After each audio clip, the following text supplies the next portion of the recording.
The book you are about to hear is called, The Path to Nibbana. How Mindfulness of Loving-Kindness Progresses Through the Tranquil Aware Jhanas to Awakening. By David C. Johnson. Copyright 2017 to 2021 David C. Johnson. All rights reserved. The holy life, friend Visakha, is grounded upon Nibbana, culminates in Nibbana, ends in Nibbana. Majjhima Nikaya 44, Kulavadala Sutta. Acknowledgements. I want to acknowledge Venerable Bani Vimalaramsi Mahatera, from whom I have learned this practice. He is the founder of Tranquil Wisdom Insight Meditation, TWIM. Without his skillful guidance, this project would not be possible. Descriptions for many of the jhanas have come from evening talks on the Anupada Sutta, number 111, by Venerable Vimalaramsi. It was his struggle through years of intense meditation practice, and his discussions with many of the world's most venerable monks, that led him in an entirely different direction. He went back to the earliest Buddhist teachings, the suttas in the Pali Canon, to practice what the Buddha himself had taught his own disciples.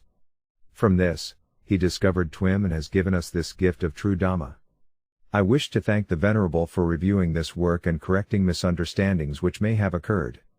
I also acknowledge Bhikkhu Bodhi for his work The Middle-Length Discourses of the Buddha, a translation of the Majjhima Nikaya, Wisdom Publications, Somerville, Massachusetts, 1995, by Bhikkhu Bodhi and Bhikkhu Nyanamali. This book, with some exceptions, is the basis for TWIM meditation practice. Thanks also to Brenda E. McCrae, who wrote down a one-page summary, based on student interviews, of what meditators experienced as they progressed through the meditation process. Seeing the need to document the levels of practice, I expanded her summary to the book you now are reading. Also, thanks to Terry Pohl, Paul Johnson, Mark, and Antra Berger, Doug Kraft and Jay Delmer who helped with editing and for their many useful suggestions. Thanks to S. Jordan who rendered the beautiful cover art from his own unique design. Introduction. The purpose of this book is to help the earnest seeker and advanced meditator understand the experiences and signposts on the Buddha's path, which has as its goal the destruction of craving and the elimination of ignorance. I want to document these experiences for the meditation community so they may be studied and preserved as a guide to future meditators. This book was also written so that meditators without access to local teachers could have all the instructions to continue down this path on their own. Every instruction on how to meditate at every level is here. There are no secret techniques held back, just the words from the suttas and commentary by Venerable Bani Vimalaramsi. I have added to the edition you are now reading a review of all the instructions and all the progress steps and signposts in the last chapter of the book. So if you forget some of the steps, go there for a refresher and, perhaps, a higher level overview of all the meditation instructions in the book. In this book are integrated all the instructions for the beginning meditator. If you are familiar with the starting instructions, you can skip ahead to the section on the advanced chapters on jhana states. But, it's probably best to read the whole book, as you never know what you might pick up. If, when you are starting, you bog down and you just can't feel this loving kindness for yourself, take a look at the pamphlet, provided at the end of this book, by Bani Vimalaramsi entitled, A Guide to Forgiveness Meditation. Try this meditation and see if it doesn't loosen possible emotional blocks from past traumas, bosses or other scary memories. Forgiveness can be a perfect prerequisite to experiencing warm, flowing loving kindness. At some places in the book, I will put meditation instruction, to highlight for students, who are using this book as an instruction guide, progressive directions on how to proceed with the practice. TWIM is a fancy name for, basically, the Brahmavihara practice. Starting with metta or loving kindness as the object, breath may be used but tends to have slower progress. These instructions are taken directly from the meditation methods described in the suttas, the earliest Buddhist teachings. TWIM is the practice that will lead us to Nibbana as it is outlined in the texts. We will see that when the instructions are followed, there are immediate results precisely as the Buddha laid out. The path to Nibbana elaborates on both the goal and the practice of meditation as explained by the Buddha. Its purpose is to follow the progress of the practice as it is explained in the suttas themselves. For that, the clearest map is the Majjhima Nikaya, MN, number 111, the Anupada Sutta, one by one as they occurred. This sutta shows how progress occurs step by step all the way to Nibbana. This is the map we will use as we go through the levels of insight in this book. The suttas of the Pali Canon are traceable back 2,550 years to the Buddha himself. They are considered by scholars to be the words of the Buddha as he originally spoke them. To put a finer point on this, it is thought that the Buddha spoke Magadhi. That was his native language. Pali is a form of that language, and later, all of the suttas were documented in Pali, first by reciting and then writing them down by members of the Buddhist order in Sri Lanka. They were written on palm leaves about 80 BC as they were written down. Monks, who had memorized the suttas, checked the written texts for any added or wrong words. The suttas were inscribed on stone tablets in Mandalay, Burma, and are today still being memorized and recited by Buddhist monks in Burmese monasteries. This has continued since the first council of 500 senior monks or arahants convened 3 months after the Buddha died. I visited this interesting site in Burma in 2003 and saw the white marble stones with these very inscriptions. Groups of monks memorize the sutta texts together. One monk will recite, and the rest of the group will check and correct him as he goes. This method has been about as foolproof as any other to retain original texts for long periods. Writing the suttas down can be subject to the translator's misinterpretation of what words to use, to describe the practice precisely. But, even with this method, there could have been errors that crept in, even as perfect as this system was. We can't really know because we weren't there and it was over 25 centuries ago. Thus, we use these suttas as the closest direct guide to what the Buddha really taught. There are many Buddhist sects and many different beliefs and practices. All we can do is find what meditation practice matches the Buddha's words. The practice of TWIM is new in the sense it has been rediscovered in the suttas. It is not practiced very widely, yet, which seems rather surprising. In fact, Venerable Bani Vimalaramsi and his approved teachers are the only ones who teach directly from the suttas in this way. Others reference the suttas but don't follow them precisely. TWIM is the actual and correct application of right effort. This is the reason for its resulting success. I will discuss more about this later. Changes have been made in other practices to allegedly improve upon the Buddha's meditation instructions. But, hold on, he was the Buddha. Is it not just a little bit presumptuous to think that the instructions of a Buddha can be improved upon? After all, he was indeed the supremely awakened Tathagata, perfecting his wisdom over countless lifetimes. Let's try to put aside all the other techniques for now and just focus on how to practice, as described in the early teachings, as close to the actual words of the Buddha as we can get. Most scholars agree that the Pali Canon and its suttas are the actual teachings of the Buddha. So, let's go to them, and only them, to find the way to practice.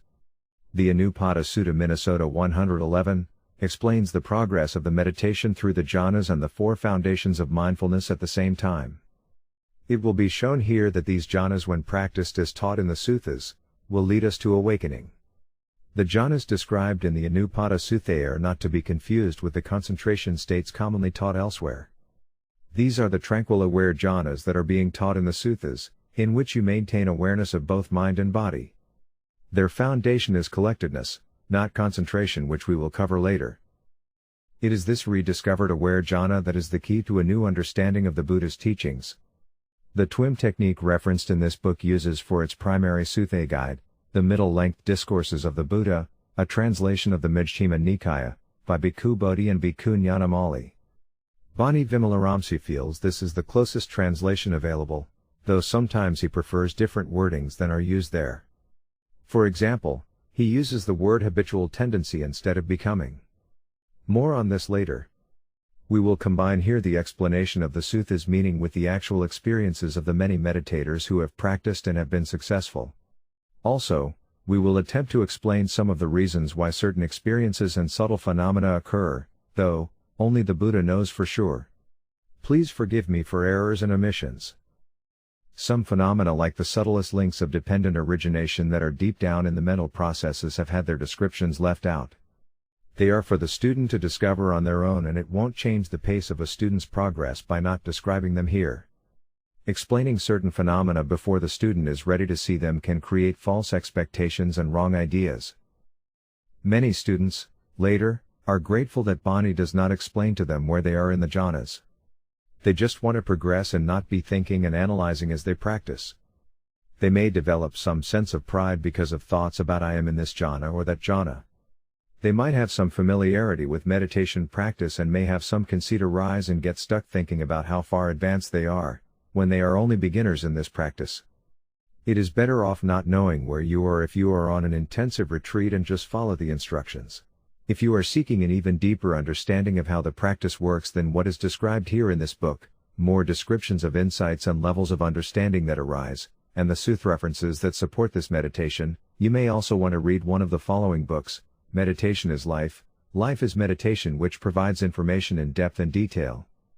Breath of Love and Moving Dhamma Volume 1 also offers skillful guidance as one goes deeper into the practice. These are all written by Venerable Bani Vimalaramsi. My purpose here is to put down on paper the steps to awakening, the progress through the levels of insight to awakening. It is my hope that this knowledge can be handed down, studied in the future, and not lost. This book is based on Venerable Bani Vimalaramsi's sutta-based methods and results, using texts from his various talks as well drawing on my own personal experiences involving this practice. Today's practices include Brahmanic influences, New Age methods, and even a new take on Buddhism in which the Buddha himself starts to disappear from the pages. This is called secular Buddhism or just mindfulness, with no mention of the Buddha. The heartwood of the Buddha's teachings has been mixed up with Western psychology, and even the word mindfulness is no longer being used in the way the Buddha intended. An important goal of this book is to show how Buddhism, as it is generally taught today, has veered away from the ideas presented in the suttas. It has deviated from what the historical Buddha taught. We are going to explore, among other things, what the Buddha taught us in his own words from the suttas. Awakening both mind and body. Dependent origination. The definition of mindfulness. What is Tranquil Wisdom Insight Meditation, TWIM? What are the 6 rupees? 2 types of jhanas, absorption jhanas and aware jhanas. The progress through the jhanas to Nibbana. The 4 stages of sainthood. Chapter 1, What is Buddhism? Around 2,600 years ago, when the young prince Siddhartha Gautama went outside his palace into the village, he realized suffering was experienced universally by all beings. He found that there was sickness, old age, and death, and it so shocked him that he left behind his wife and newborn son, his kingdom, and all his worldly goods to go in search of a way to end this suffering. After years of searching, he finally discovered the path to the end of suffering, Nibbana, a path which he described as not only achieving release from suffering but that it was also immediately effective or not taking that long if practiced correctly. He then spent the next 45 years teaching that path to others. During that time many people were awakened. The Mahavakkhaggata Sutta, number 73 in the Majjhima Nikaya, MN, confirms and gives us more details about just how many thousands of people were awakened. In the sutta, when the Buddha is asked if there were any beings who had been successful, he clearly described the numbers and attainments of those he had taught. What is suffering? The Buddha stated the cause through his 4 noble truths. There is suffering and dissatisfaction in the world and in our lives. The cause and origin of that suffering is craving. The cessation of craving is the cessation of suffering. The Eightfold Path leads us to the end of that suffering. This is Buddhism in brief: suffering, the cause of suffering, the end of suffering, and the path leading to the end of suffering. This is the heart of Buddhism. It is not about rites and rituals, prayers, and incense. It is not a religion, but a scientific investigation into overcoming sorrow at all levels of mind and body. In modern times, it seems that few people actually reach awakening. Some teachers explain that people in the Buddha's time were more spiritually developed, and some say it was because of the Buddha himself. Others attribute the lack of success to the so-called darker times in which we now live. But the Buddha made it clear that if you follow the directions, awakening can be achieved in a single lifetime, even in as little as a few days. This is as true today as it was at the time of the Buddha. This book just might be the proof. People are different culturally, but our minds and bodies all function in the same way. This means that if we follow the true path of the Buddha, we too can experience awakening in a short period of time. The experiences of our students who have followed the instructions from the earliest suttas precisely, without adding or subtracting anything, are proof of that. They have experienced the states I will talk about, and so can you. A supramundane science. Drive. Albert Einstein is attributed to have said that if he were ever interested in getting involved with religion, he would become a Buddhist. Buddhism, he said, is the religion that is the closest to science. He talked about a cosmic religion which he felt Buddhism was closer to. Certainly, most people think of Buddhism as a religion. But what is a religion? Religion is defined in the Merriam-Webster dictionary as follows. Belief in a god or a group of gods. An organized system of beliefs, ceremonies, and rules used to worship a god or a group of gods. So, is Buddhism a religion? Many sects of Buddhism seem to treat it as such, and certainly, most people consider it one. But the Buddha left out the whole concept of God, and what the Buddha taught is certainly beyond any religious belief system. Then is it science? Perhaps, but it may even be beyond science, at least the existing level of today's knowledge. Because the Buddha's concern was with the cause and the cessation of suffering, much of what he taught focused on the development of mind through deep meditative practices. There is a growing tendency currently in the scientific community to explain everything about mind in terms of neuroscience and the study of the brain. In fact, much of neuroscience sees mind as just a product of the functioning brain. But this is a limited understanding of mind. So, in one corner, you have practitioners of meditation wanting to find happiness with religious leaders' teachings and meditation, and in the other corner, you have Western scientists wanting to find happiness through the study of the physical brain. There seems to be the goal, maybe hope is a better word, that by understanding the brain we can somehow develop a therapy or pill to attain happiness. Studying the neural system will give us an idea of how neurons work and what they look like on an MRI and other medical measurement equipment. It may also show us what parts of the brain are used for certain mental functions. But, it will never explain the insights that are experienced by mind. For our purposes, it does not give insights into the true nature of suffering and how, through seeing these insights, Nibbana can be attained.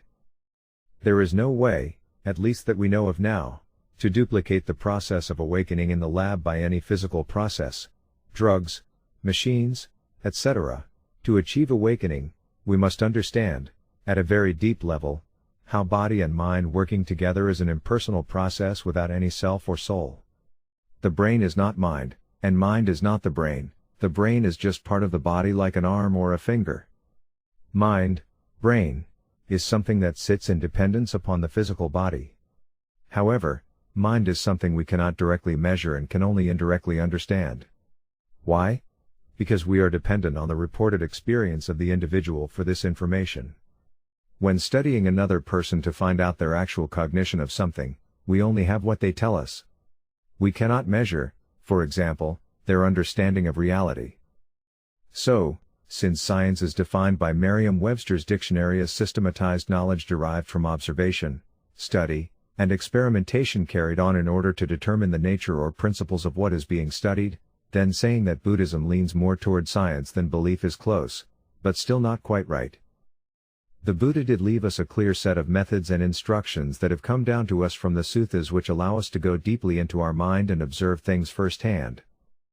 Whenever the Buddha taught the way to the cessation of suffering, he always told his followers that they did not have to believe what he said, but that they should come and see for themselves, as he suggested in the Kalama Sutta.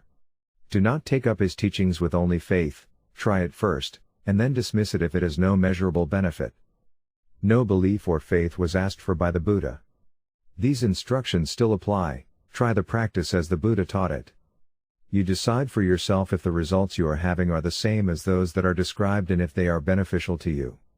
When you see that they work and produce repeatable results, this develops confidence and encourages you to continue on the path.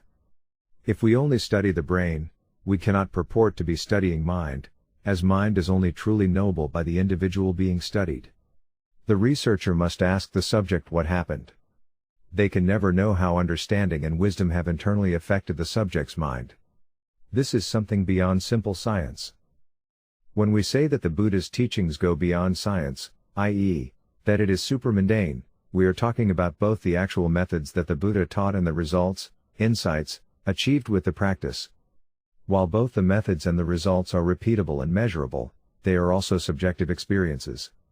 They are transformative and profound but not easily measured by outside researchers. The Buddha was not just trying to understand the nature and principles of what is being studied. He was searching for a way to finally end personal suffering, not just obtain understanding of it. Buddhism is beyond any scientific study because only by observing mind directly with one's own consciousness can we understand mind. Once the understanding is achieved, then that mind being observed is transformed. In India, it is called a subjective science. I call it supramundane science. This is why we needed a Buddha to show us the path. The answer was not a simple this or that. It was a subtle recipe, a complex training, to which he gave the name the middle path, between all extremes. Awakening both mind and body. Traditionally, Indian masters believed that enlightenment could be achieved by controlling desire, as desire was believed to be the cause of all kinds of suffering. Practicing initially within this tradition, the Buddha mastered the mind-based practices of yogic, one-pointed absorption concentration. Following that, he spent some long years mastering the body-based austere, ascetic practices of the yogic sadhus. Both efforts were intended to bring desire under control and thereby bring about awakening. On the one hand, the Brahmanic meditation masters believed that they could control desire by controlling mind. By forcing the attention to stay on an object for longer and longer periods of time, it was thought that craving, or desire, could be controlled. But it wasn't that craving would be overcome, it was that there would arise this all-powerful controller of that craving which, by improving self-discipline and self-control, would be able to exert mastery over desire, holding it down and keep it from coming up, pushing it down versus eliminating it. But then we'd have to ask the question, who is our real self here? The controlling one, the mind that wished to control desire, or the one with the desire, or neither? For there even to be a self, there must be something that is considered not the self, or at least not our real self. In the Brahmajala Sutta, number 1 of the Digha Nikaya, the Buddha describes there are 62 views of self. There is self-watching self, not self-observing self, the self-observing a not self, and on and on. There is only one you, but which one is it? If an alcoholic says, they will give up drinking by exercising their willpower, then who is the real self? Is it the one who wants to keep drinking or the one who wants to stop drinking? Which one is the real you? On the other hand, if controlling desires with mental self-control and discipline didn't work, then ascetics thought that they could control desire by controlling the body. Yogis would stand on one leg for extended periods or eat a very restricted diet, believing that by controlling the body in this way, enlightenment would surely come.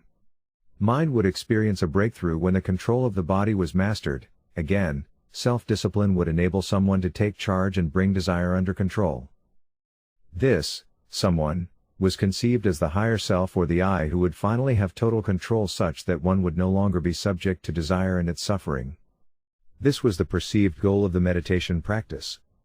It wasn't about eliminating desire but actually controlling desire. After practicing both approaches extensively, the future Buddha or Bodhisattva had not achieved awakening. When he entered deep states of absorption concentration, he found that these states suppressed his sense bases so that he no longer felt, heard, or experienced anything from the body. The mental states he achieved were blissful and sublime. However, he soon realized that tightly controlling mind did suppress desire, but only while he was practicing. This was temporary. It did not eradicate the craving mind entirely. As soon as he stopped practicing, desire returned in full force. Similarly, after 6 years of ascetic practices, when he was about to die from hunger near Bodh Gaya, he understood that excessive controlling of the body through deprivation would only lead to death through starvation. It would not, however, lead to the elimination of desire. The cessation of suffering would never be achieved with these practices. When he had all but given up practicing concentration meditation and ascetic techniques to their absolute limit, he realized that control was not the answer. It was a futile practice that didn't lead to awakening, using craving to control craving. At that point, he sat down under the Bodhi tree and determined that he would sit there until he found the answer.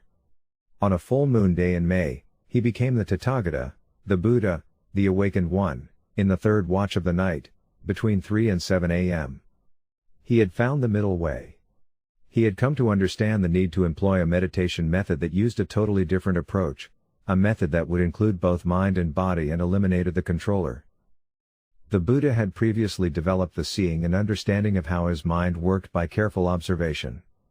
He began to see that the mental processes are a dependent chain of events arising and passing away. We now know this as seeing the links of dependent origination. The Buddha used the term paticca samuppada, which is Pali for dependent origination. On the morning of his awakening, he realized that seeing clearly, the deepest phenomena in mind, is without a doubt, the way to Nibbana. By seeing how his own mind worked and closely observing the mental processes, he grew to understand that we all cause our own suffering. He saw how desire works, how it leads to suffering, and how the cessation of suffering can be achieved. The Buddha realized that desires arise because we feed them and continually chase after them. We see them as ours and personally identify with them. In other words, if you are sitting quietly and your mind goes to thinking about how nice it would be to be somewhere else, can you stop it? Can you just say, "That's okay mind, I'd like to sit quietly and enjoy some peace this afternoon"? No, here come the desires for this and that unasked, uncalled for. In that sense, it is not our desire. Because we personally identify with these desires that we experience, thinking of them as mine, and then become attached to them, this craving inevitably leads to suffering. We have no control over how or when they arise, or how or when they pass away. Craving and suffering occur because we identify with and personalize these desires and then cling to them. Dependent origination is the understanding that all things in both body and mind are conditioned. They are conditioned or caused by what came before, and they inevitably lead to what happens next. By seeing this chain of events clearly, we see that everything is impersonal. So, where are we in this process? Where am I? An important part of understanding dependent origination is that this thing we call self or ego is actually not a self or ego at all, but an impersonal process that happens completely beyond our control. In fact, there is no possibility of control because there is no continuous or permanent self capable of being the controller. The Buddha saw that there are only processes arising and passing away with no permanent self involved. Who controls anything? Who makes the decisions? Even decision itself is another conditioned mental process which arises based on previous actions. Decisions aren't made by some permanent self who is control of what's happening, they are the impersonal you at that moment. Our only possible input is to recognize the reality of this situation and not to take it personally, not to be attached to the outcome of any given situation. This is the practice of right effort, we call it the 6 Aries and we'll discuss this later. This was a unique and profound truth that the Buddha discovered and presented to the thinkers of his time. Once the Buddha fully and deeply realized what he had discovered, he found that craving and suffering ceased. And today researchers have found that there are, indeed, measurable changes in both the mind and bodies of meditators as various types of meditation techniques are practiced. There are measurable positive results. The Buddha realized that he could not break through to awakening by controlling either mind or body independently. You can't turn off input from the body by suppressing the sense bases in some sort of deep concentration. On the other hand, you can't torture the body and expect this to lead to some sort of control of mind, by controlling pain. The Buddha understood that mind and body worked together, but first, he tried controlling each one separately, as far as he could muster his energy and determination. It didn't work. The result was that he gave up trying to control mind and body to look for another way to solve this dilemma. Hundreds of years later there came commentaries and opinions about the Buddha's teachings, like the Visuddhimagga, which started to split up practices, fundamentally discriminating insight and concentration, vipassana and samatha, into different techniques, whereas the original suttas had called for them to be yoked together. The Visuddhimagga was written in 430 CE, over 900 years after the Buddha lived. It is a large volume written by Buddhaghosa that attempts to lay out, mostly, the chief meditative practices that the Buddha taught. It is especially considered a very important document for the Theravada Buddhist sect. Since it is not the words of the Buddha, it is considered a commentary on his practices. In the Visuddhimagga, there are many methods involved in developing concentration. Some use kaisanas or colored discs. Many use the breath to create a nimitta or sign on which to concentrate. We will describe the origins of the book later and how it fits with meditation practice. Then came dry insight practice, which avoided deep concentration entirely. Those teachers even told their practitioners to stay away from concentrated absorption practices because they might get attached. This dry insight method developed only enough concentration to start investigating the mental process, without the benefit of the stronger type of concentration. Teachers of such an approach said it was faster and more direct. The question here is, did the Buddha teach this? Here is the critical understanding of what the Buddha taught. In the suttas, he says that concentration, samatha, is yoked together with insight, vipassana. Samatha and vipassana, therefore, must be practiced together. This is what is actually taught in the suttas, and this is what Bani Vimalaramsi rediscovered hiding there in plain sight. He has named this Tranquil Wisdom Insight Meditation or Aware Jhana practice. Before we get into meditation practice, let us look at how mind works by examining what the Buddha considered the most important concept to learn. Dependent origination, leaving control behind. After years of practice in the Brahmanic tradition, on the night of his awakening, the Buddha realized why he had not found relief. The fundamental premise of those practices was incorrect. That idea assumed that one could actually control desire and thereby control suffering. On the night of his awakening, the Buddha directly realized what he had already reasoned out about his own mental processes. He understood that everything has craving in it and arises because of actions that took place in the past. Because those actions have already happened, no one has any control over what will emerge or how they will react to it. In other words, you cannot, in fact, control what desire arises but can only observe the impersonal arising of it. What is dependent origination and how does it work? When one sits and quiets mind, all becomes still. The next thing that might happen is a sound arising. A bird may chirp. The sound form, the chirp, hits the ear base, the organ, physical ear, and ear consciousness arises. These three things, sound, the ear base, and ear consciousness, are the contact link in the 12 links of dependent origination. Contact, phassa, is all three elements coming together so that hearing happens. In the same way, lighting a match, you have the match head, the flammable chemicals and the flint of the matchbox. When they are struck together, this is called contact. Heat and light arise, resulting in a flame.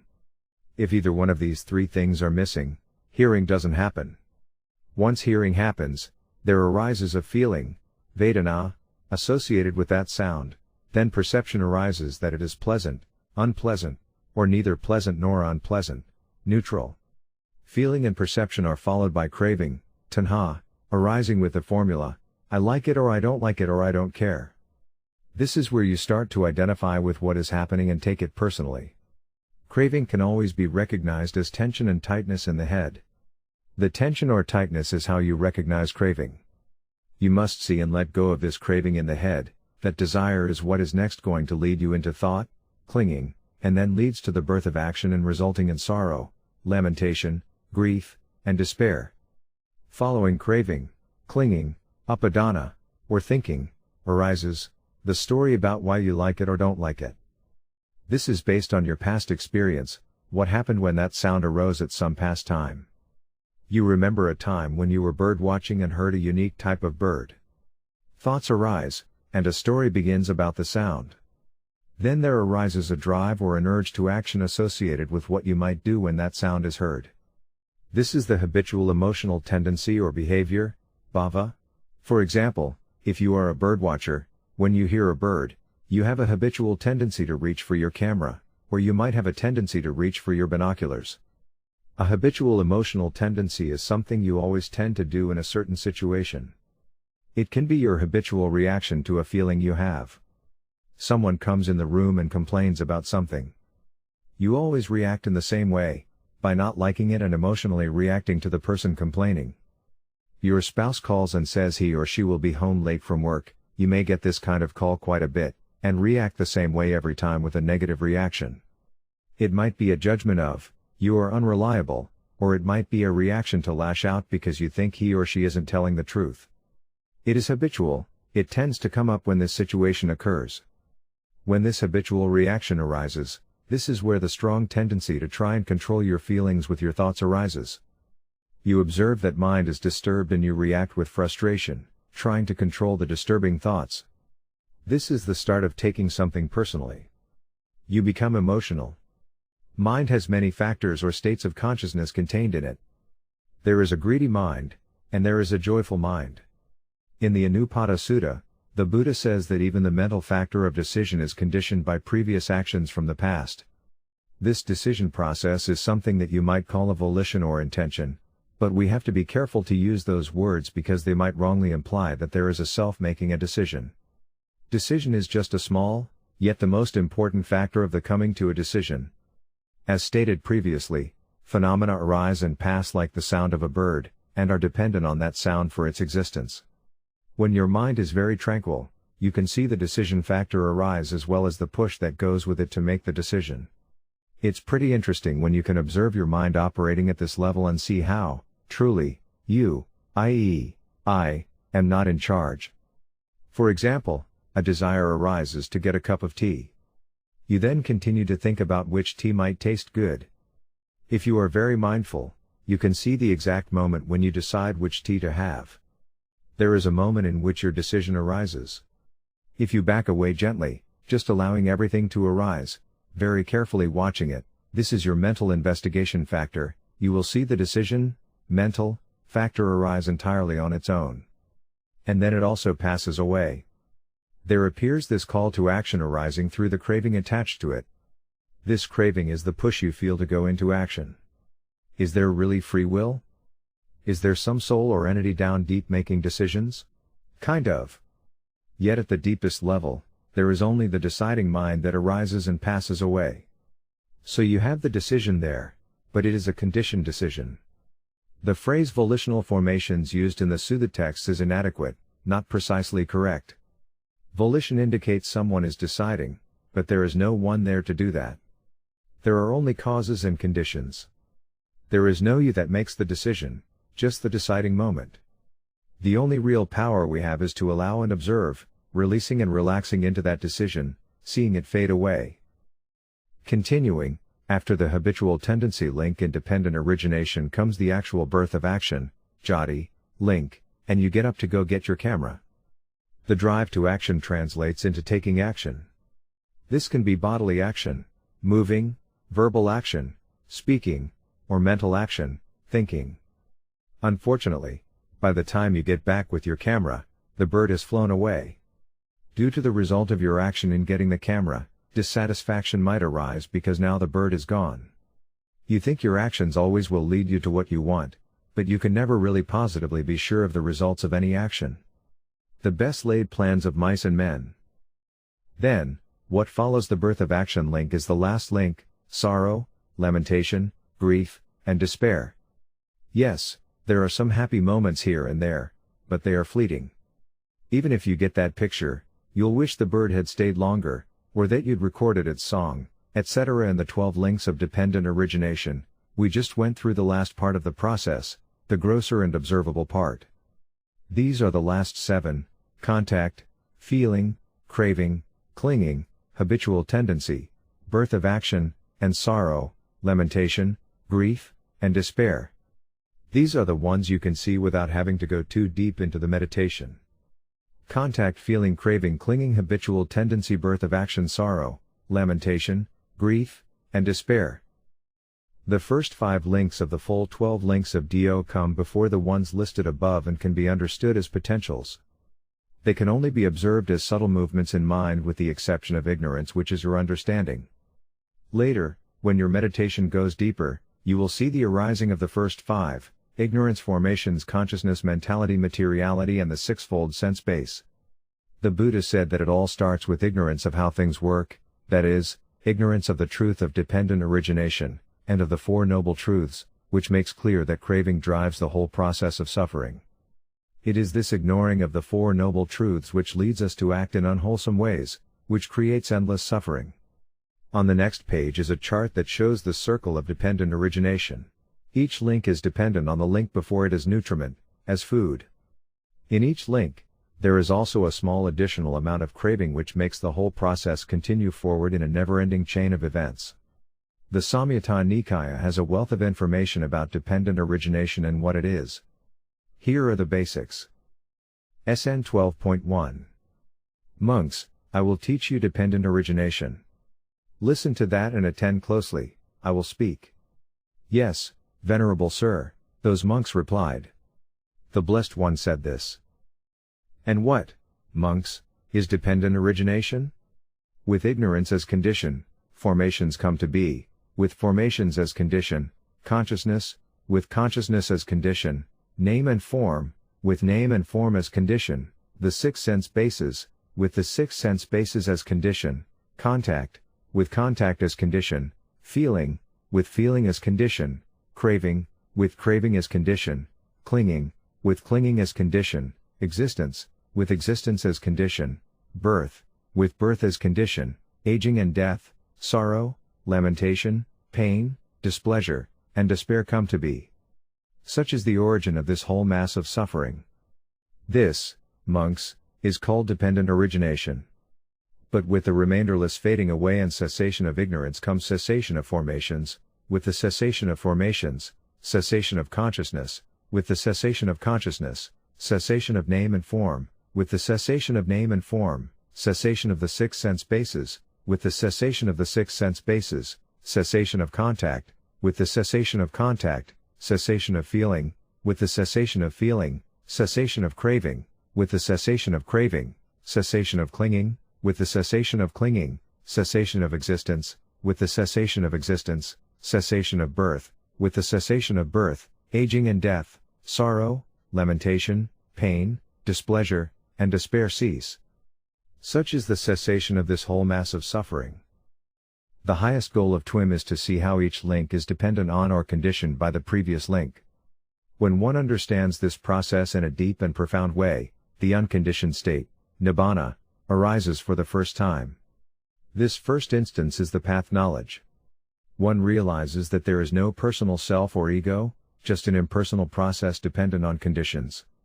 From this realization comes tremendous relief, because, as the famous Zen saying goes, no self, no problem.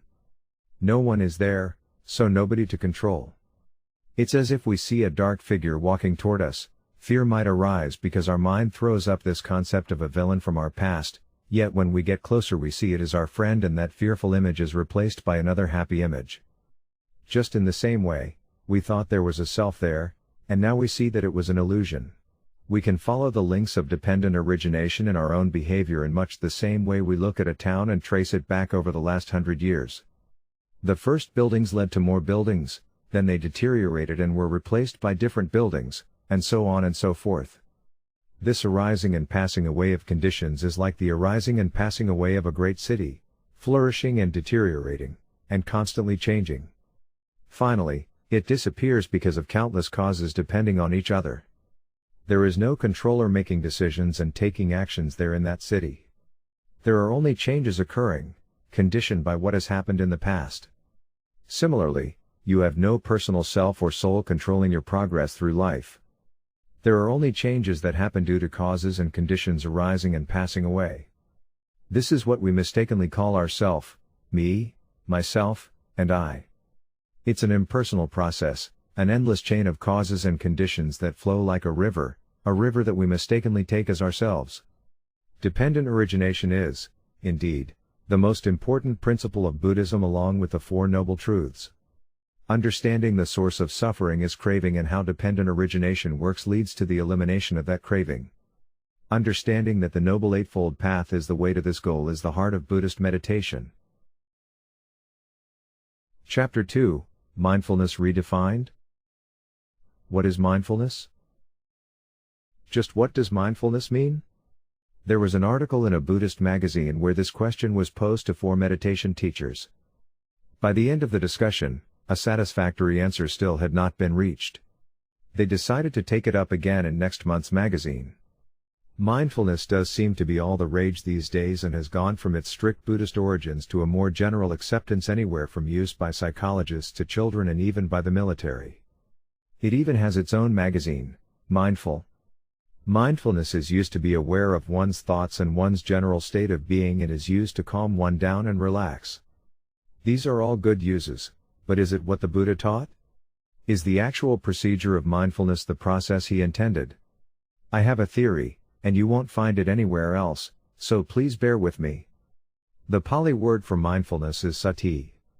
When the Pali texts were translated, the translators ran into this word sati and had to pick out an appropriate English word to translate it to. The problem is that some of the things the Buddha taught were brand new ideas and never had been exposed to European culture.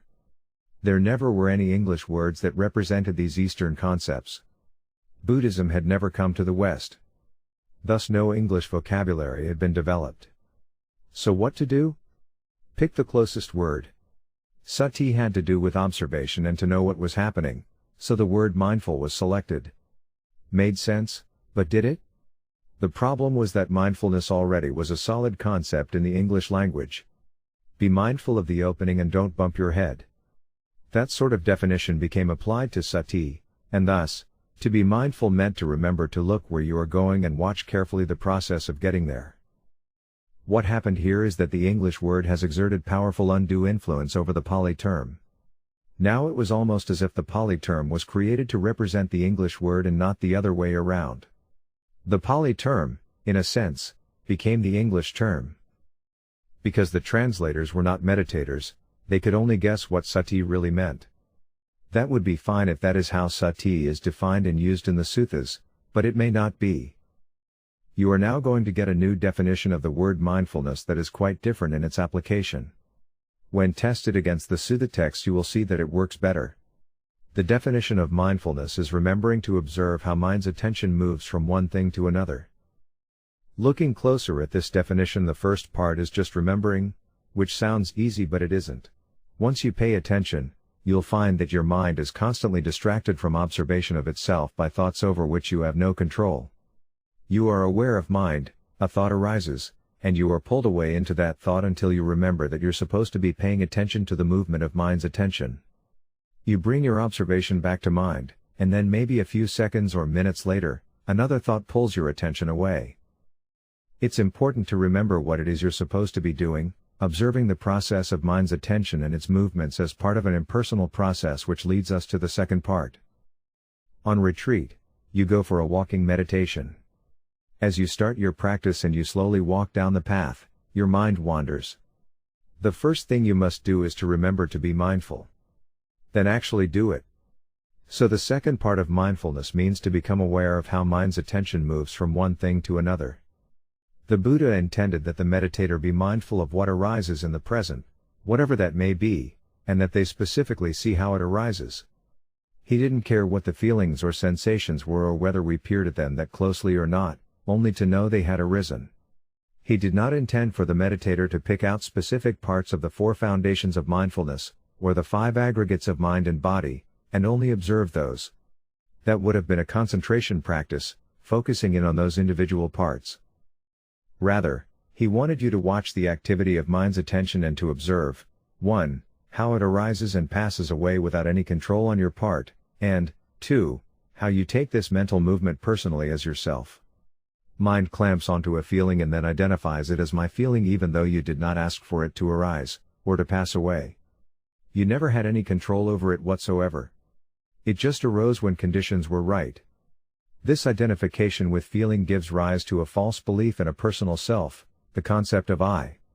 When you see how the I concept arises, you can release it by not keeping attention on it, relax the tension or tightness caused by that disturbance, smile into it, and return to the meditation object. It becomes clear that there never was a self at all. There is only the endless stream of activity. Since you have no control over what comes up, you begin to see how this identification process, craving, is at the root of suffering. Craving manifests as that desire to control what happens. And when even that can't be accomplished, suffering arises, and we don't like it. This leads to frustration and an even further desire to control. So again, what is the definition of mindfulness? Mindfulness is remembering to observe how mind's attention moves from one thing to another, as things arise unasked and they then completely pass away when they have run their course. Mindfulness is not over-focusing on an object, feeling or breath or anything else, it only knows that it is happening. This process of observing the movement of mind's attention is where you see the hindrances arise and pull your attention away. There are 5 hindrances. 1. Greed or sensual desires. 2. Hatred or aversion. 3. Sloth, laziness/sleepy, and torpor, dullness. 4. Restlessness, worry, or anxiety. 5. Doubt, in yourself, the teacher, the practice, or the Buddha as you stay with your object of meditation. This is where you will find craving rearing its ugly head. It is your goal to fully understand how craving arises, and by understanding the process, you let go of this craving and stay with the object of meditation. And you don't do this by clenching your teeth and pushing it away. You want to make the hindrances your friends. They are your teachers. They show you where you are attached. When you fully understand them, you will need no more instruction. You will graduate to awakening. You will see the 4 foundations of mindfulness with pure, clear observation power. You will see them free of craving and free of your taking them personally. It will be a relief to give up the control of those things that are uncontrollable. The 4 foundations of mindfulness. As we investigate deeper into TWIM meditation, it is important to understand the 4 foundations of mindfulness and how they are correctly applied to the meditation practice. MN 10, the Satipatthana Sutta, tells us to observe the 4 foundations of mindfulness. The Sutta says to observe the 4 foundations and let go of craving and clinging, letting go of taking the foundations personally. The 4 foundations are body, feeling, mind, and mind objects. They are also known as the 5 aggregates: body, feeling, perception, formations, and consciousness. When the 4 foundations are used instead of the 5 aggregates, perception and feeling are joined together. The 4 foundations and the 5 aggregates are different ways of saying the same thing, but it depends on whether you are talking about meditation or talking about the impersonal process of the existence of mind and body. We want to see what is there before we create confusion by identifying with what we are observing and taking it as ourself. We want to see the body only as a body, feeling only as feeling, consciousness only as consciousness, and so forth. We need to observe impersonality or anatta for ourselves. The Visuddhimagga explains that the Satipatthana Sutta methodology is to break up these 4 foundations and practice them separately. If you want to observe the body, then only observe the breath, part of the body. If you want to observe feeling, then only observe feeling, and so on. The Vipassana Insight Meditation practice breaks up the 4 foundations as described above. You observe and focus in on just one of them separately. For the most part, you watch breath going in and out, but some teachers will try to explain that you have to watch feeling or mind objects separately in a different iteration of the practice. As you focus in on feeling, for example, you only see feeling and not the rest of the aggregates that go with it. You are not truly mindful, which means to see how your attention moves from one thing to another. It isn't to just look at the objects themselves in a concentrated way, but the relationship between the object of meditation and the other objects moving around it. That explanation is not what is in the suttas. You don't break the 4 up. You can't. You observe all foundations because they all occur together. All of the foundations exist in every moment, or you would not exist. You cannot have body arise without feeling it, perceiving it, and cognizing it. You can't have a mind with no mind objects, body or feelings. The foundations arise and are observed as being conjoined. They are not separate things. We have a mind and a body dependent on each other, clearly observable in even the earliest stages of the meditation.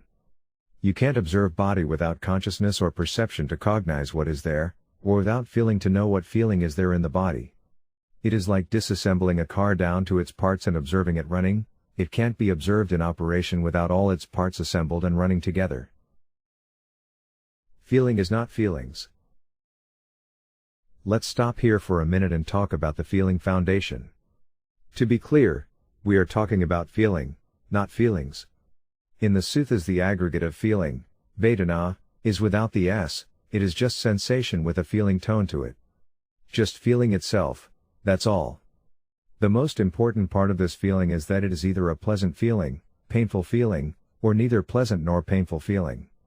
Feelings, on the other hand, are usually understood to be emotional states, which mean there is craving mixed in.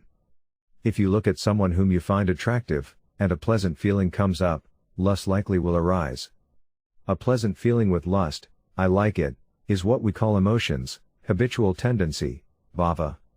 That emotion might be categorized as a pleasant feeling or desire that is taken personally. This feeling with the personalization is commonly known as feelings with an S on the end. For example, love, where referred to romantically, is not loving kindness. This kind of love in a relationship is much more related to the state of affection, or infatuation, and has craving in it. Loving kindness is a pure, non-personal state, a true wish for someone to be happy. Loving kindness may turn into compassion when it is directed towards someone who is suffering. It doesn't turn into hatred or sadness. It's never taken personally. These are not feelings, they are just feeling. The Buddha considered feeling to be anything that was felt. In other words, he considered feeling as any mental or physical experience that was felt. He categorized feeling as either pleasant, unpleasant, or neither pleasant nor unpleasant, neutral. He did not use the word sensation here. He did not care whether it was a feeling of heat or a feeling of hardness or the taste of a mango or a banana flavor. He only wanted you to consider whether it was pleasant, unpleasant, or neutral. No need to dive deeper. Why is this distinction important? Why? Because feeling leads to craving. The I like it or I don't like it states of craving are dependent on feeling and will arise in the untrained mind if not released quickly. The I like it mind may lead to thoughts about why you like it, when you last had it, and when you will get it again. With this process, your mind starts to wander away from your object of meditation. This is the unwholesome mind in which you are watching the five aggregates arise. It becomes muddy with craving leading to thinking and stories. How do we let go of this craving process and what is a clear mind free of craving? In the next chapter, we will look at what this freed state is and how it arises. We will consider the stages of progress in the meditation that the Buddha called the jhanas. We will examine what they are using the suttas only, and how, as time passed, the original meaning of this word became confused. Chapter 3, What is a jhana? More than one type of jhana. If you have ever run across the word jhana before, then, it is likely a state that you desire to experience. Jhanas are described as levels of concentration. Contained in them can be bliss and deep contentment which, of course, everyone wants. They are important to understand because the suttas explain that you pass through them on the way to Nibbana. They are the road to Nibbana. Actually, there are two types of jhana. Today there are so many methods that are taught in meditation practice. Which is right? How can we find out what the Buddha really taught? In the Digha Nikaya, this same dilemma was addressed by the Buddha. Digha Nikaya Sutta 21. Sakka asked the Lord, Sir, do all teachers and Brahmins teach the same Dhamma, practice the same discipline, desire the same thing and pursue the same goal? No, ruler of the gods, they do not. And why not? This world is made up of many and various elements, and people adhere to one or another of these elements, and become tenaciously attached to them, saying, this alone is true, all else is false. Therefore, all teachers and Brahmins do not teach the same Dhamma, practice the same discipline, desire the same thing or pursue the same goal. In this book, we will try to remain faithful to the sutta material as we explain the differences in the many techniques of the Buddhist universe.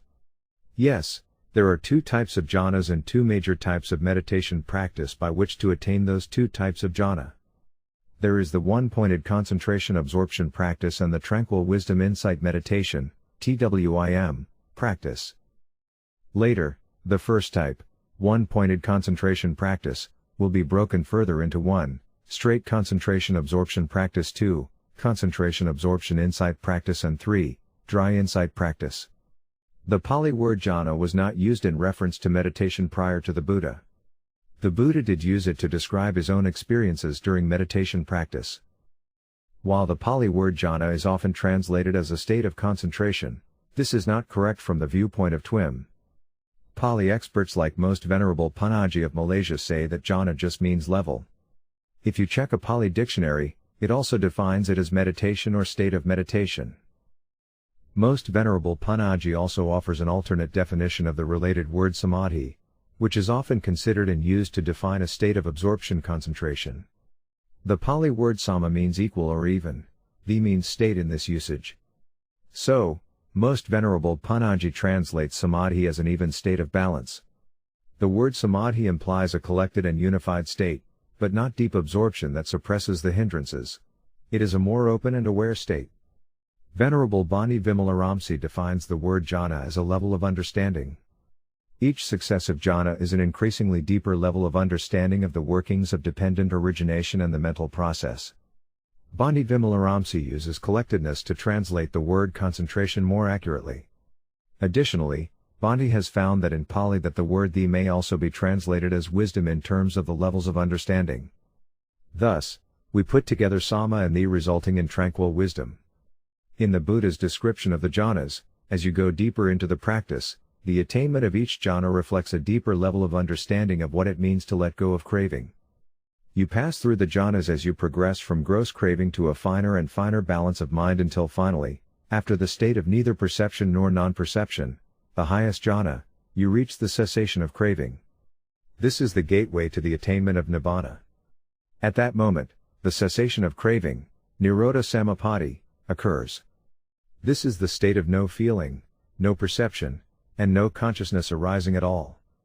The mind just stops, and Nibbana arises. Again, jhana never was supposed to mean absorption. It means a collected state or a level of understanding in mental development. However, as emphasis shifted away from the Buddha's actual teachings as described in the suttas, to the commentaries like the Visuddhimagga, the word jhana was more commonly used to describe the state of one-pointed concentration. In the Anguttara Nikaya, the Book of Fives, number 27, we have this quote. And 5. 27. The knowledge arises that is personally yours, this concentration is peaceful and sublime, gained by full tranquilization, and attained to unification, it is not reined in and checked by forcefully suppressing the defilements. Clearly, this quote indicates an open and aware state and not an absorbed suppressing state. So there are two kinds of jhana or two different ways to understand the term. One style is made up of one-pointed absorption jhanas, which are achievable by various concentration methods, including observing the breath, focusing on a colored disc, kasina, or absorbing yourself in a candle flame. These jhanas are the states achieved by the yogic masters and were learned by the future Buddha when he first started down the path. The absorption concentration jhanas have been adopted by many of today's Buddhist monks and are supported by commentaries like the Visuddhimagga. Ven. Bani Vimalaramsi explains. The Visuddhimagga was written by Venerable Buddhaghosa Acharya in the 5th century, 1000 years after the Buddha died. Buddhaghosa was asked by his teacher to go to Sri Lanka and translate the commentaries written in Sinhalese back into the Pali language for a readable translation. Venerable Buddhaghosa also had the task of bringing 4 different sects of Buddhism together so all of the different sects would stop arguing. He was a very good student of the Pali language, a true scholar, but he didn't study the suttas. He didn't practice meditation himself. Before he became a Buddhist monk, he was a Sanskrit scholar who had memorized all the Vedas, the ancient Brahmin texts. Unfortunately, because the author wasn't a practitioner of meditation, he relied heavily on what was in other commentaries for his information about how to do the meditation. He mistakenly divided and pulled apart the Buddhist teaching into 2 separate types of practice, concentration or samatha, and insight or vipassana. The suttas, on the other hand, will always talk about samatha vipassana being yoked together. Nevertheless, the Visuddhimagga today, more than the suttas, is considered as the encyclopedia of meditation for Buddhism and has become the basic instructions for the entire system of Theravada Buddhism. It is the Bible, and textbook for how to practice. One of Venerable Bani Vimalaramsi's teachers told him that to be a Theravada monk, he must subscribe to everything in the Visuddhimagga. Bani reflected for a moment and said, I guess I'm not a Theravada monk, I am a Buddhist monk. Even though he used some of the advice in the Visuddhimagga, he couldn't go along with all of it because of the many contradictions and discrepancies with the suttas. In MN 36, Mahasakaka Sutta, the Buddha says that he tried concentration absorption practice and rejected it as not being the way to awakening. This is why we, who are following the suttas, cannot say that we are truly Theravada. We call ourselves Suttavada, following only the sutta texts, or just plain Buddhists. The second type of jhana is the tranquil aware jhana, which is the jhana described in the suttas. Bani Vimalaramsi rediscovered these when he studied what had been written texts. By practicing from the sutta texts, Bani found a step-by-step diminishing of craving while progressing through the tranquil aware jhanas, as it is described in Sutta 111, the Anupada Sutta.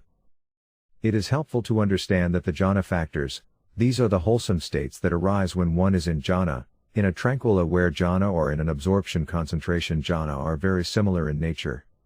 The difference is that in a tranquil aware jhana the hindrances are gently released, and in the concentration state the hindrances are suppressed and pushed aside.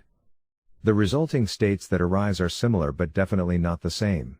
The chief characteristic of the first jhana is joy, the second jhana, deeper joy and confidence, the third jhana, happiness and contentment, and the fourth jhana, very deep balance and equanimity. What is confusing is that both concentration absorption jhanas and tranquil aware jhanas both have these same qualities. They manifest differently, however, in each of the two types of jhana. In the absorption type, they are more pronounced and very intense. In the aware jhana, they are more balanced with more equanimity and not as extreme. The fourth jhana is further split into four bases: the base of infinite space, which has the feeling of expansion; the base of infinite consciousness, in which consciousness is seen in its infinite arising and passing away; the base of nothingness, in which there is a feeling that there is nothing; and the base of neither perception nor non-perception, in which mind is barely noticed at all. Later we will investigate these further. The fact that similar yet different states arise in both the absorption and aware jhanas speaks to the confusion about the two types of jhanas. How can there be two different jhana types that have similar characteristics but are attained with different techniques? No wonder after 2500 plus years things have become murky. Before we look at the sutta texts regarding the jhanas, let's look more deeply at how the two types are generally taught. We'll start with one-pointed absorption jhanas. Concentration absorption jhana. Absorption is attained through the powerful concentration of one's mind on a single object, ignoring and pushing any distraction that pulls mind's attention away. One-pointed concentration jhana is the so-called yogic state where one reaches a level of absorption in which they have no sense of the outside world. You do not hear or feel anything, and you are only aware of mind. The concentration absorption states are deep and can take years of practice and discipline to achieve. The meditator is constantly reminded to bring his mind back to his object if it wanders away. You might pull it back, and sometimes you end up pushing so hard you jerk it back to the object. There is no real letting go and allowing, soft or hard, forcing of mind to stay with the object. With the absorption jhanas, the Visuddhimagga explains the preliminary state of concentration is called upakara or access concentration. You are still aware and not yet absorbed fully. Note that this term or idea doesn't appear in the suttas. In this access concentration, no hindrance will stick in your mind. Even if you try to bring something up like a thought of anger or lust, it will not stay, and your mind will be clear. Your mind doesn't wander but just rejects any distraction taking it away from its object of meditation. By practicing this pushing away, mind learns to come back to the home object automatically. As you progress, you will enter full absorption or apana concentration, in which awareness of the outside world will disappear entirely. You will have attained the first concentration jhana level. You then work through the rest of the 8 jhanas, using the power of the deep concentration to suppress any further hindrances that arise. This process does work. You do experience concentration states that have similar characteristics to the aware, TWIM, jhanas. But they are not the same and have subtle differences which most just dismiss as not important, yet they are. One has some craving left, and one doesn't. This type of jhana practice may take over a decade in the Thai tradition to develop. The Sri Lankans say they are better and can get you to the first jhana in less than 10 years of practice. Some others say much less, but it takes an incredible effort. Bani tells a story about a monk who was asked to go into an absorption jhana, which he did. The monks who were with him picked up his arm and raised it up above his head. It stayed there just hanging in the air. They asked the monk later if he knew they had done this, and he said no. The meditating monk was completely unaware of his body at that time and was only aware of his object of meditation.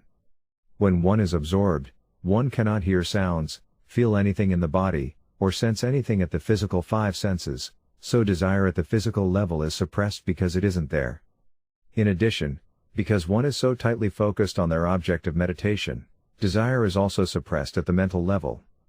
At the fourth absorption jhana and higher, it is said that the meditator even stops breathing through his mouth and nose, and breathes through his ears. This is not the case with the tranquil aware jhana, in which one is aware of the outside world and continues to breathe normally. The tranquil aware jhana. In MN 26, the Noble Search, and MN 36, the Greater Discourse to Sakaka, the Buddha describes his path to awakening. As mentioned in the previous section, he initially believed that the problem of reaching enlightenment was about controlling mind with the goal to control desire and thus end suffering. The suttas go on to describe, in some detail, how the Buddha first tried meditation as the primary way to end suffering. He sought out and studied with the most skilled Indian yogic masters of the time, learning everything they had to teach. He initially trained with the absorption jhanas as most yogis were doing at the time. When Gautama had attained to the seventh absorption jhana, the state of nothingness, his teacher Alara Kalama honored him, saying he had learned everything he had to teach. He invited him to stay and teach at his side. Gautama declined, for he knew there was more left to do. He saw that he could go deeper. There was something more than even this very sublime level of meditation. Suffering still existed. Craving was not yet extinguished. So, he asked Alara Kalama if there might be an even higher state. Alara Kalama told Gautama he knew someone who taught the highest state attainable. He was told to go study with Uddaka Ramaputa, who taught him up to attain the eighth absorption jhana, that of neither perception nor non-perception. He mastered this state in a short time and then the same thing happened. This teacher also invited him to stay and teach. Again, Gautama refused, feeling there was still something more to learn, that this was not the way to Nibbana. He still experienced subtle craving after coming out of these high states. Once more he left, having been told there was nothing left to be learned. He had mastered the highest yogic state taught at that time. He could find no one else to teach him any higher technique to control his mind. Venerable Bhikkhu Kanananda states in his small book Nibbana, The Mind Stilled, Volume 2 in Sermon 6, p. 127. These subtler layers of preparations, thoughts/formations, also have ignorance, craving, hidden within them. That is why, even Alara Kalama and Uddaka Ramaputa thought that they could get out of this wheel of existence, samsara, by tranquilizing the bodily activities, the verbal activities, and the mental activities. But they did not understand that all these are sankharas or preparations, therefore, they were confronted with a certain dilemma. They went on calming down the bodily activities to subtler and subtler levels. They calmed down the in-breaths and out-breaths, they managed to suppress thinking and pondering by concentration exercises, but without proper understanding. It was only a temporary calming down. No awakening had yet occurred for Gautama into the true nature of mind, so, disappointed, he rejected all mental absorption concentration practices and set off to do the austere ascetic practices of the yogic sadhus. By controlling pain in the body through engaging in tortuous, pain-producing practices, he hoped to achieve control of his mind. This would hopefully bring him to peace and a balanced mind. After 6 years of austerities, doing unspeakably difficult and even disgusting practices, like drinking his own urine and worse, see Suttas MN 36 and MN 12, when he was on the verge of death, the Bodhisattva, the future Buddha, gave up that path as well. He did master control of his body and perfected any austerity that was asked of him, but this did not lead him to the end of desire. After spending all this time mastering the yogic concentration jhanas and the yogic austerities, the future Buddha sat on the banks of the Ganges, near present-day Bodh Gaya. He was nearly starving to death, down to eating 1 rice grain per day. He knew he would die if he continued. A young woman named Sujata came and offered him sweet milk rice to eat. For the first time in a long time, he allowed himself to consume a reasonable portion of food. Immediately, he felt his energy returning. Vitality started to course through his body and mind. As he sat there on the river's bank, in the shade of a Bodhi tree, he reflected on his past efforts, realizing they had all been in vain. He was no closer to the end of suffering than when he started. He had tried and mastered all of the practices of concentration and austerities and hadn't gotten any closer to awakening. Then Gautama, the future Buddha, began to reflect on the plight of human beings. In the Samyutta Nikaya, the book of causation, Nidana origination, it says, Bhikkhus, before my awakening, while I was still a bodhisattva not yet fully awakened, it occurred to me, alas, this world has fallen into trouble, in that it is born, ages, and dies, it passes away and is reborn, yet it does not understand the escape from suffering, headed by aging and death. Then it occurred to me, when what exists is aging, and death come to be? By what is aging and death conditioned? There took place in me a breakthrough by wisdom. When there is birth, aging and death comes to be, aging and death has birth, of action, as its condition.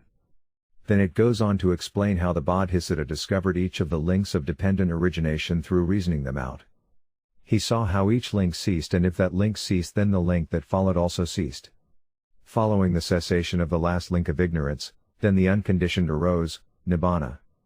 Then the Bodhisattva had a memory arise from a time when he was a young boy. He had been left by himself on a sofa under a roseapple tree while his father, the king, was at the plowshare festival. He remembered as he became completely tranquil and relaxed, he naturally had fallen into a very peaceful and energetic state, where his mind let go of all hindrances and desires. He entered a completely wholesome, joyful state. Fully observant and aware, a special tranquil state had arisen. He had let go of all striving at that moment and just observed what was happening, he just let everything be and relaxed even further into it. This was the state the Buddha would later refer to with the Pali word jhana. As the future Buddha sat beneath the Bodhi tree and reflected on this childhood memory, he realized that this was a different kind of state. As he contemplated this condition of mind, he entered this state again naturally. By completely relaxing both body and mind without trying or controlling, just being there in the present, content and joyful as he had been as a young boy, he achieved the same tranquil, open, and light-minded state. What the Buddha to be had found were what Bhante Vimalaramsi calls the tranquil aware jhanas. This was different from the concentration states he had practiced with his teachers before, and it can accurately be more described as a state of collectedness. Collectedness is defined in English as the state of being calm and composed. He is the very picture of collectedness and confidence, Webster's Dictionary. Then he went even deeper. And in the third watch of the night, from 3 a.m. to 7 a.m., he became the Buddha. Buddha is a title for a fully awakened one. This is not his name, but rather his title. After all, Buddha Gautama was not the first Buddha, nor will he be the last. I did once have the experience of going into a concentration jhana, by accident, ironically, wasn't following instructions, typical, on a TWIM retreat with Bhante Vimalaramsi. When I came out, there was a very high, powerful state of awareness with a lot of happiness. It was interesting because it felt very holy or sacred and secluded, very much as what I envisioned a holy monk would feel. It dissipated in about an hour and just faded away. The next day it was completely gone, and it felt like nothing had been gained at all by having the experience. I felt empty, in fact, at having gained nothing from such a powerful experience. It was strange that something so potent had no effect on my personality. I wanted to believe otherwise, but really no positive change had taken place. This was an insight to me. I went back and reviewed the instructions again and found that I hadn't been mindful enough. I had let myself become absorbed in the object. On another TWIM retreat, I purposefully did the breathing meditation using concentration to focus on the breath at the belly, in the way I had done doing vipassana. I found a very different experience happened when I forced mind to stay on the breath. Mind became very concentrated. I saw what looked like a border of lights, like a window frame, as if I was looking out a porthole on a ship. There was absolutely nothing inside this ring, just void and silence. Yet when I came out of that state, I did not feel the same clarity of the TWIM method. The deep concentration left a kind of torpor-like state and was rather uncomfortable. The mind did not feel bright and balanced. It had lost its pliancy and ability to think clearly. Strangely, it felt a little like I was stressed out, jumpy. I went to the Dhamma talk, and it was a bit hard to follow the talk. Gradually, however, mind returned back to a more balanced state. With the TWIM meditation, you start by establishing an easy, open, light-minded state. This is accomplished by using the feeling of metta or loving kindness as the object of meditation, and by smiling. Radiating metta outward keeps our attention light and open, while smiling is a wholesome movement that keeps us from taking the meditation too seriously, thereby creating tension and tightness, or, as the suttas call it, craving. We prefer the loving kindness object as it leads to faster progress, but breath can also be used if we employ the relaxed step properly. Below we will use the Satipatthana Sutta to understand the meditation process in terms of breath and the relaxed step needed. The most essential step toward experiencing the TWIM or aware jhanas is the correct practice of right effort, in particular, the tranquilized step as defined in the suttas, or what we call the relaxed step. In Pali, it is pasambhayam. The relaxed step is the key to removing hindrances and craving through true right effort, which allows this different kind of jhana to arise, an aware jhana. In both the Satipatthana Sutta and Anapanasati Sutta it says, as the student breathes in, he knows that he breathes in, when he breathes out, he knows that he breathes out. You don't focus on the breath alone but simply know that you are breathing. You simply understand that you are breathing. The Pali word for this is sati, which is to observe and to know.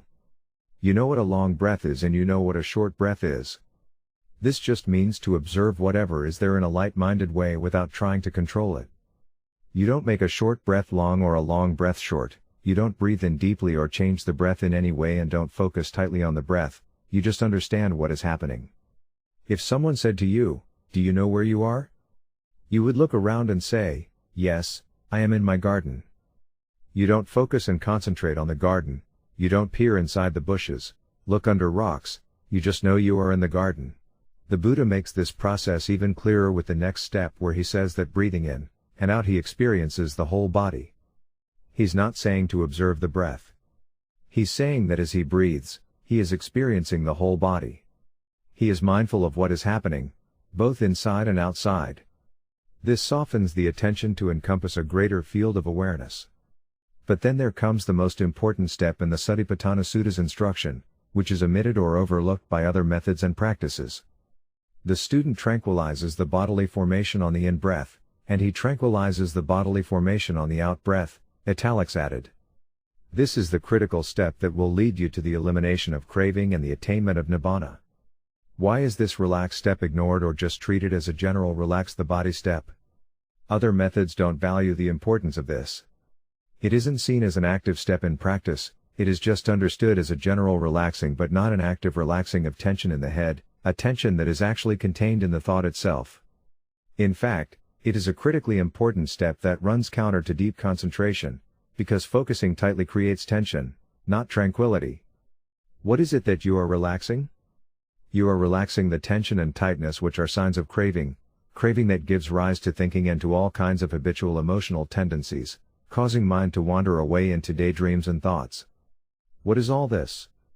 They are mental formations? The Buddha addresses all this noise of the distractions and asks us to relax and tranquilize this also.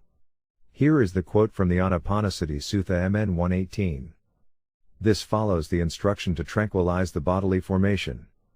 MN 118. He trains thus, I shall breathe in experiencing the mental formation, he trains thus, I shall breathe out experiencing the mental formation. He trains thus, I shall breathe in tranquilizing the mental formation, he trains thus, I shall breathe out tranquilizing the mental formation.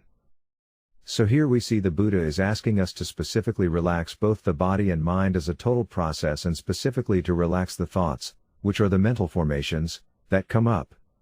Why does the thinking come up?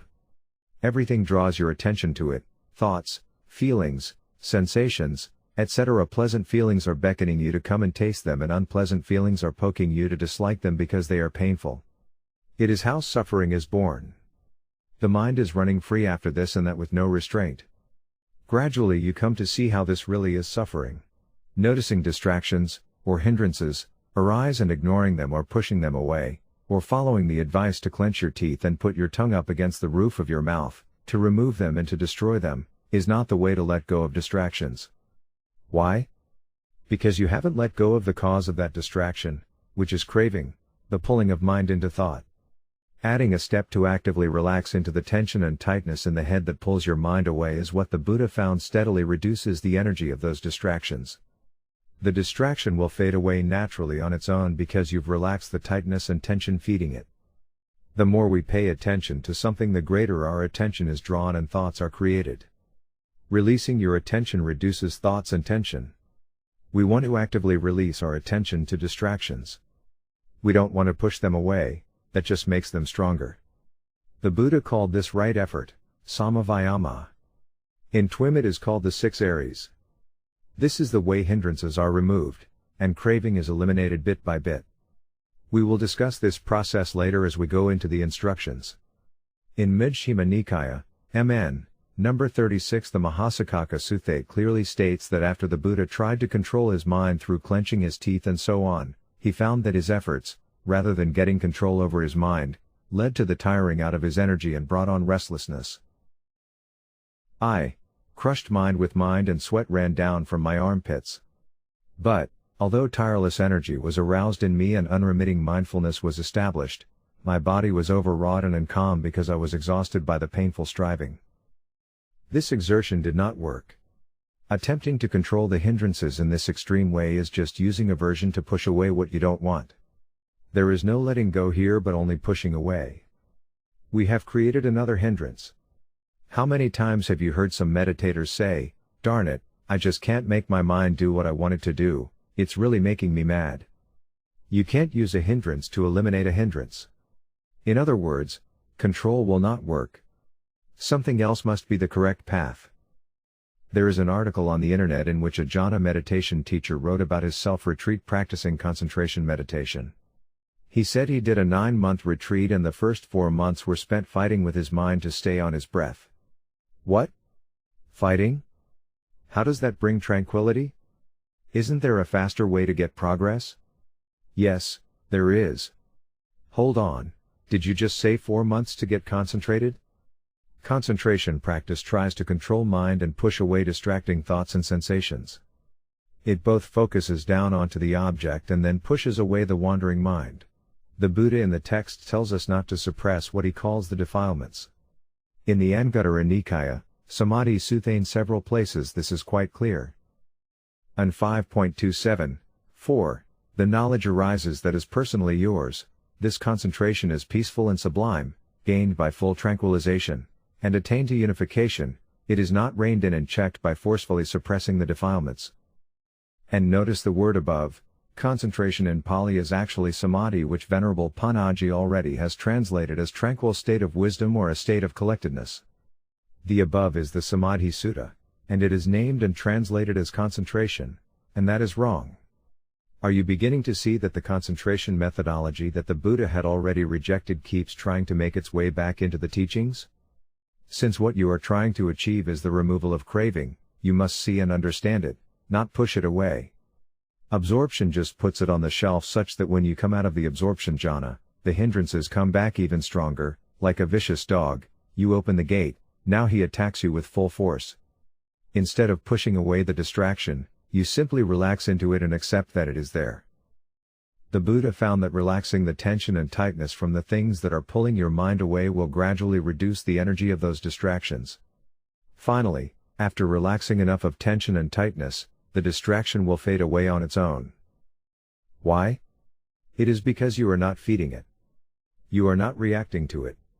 This is what tranquilizing means, relaxing any tension or tightness that is whisking you away into thinking. When you react to your wandering mind with aversion, "I don't like this," the reaction itself is the craving you are trying to remove. You need to tranquilize this reaction. Relax into it. Soften into it. Let it be. Let go of beating yourself up. As it occurs in the suttas, tranquilize is an action verb. It involves removing, by softening and purposely relaxing into, any tightness and tension in mind or body. It is not just a general relaxing of the mood or the body. You see a beautiful woman walking down the street. Your mind has a pleasant feeling and craving arises, "I like her." You can feel your mind tightening around the form of the woman. Then comes thoughts about her. "Wow, I haven't seen her around before, wonder where she came from." So, If we are sitting and we are using concentration meditation, and we start thinking over this experience of the lovely lady, we pull, or even jerk, our mind back to our object of meditation. We try to hold it there, pushing away this distraction. But because we did not allow the distracting mind that arose to be there by itself, and actively relax the tension and tightness around it, sensual desire, we had even more thoughts. We keep thinking more thoughts because the craving embedded in those thoughts keeps generating even more thinking. Then we start getting upset because our thoughts are out of control and get frustrated and think what it would be like to constantly have lustful thoughts, constantly thinking and unable to be quiet. Then we think even more about it and get completely lost. A daydream could just turn into a nightmare. The answer to this problem is the moment the image arose, and the pleasant feeling arose, you would want to start relaxing into that perception right away. You want to release your attention from it, relax the tightness around it. Then the rest of the thoughts don't come up. You also don't get frustrated because you have truly let go and have not suppressed anything. The word tranquilize in modern use often refers to stress relief. One might use a tranquilizer drug to take the stress away. In much the same way, we are tranquilizing the hindrance and taking away its tension and tightness. Returning to the Buddha's awakening story, he sat in meditation again, but this time he relaxed and let go of the tight mental fist wrapped around those thoughts that pulled his mind out of the present. He relaxed into and tranquilized the tightness arising in his mind, in his head. In the first watch of the night, the Buddha followed this method. He reached the fourth, tranquil aware, jhana.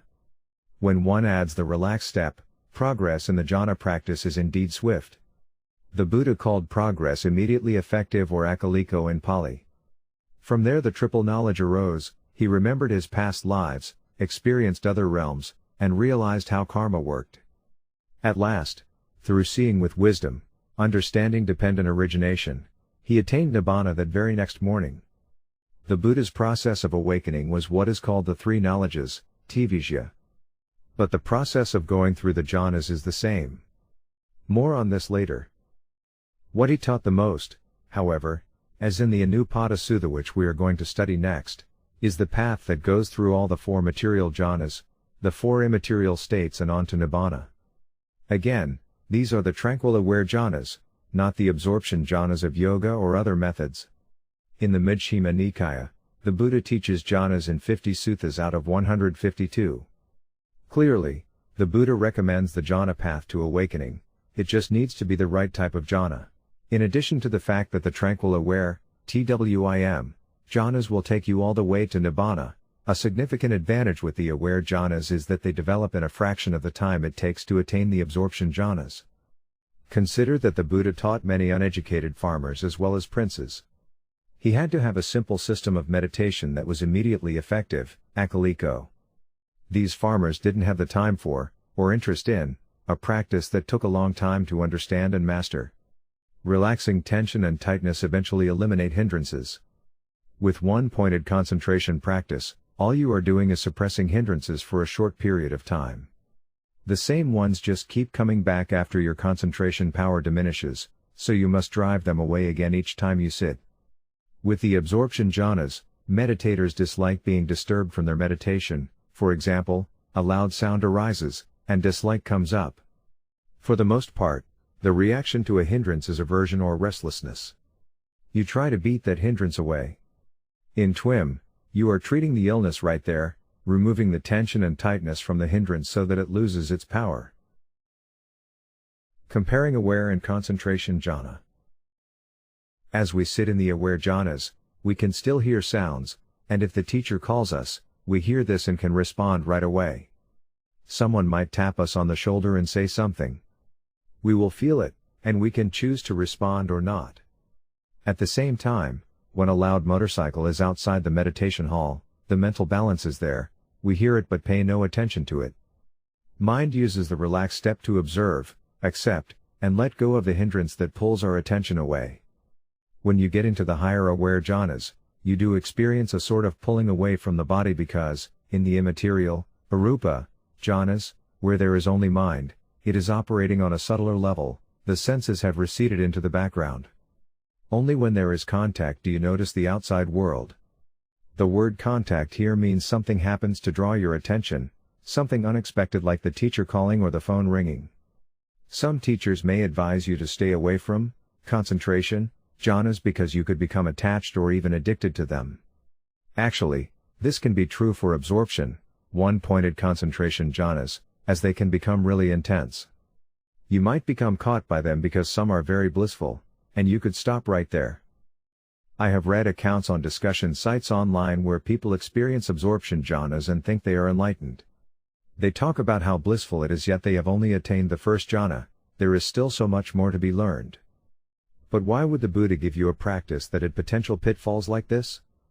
And wouldn't a student naturally want to move on and see what's next?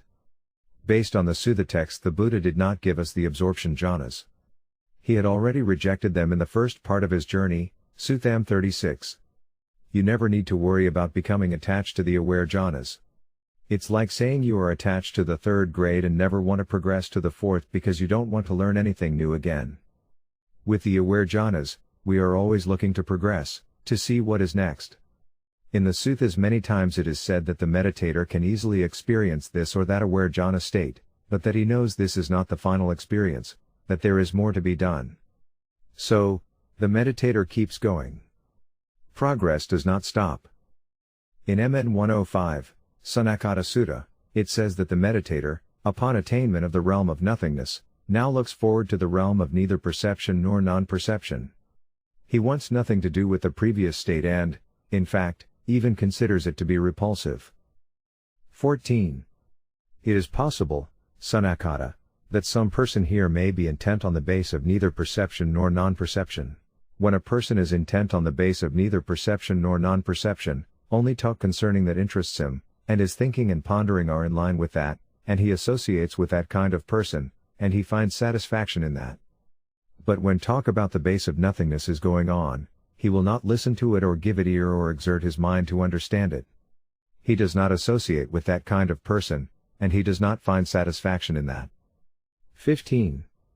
Suppose a person has eaten some delicious food and thrown it up. What do you think, Sanakata? Could that man have any desire to eat that food again? No, venerable sir. Why is that? Because that food is considered repulsive. The experiences you have when you practice an aware jhana are unlikely ever to be repeated in the same way again. They are stages of progress. For example, when one gets an insight, it can unleash quite a bit of joy. But don't expect that again. You have now acquired that understanding, and there is no more to be learned from that insight. That one is in the books. Progress using the relaxed step is incredibly fast. In the Satipatthana Sutta, the Buddha says awakening can happen in a single lifetime, in 7 years, 6 years, 5 years, or even as little as 7 days. When you follow the instructions precisely, your progress can be very quick. On a typical 10 to 14 day TWIM retreat, most students will get to the fourth jhana, and many of those will get into the higher arupa, formless, bases or jhanas. A few might even be successful, the first experience of the awakening. It doesn't happen every retreat, but some people are just ready for it. They understand and follow the directions perfectly and have a successful retreat in every sense of the word. When we release the tension and tightness from a hindrance, it gradually disappears. When that happens, you will have joy. For the first time, you have become free of craving until another hindrance shows up. This experience is the basis for the first tranquil aware jhana, a fully energetic, balanced, and sublime deep state of mind from which one can clearly see the impersonal processes of mind. From here you begin to see deeply into all 12 links of dependent origination, and in due time letting go of all conditions will come upon an unconditioned state. In summary, TWIM is not a concentration meditation practice, it is a collected meditation practice. Chapter 4, Types of Concentration Practice. The many methods of concentration practice.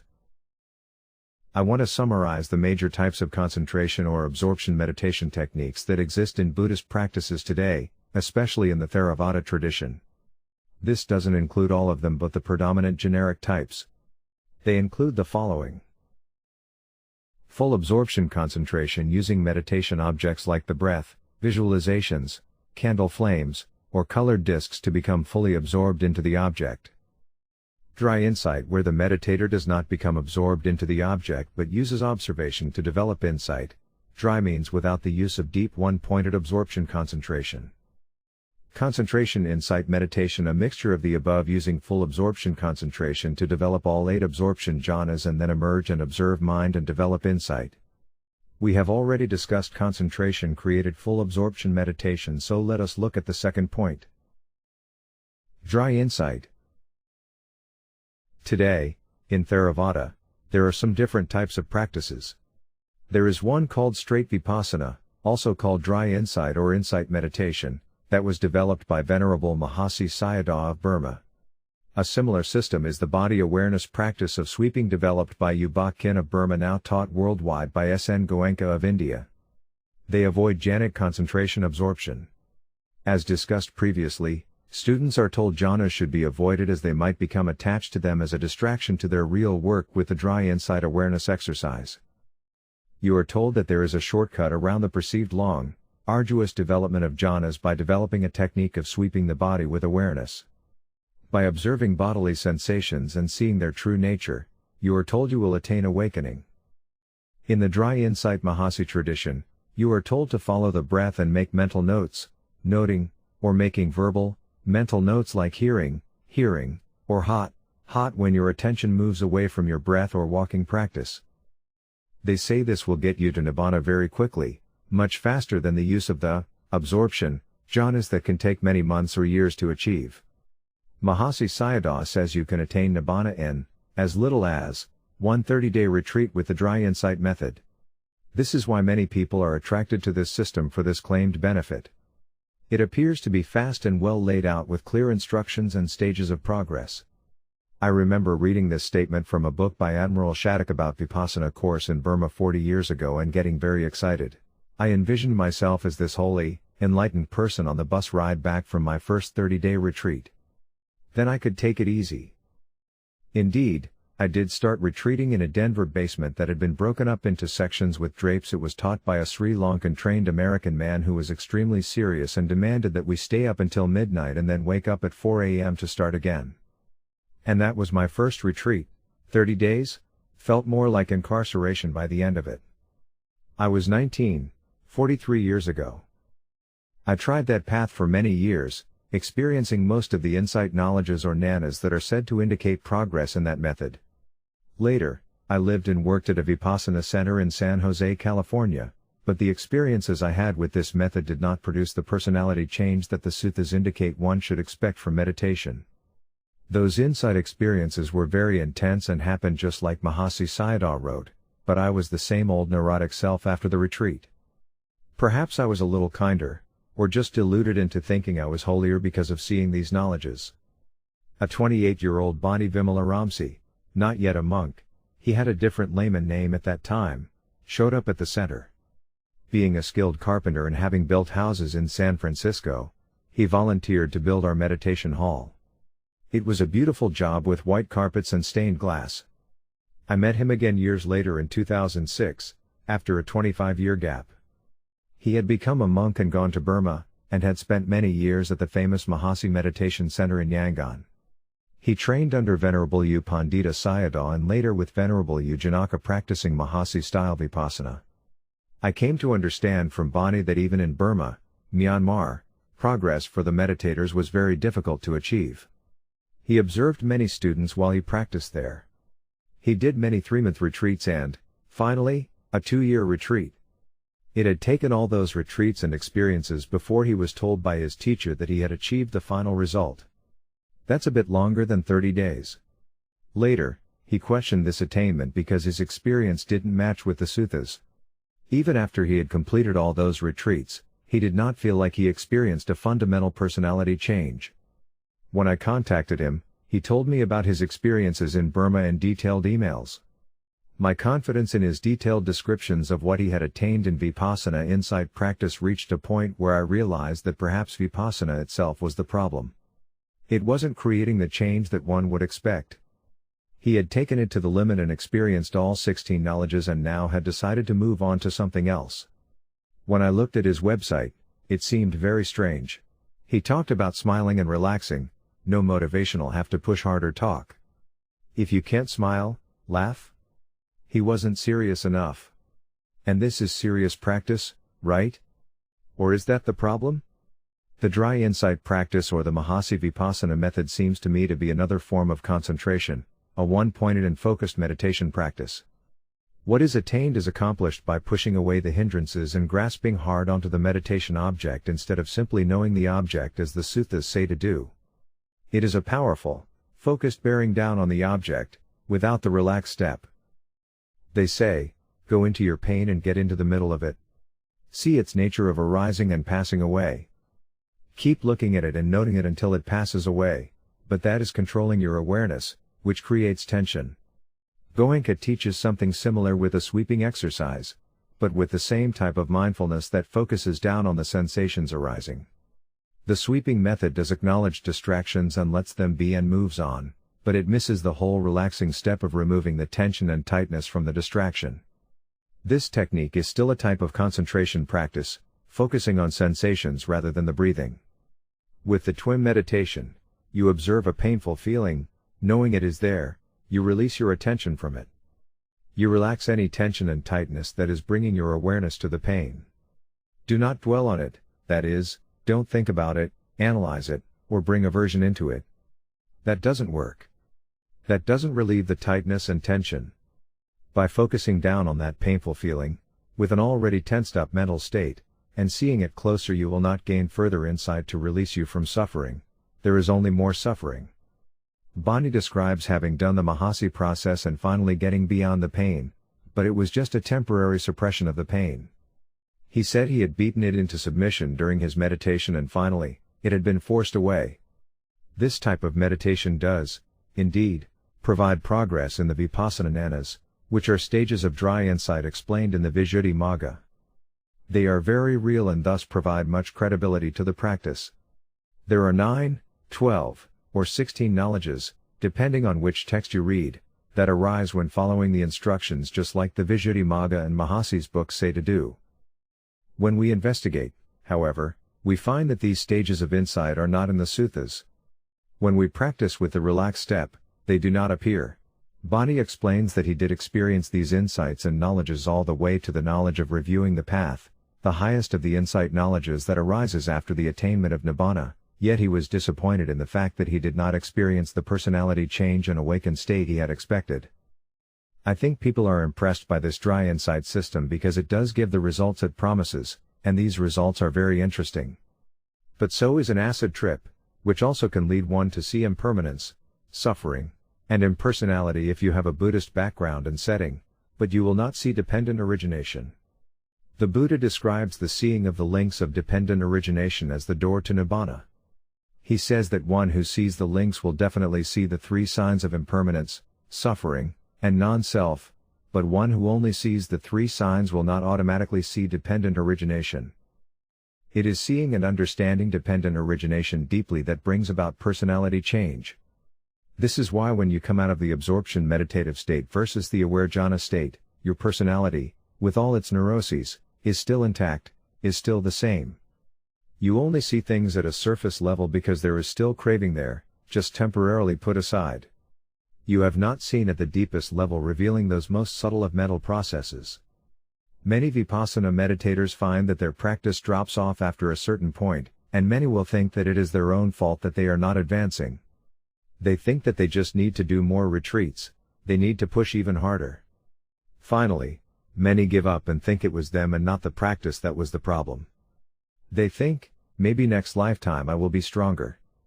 I'll have more merit. I had these experiences, and had no real change, and gave up practicing. I kept up with Buddhist studies, but lost interest in the practice and always wondered whether I had just missed something that everyone else had figured out. Concentration insight, versus dry insight. It is true that the absorption jhanas are very intense, and you could get attached to them. They completely push away the hindrances for a short period, and you come out of the jhanic state experiencing great bliss and happiness. But it doesn't last. Moreover, you don't learn anything from it.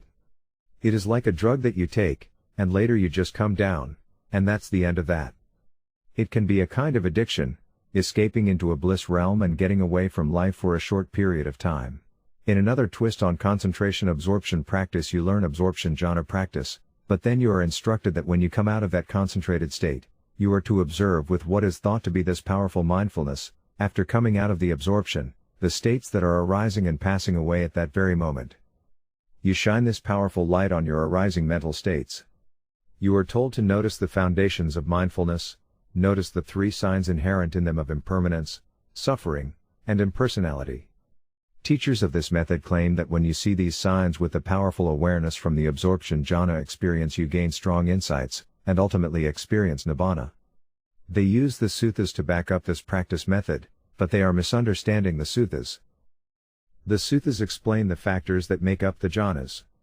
They do talk about their impermanent and impersonal nature and how, by observing these factors of mind, you will gain insight, but not by suppressing craving and hindrances with absorption concentration. It is by allowing the hindrances to arise and gently release them or control them, and they naturally fade away. These concentration practices are all based on the Visuddhimagga. Again, it says that once you attain the jhana, you exit out of that jhana and start to observe with the power of the concentration obtained. You use mindfulness to observe the mental processes. In this way, seeing how it works, you understand its nature of impermanence, suffering, and impersonality, anicca, dukkha, anatta. The Visuddhimagga stresses that this insight is so profound that you attain Nibbana. Some claim that this is what the suttas mean when they talk about the meditator observing the factors and characteristics of the jhanas. They use the suttas to back up this technique when actually this isn't what was meant at all. In the Anupada Sutta, it says the meditator observes many factors as they go through the jhanas. But they are already in the jhanas seeing these factors and don't need to come out to observe this. In fact, as soon as the jhana disappears, so do the jhana factors. They don't exist outside the jhana. You can't observe them later. The powerful, happy concentration jhana state that the mind has just emerged from has suppressed all the craving that was causing the suffering in the first place. What was the craving that was being suppressed? It was the hindrances. What is the goal of meditation? Eliminating the hindrances and purifying the mind. In your practice, if we push the hindrances aside with strong concentration, how can we ever hope to understand them and their root cause? The concentration insight meditator, using the absorption jhanas, will see the aggregates arising and passing away. He may, in fact, see some impermanence, suffering, and impersonality, but he won't see the links of dependent origination deeply. Most people, who are reading the suttas, only know about the concentration absorption practice. They are not aware of a tranquil aware jhana. When Sariputta says in the Anupada Sutta that one is aware of the factors of the first jhana as they occur, it is because he is in the first jhana describing them as they are happening right then. So far, I have read no claims of anyone who has attained awakening by practicing this method of going into the absorption jhanas and then coming out and reviewing the mental factors. Many have described this practice, but none I have ever read declare that there are meditators who have been successful with it. In the end, you can gain some understanding by observing mind, but you just can't get deep enough to see the links of dependent origination, and you certainly can't attain insight by analyzing or thinking about what you are observing. Profound insight is beyond thought. There can be no craving left to obscure your vision, which concentration meditation still contains. Seeing directly into mind with the absence of craving of the aware jhana will lead to Nibbana. Caution with absorption concentration. One final word about concentration meditation: one-pointed concentration can be dangerous. That may be too strong a word, but yes, it is true. Ruth Denison, a famous meditation teacher in California, tried a Zen retreat as her first step toward investigating meditation as a path to enlightenment. Doing the breath meditation in a concentrated way, she experienced a mental breakdown, and she ended up in a hospital. After this, she rejected this method and moved to a style of a more balanced awareness integrated with dance and movement that she developed on her own. There have been many other concentration-caused breakdowns. Just search the web for concentration meditation danger, and you will find any number of articles. It is a little-known fact that after her own negative experience, Ruth worked at her center in Joshua Tree, California, Dhamma Dina Vipassana Center, with people who had lost touch with reality because of absorption or dry insight practice. The connection of their mind to their body, to various degrees, had been disrupted, She worked with them to get their hands in the dirt, had them build stone monuments, and otherwise tried to bring back the connection to their bodies. These were people who came from traditions using concentration meditation as their practice. I was on several TWIM retreats at her center, and while there I heard Ruth talk about this issue. On one retreat I was introduced to a person who had been sent there. She looked pretty miserable. She was withdrawn and had low energy and no ability to sit. There was a kind of hopelessness in her voice when she said hello. Ruth had a lot of luck bringing people back to balance, and I certainly hope she was successful with her. In Vipassana, especially, many people now talk about the dark night of the soul stage in the meditation. This is a pretty new term for me, but it is simply talking about the higher stages of the meditation where the knowledge of fear arises, among other states. These are standard levels of knowledge, and I went through them and was told just to write it out. It never had a name like this, but I do know what it is.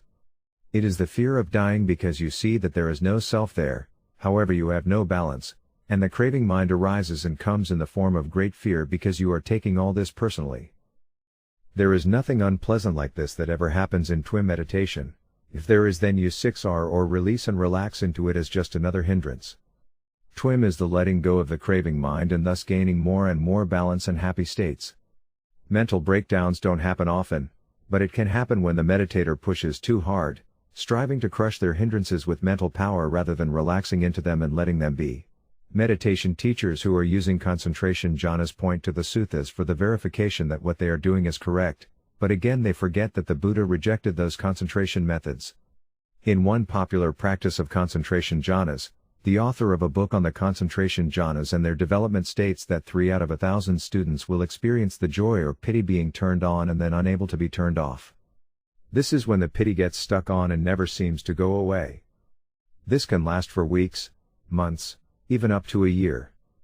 Thankfully, this is quite rare since there aren't any really effective solutions other than waiting the thing out. What does seem to help is getting grounded, exercise, manual labor, and eating heavy foods, like meat. He describes when piti is left on it is like a high energy, buzzing, unpleasant feeling that continues whether you are sitting or not. Sometimes it just only creates insomnia. Another problem, that is also reported in the book, is sometimes students want to bypass the first jhana intentionally because the intense piti brings up painful memories. And there are issues with the second and third jhana states where one is advised to bypass or do something to avoid a certain problem. The suttas do not support the concentration absorption jhanas or the dry insight method at all. They don't support the arising of painful states and a practice that is gradually eliminating craving step by step. Proponents say it's faster. So, are we saying the Buddha gave us the slow way? The Buddha's supreme knowledge would have seen the best and fastest way. I think we can assume this. Suttas support TWIM. When the relaxed step is used, there are no negative states that arise. The suttas say you continue with your meditation, through the jhanas, and after the base of neither perception nor non-perception, you keep meditating to what some call a 9th jhana. This is the cessation of mind's movement completely. Gradually the mental movement gets slower and slower starting at the first jhana going to the base of neither perception nor non-perception. There are 8 steps or levels, and there is the point where mind finally just stops. If you think about this, you are not going higher and higher in the meditation, you are going lower and slower until everything just stops. There is no stopping progress in the meditation, it naturally moves along, and insights arise as they will until mind stops and enters cessation. The basis and meditation object for Tranquil Wisdom Insight Meditation is metta and the 4 Brahma Viharas right from the suttas. There are some added methods used in TWIM like breaking down the barriers and sending metta to a spiritual friend, which are very helpful in the beginning stages of the meditation. When your TWIM meditation has developed to a certain level, it then switches to and follows the suttas precisely, using the pervading to the 6 directions as taught in the Brahmavihara method. One thing that isn't used with this metta practice and TWIM, which is used by the majority of other teachers, is repeating the same 4 statements over and over. This is a traditional way of developing metta meditation. With the TWIM method, you bring up the sincere feeling of the wish for loving kindness and put that feeling in your heart. You surround your spiritual friend, your meditation object, with that feeling and suffuse him or her with that feeling. The way most people are teaching metta is an intellectual exercise instead of a feeling meditation by saying the same statements over and over again, which turns it into a mantra or a one-pointed concentration. Instead of making the wish over and over to be happy, in TWIM you use the wish to remind yourself to bring up the feeling of loving kindness. Later, as your practice goes deeper, you will drop the phrases entirely. The result of doing this is not a dry intellectual experience, but rather, a feeling exercise which uplifts mind and helps you to become happy. Continually repeating the same statements allows no room for the feeling to develop. You must develop a sincere feeling and wish for your spiritual friend to be happy so the metta or loving kindness can take hold.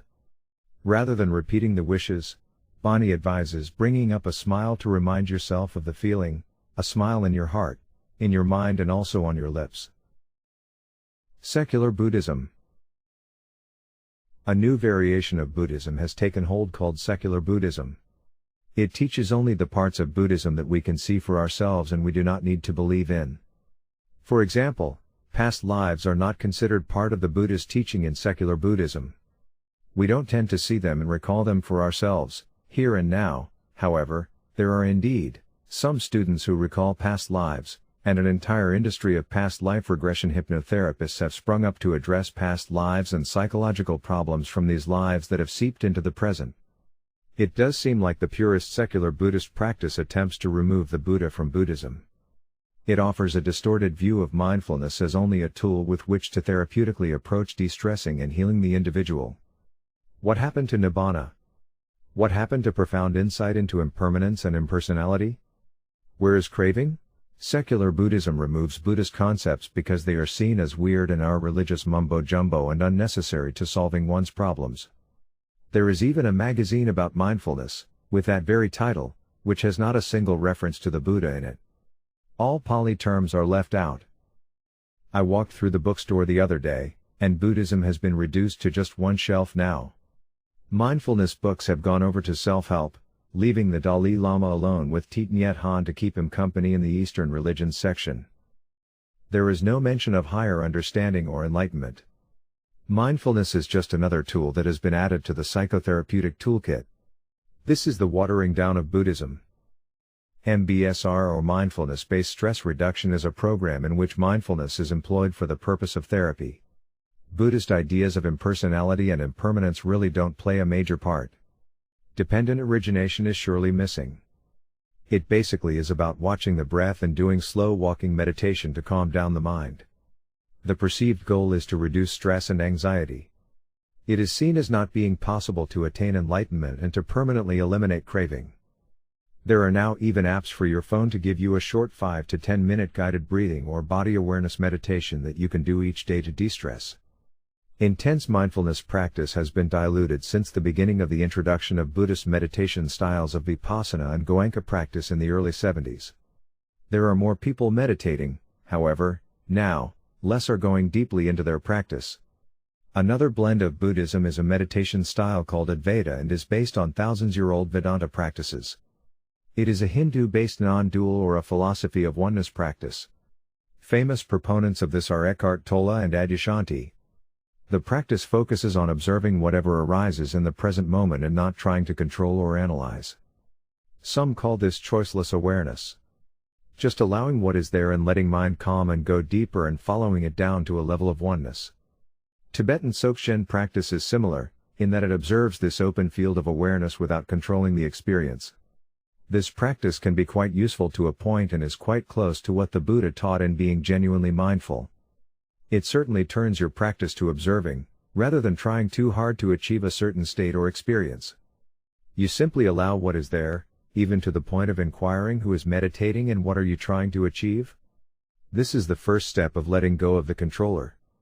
Adyashanti explains that instead of controlling the meditation, you let go of the meditator. As one gets deeper and mind's activity slows, proponents explain that you will eventually see the underlying essence or spirit referred to by Tolle as the sacred. Adyashanti calls it coming to a state of oneness, unchanging and blissful. This is a variation of the belief in a soul or higher self. Unchanging meaning a permanent state. At the end of the Brahmavihara TWIM practice that is described here, the feeling of equanimity disappears. The meditator is now told to take this quiet mind as the object of their meditation. Observe any movements and release and relax those movements as they arise. Come back to the quiet mind. This does sound like what the Vedanta practice or choiceless awareness achieves, and these meditation practices can be useful. However, they can't get beyond just a quiet mind to see below that. Since the relaxed step, the foundation of TWIM, is not employed here, you won't understand how to relax the mental tightness to go even deeper. With that tool, you go past the level where one might think that a permanent type of spirit resides, down to an even deeper level and ultimately the very nethermost, the beginning of mentality itself. When your mind is just barely moving, and you are able to observe with powerful mindfulness, you won't be able to find such a thing as a self, only moments of consciousness arising and passing away, in a never-ending stream. From this insight arises disenchantment, and then dispassion leading to awakening out of this dream of self. Chapter 5, Beginning Practice. Chapter 5, Beginning Practice. Now let us see how the TWIM meditation practice can take us through the 4 tranquil aware jhanas, including the 4 formless bases contained in the 4th jhana, culminating with the attainment of Nibbana. If you follow what the suttas say without any added interpretation, then this is what will happen. This is the progress of Tranquil Aware Insight Meditation or TWIM. The jhanas described from here on are the Tranquil Aware jhanas. In this type of jhana, you are aware of both mind and body. The Buddha said we cannot ever understand ourselves unless we look at the totality of who we are and see the impersonal nature of everything that arises. We can't control anything by pushing it away or trying to stop what comes up. Only through acceptance of what is in the present, not fighting or controlling it, seeing it clearly without mental noise or craving, can we achieve release. A word here about morality. The Buddhist system is built on a moral view of the world. If you do unwholesome actions, then painful results and mental states like hindrances follow. Do wholesome and wholesome follows. Meditation is completely wholesome. If you wish to be successful in your meditation, you should be following the 5 precepts as a minimum to achieve the best progress. What are they? Not killing, not stealing, not lying or cursing, not being involved in sexual misconduct like adultery, and not taking intoxicants or alcohol. It isn't hard, and it's said that following these simple guidelines brings you a prosperous and happy existence in this life and the next. Following these 5 precepts, prescribed by the Buddha as your moral baseline, will help your meditation to go very deep. By not committing any further harmful acts, you will become free of guilt and remorse, and your mind will be peaceful and tranquil. For retreats, there are an additional 3 precepts to help you fine-tune, including not eating after noon, not engaging in entertainment, and not using perfumes or makeup. Summary of the meditation instructions. The beginning meditator will spend a few days or weeks cultivating loving-kindness toward themselves and a spiritual friend by using phrases to help bring up the feeling of loving-kindness. May I be happy, may I be peaceful, as I am happy I wish you to be happy. This process will take them to the 4th jhana. As they progress, they will move on to radiating metta to the 6 directions and progress from the 4th jhana to the base of nothingness and beyond. Beginning posture. Before meditating, it is helpful to find a relatively quiet place and to sit comfortably and upright. Sitting cross-legged is not required, the full lotus is certainly not necessary. A sitting posture that is familiar to your body will be less distracting and more helpful than one in which you are uncomfortable or in pain. In the West, many meditators find sitting on the floor difficult. In that case, use a chair rather than causing yourself undue pain and discomfort. There is no magic in the floor. Avoid leaning heavily back into the chair. Sit with your vertebrae stacked one on top of the other. The posture should be comfortable. The goals are to reduce any real physical cause of tension and pain and to improve alertness. We will have enough mental obstacles to keep us busy.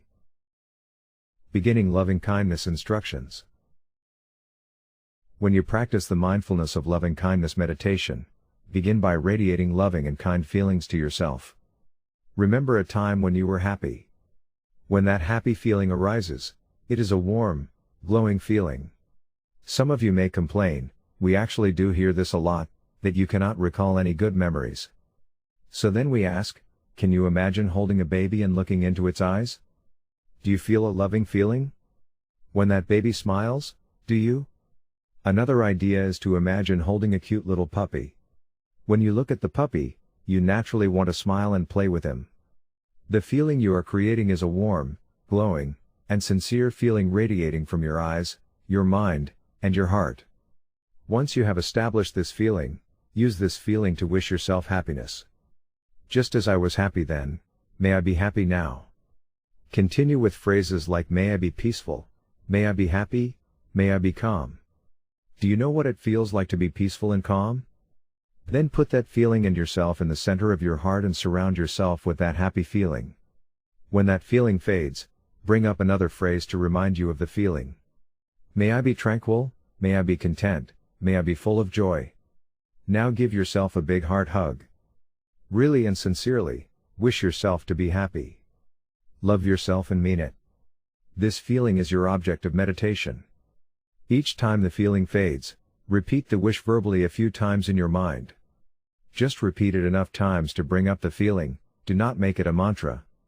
Saying a phrase over and over will not bring up the feeling we want, the phrase just reminds us to bring the feeling up. When the feeling comes up we drop the phrase. There are a number of other teachers who focus on just saying the phrases over and over, and that doesn't work. That will just turn it into a concentration practice on the phrase. Some people visualize easily, others do not. It is not important that you clearly see your object of meditation. Just know it is there. Keep the feeling of yourself in the center of your chest, wrapped in this happy and content feeling, and, we do mean really feel good. Feel peaceful, or calm, or loving, or gentle, or kind, or giving, or joyful, or clear, or tranquil, or accepting. Be okay sitting and feeling this. It's okay to feel good, let yourself be there in the present, just feeling this contentment. You have nowhere to go, you are on a little vacation from life now. There is nothing to do other than to be happy and radiate that feeling to yourself. Can you do that? Don't try to be happy. Be happy. Be content. Be at peace, right here, right now. You have our permission to be happy for at least the next 30 minutes. This is a feeling meditation, but don't over-observe the center of your chest trying to bring up a feeling of loving kindness. Don't force a feeling where there isn't one. Don't put the cart before the horse. Smile and feel that smile all through your body. As you say the phrases, bring this feeling up, and it will resonate in your heart area on its own. Sincerely wish yourself happiness. Believe it, and know that you do wish happiness for yourself. Just be with this feeling, know it is there, and smile with it. There may be some blocks that come up, such as saying to yourself, no, I don't deserve to be happy like this. This aversion to your own happiness is a distraction. Distractions will be covered shortly. We will explain the method to deal with them so that you can allow and train yourself to feel real loving kindness for a longer period of time. Later, when you begin feeling this feeling toward others, know that similar blocks may come up and that these are distractions too. There is no reason that others should not be happy as well. The goal is to first accept and allow yourself to be happy and peaceful. It's okay. Then, since you feel that happiness in your own mind, you will be happy to share that feeling with other beings. When you sit, please don't move. Don't wiggle your toes, don't twitch or itch, don't rub, don't scratch, don't rock back and forth. Don't change your posture at all. Sit as still as the monk below. When you sit still, the mind calms down. If there is any movement at all, the mind will be distracted. Just as jello sets up, it must be cooled and not jiggled around to solidify. Smiling. This is a smiling meditation. The reason that you should smile is because it has been found that when the corners of your mouth go up, so does your mental state. When the corners of your mouth go down, so does your mental state. Put a little smile on your lips, but don't stop there. Put a smile in your eyes even though your eyes are closed. You'll notice there can be a lot of tension in the eyes. Put a smile in your mind. And, especially, put a smile in your heart. It can be a mechanical smile at first, eventually, it will turn into a sincere happy feeling. It should be a smile that conveys loving kindness. It's important to believe it. Smile with your lips, smile from your mind, and smile from your heart. If your mind wanders away 25 times in a sitting, and 25 times you recognize it, release it, relax, re-smile, and return to your meditation, then you've had a good meditation. It definitely might not be a quiet and calm meditation, but it is an active meditation, and that can still be a good meditation. Every time your mind wanders away and comes back, and you relax and smile, you are developing your ability to see a distraction and let it go. You are improving your mindfulness, your observation power. As you practice, you will get better at it, and your powers of observation will get stronger. Distractions. While you practice metta-meditation in this way, your mind is going to wander.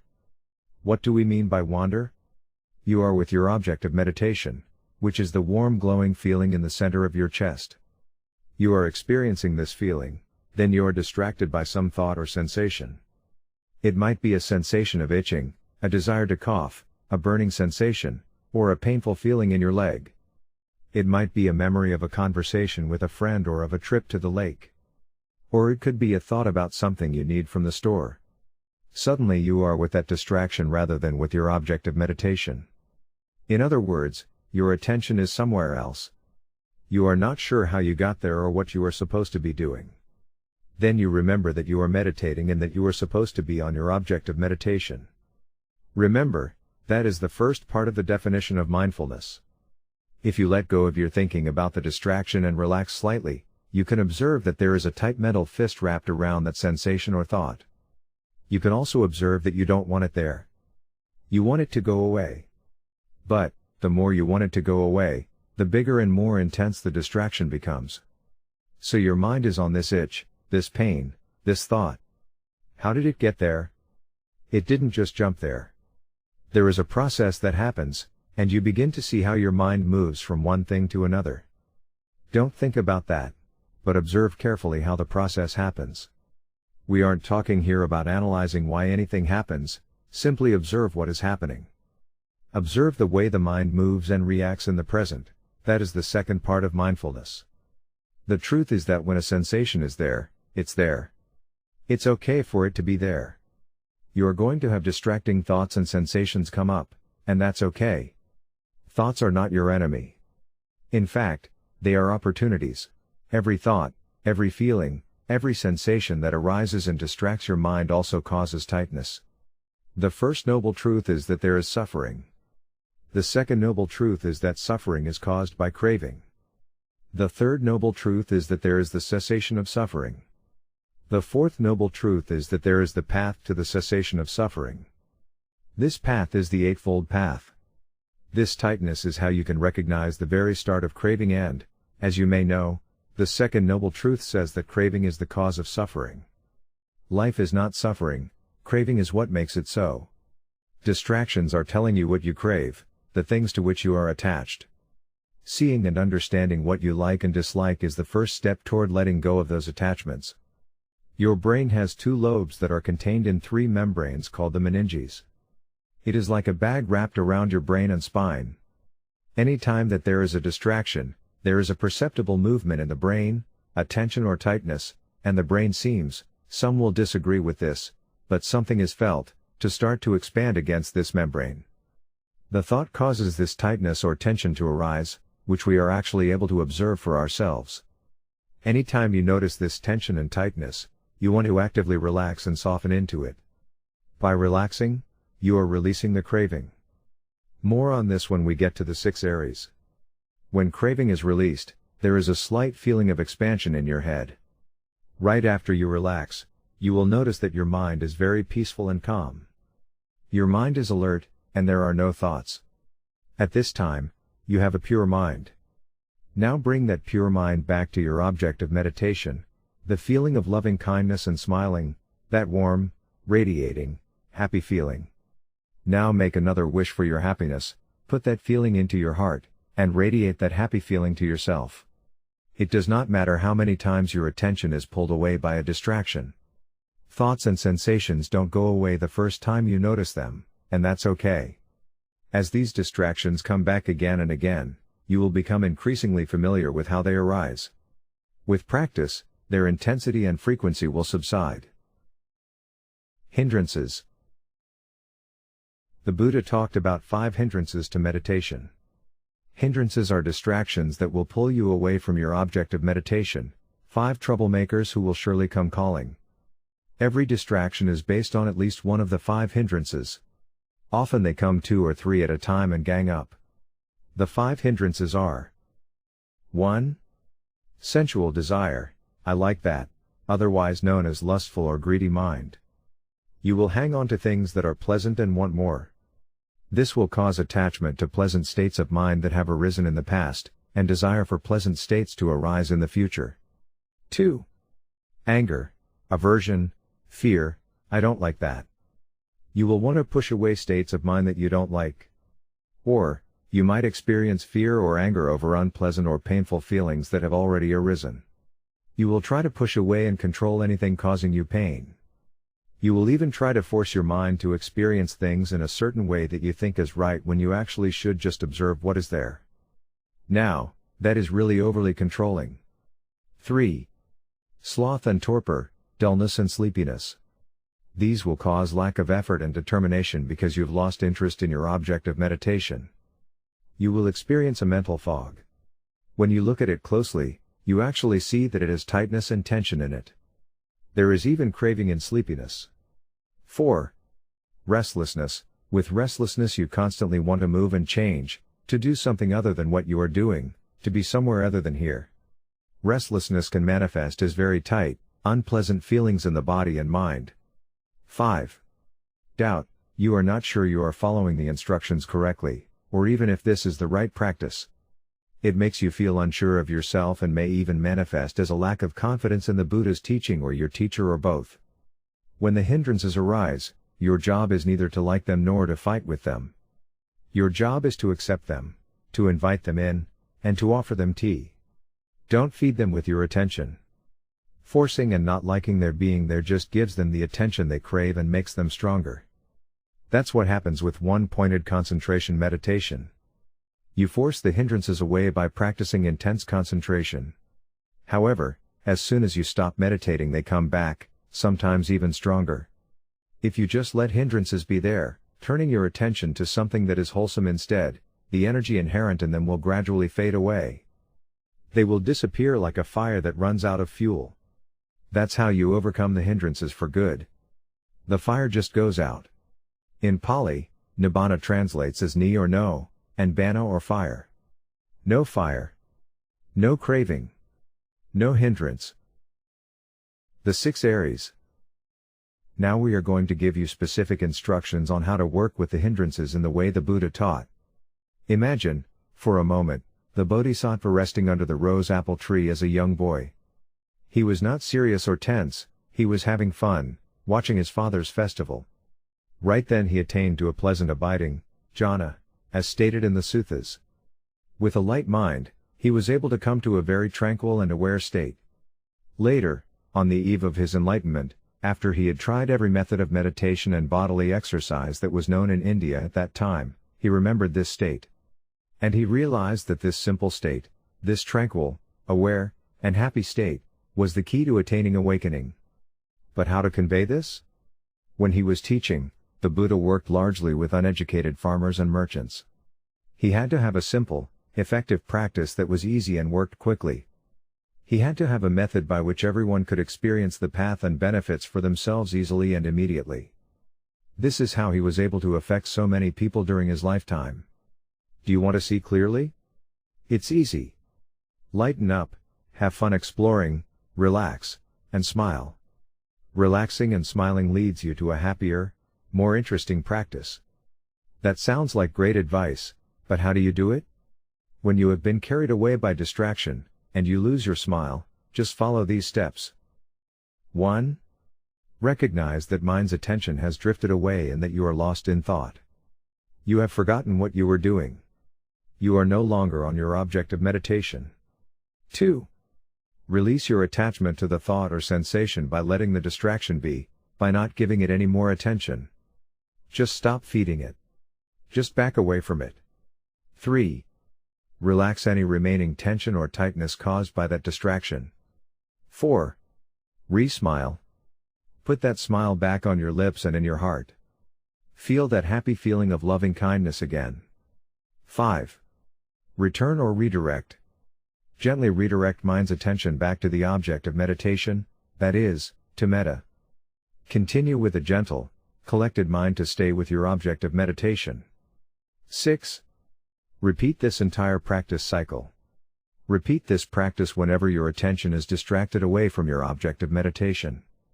We call these the 6 Aries. They are drawn directly from the Sutta text as part of right effort. The first 4 R's are the 4 right efforts, with the last 2 R's to remind you to return and repeat as needed. Notice that you never push anything away. You never try to control anything. Trying to control is using craving to eliminate craving. Please don't do the 6 Aries for some slight noise in the background or a minor bodily feeling. As long as you are still with your feeling of loving kindness, just stay with that feeling and let it deepen. Ignore those slight distractions in the background. As a beginner, do the 6 Aries only if your attention is completely gone from the object. In the explanation of the Eightfold Path in the Suttas, one of the components is right effort. Right effort and the 6 Aries are exactly the same things. What is right effort? 1. You notice that an unwholesome state has arisen. 2. You stop paying attention to that unwholesome feeling, letting it be there by itself with no pushing away or holding on to it. 3. You bring up a wholesome feeling. 4. You stay with that wholesome feeling. The 6 Aries just add the return and repeat to complete the cycle. We are practicing right effort by repeating the 6 Aries cycle again and again. We see and experience for ourselves what suffering is and how to relieve it. You notice what causes you to become tense and tight, and then how to reach its cessation by releasing and relaxing and bringing up a wholesome object. You discover how to exercise the direct path to the cessation of suffering. This happens each time you recognize and release an arising feeling, relax, and re-smile. Notice the relief. When you look at the benefits discussed in the Sutta about the Dhamma, there is a phrase that says the Dhamma is immediately effective. By practicing the 6 Aries, you fulfill this statement. When you relax the tension or tightness caused by a distraction, you immediately experience the third noble truth, the cessation of suffering. In other words, you are purifying the mind by relaxing and letting go of suffering. You see this for yourself. Then you bring up a wholesome object by smiling and return mind's attention back to metta, which is a wholesome feeling. You do not have to practice for long periods, months or years, to feel relief. You can see it right after the relaxed step of the 6 Aries. You notice the moment of a pure mind, free from craving.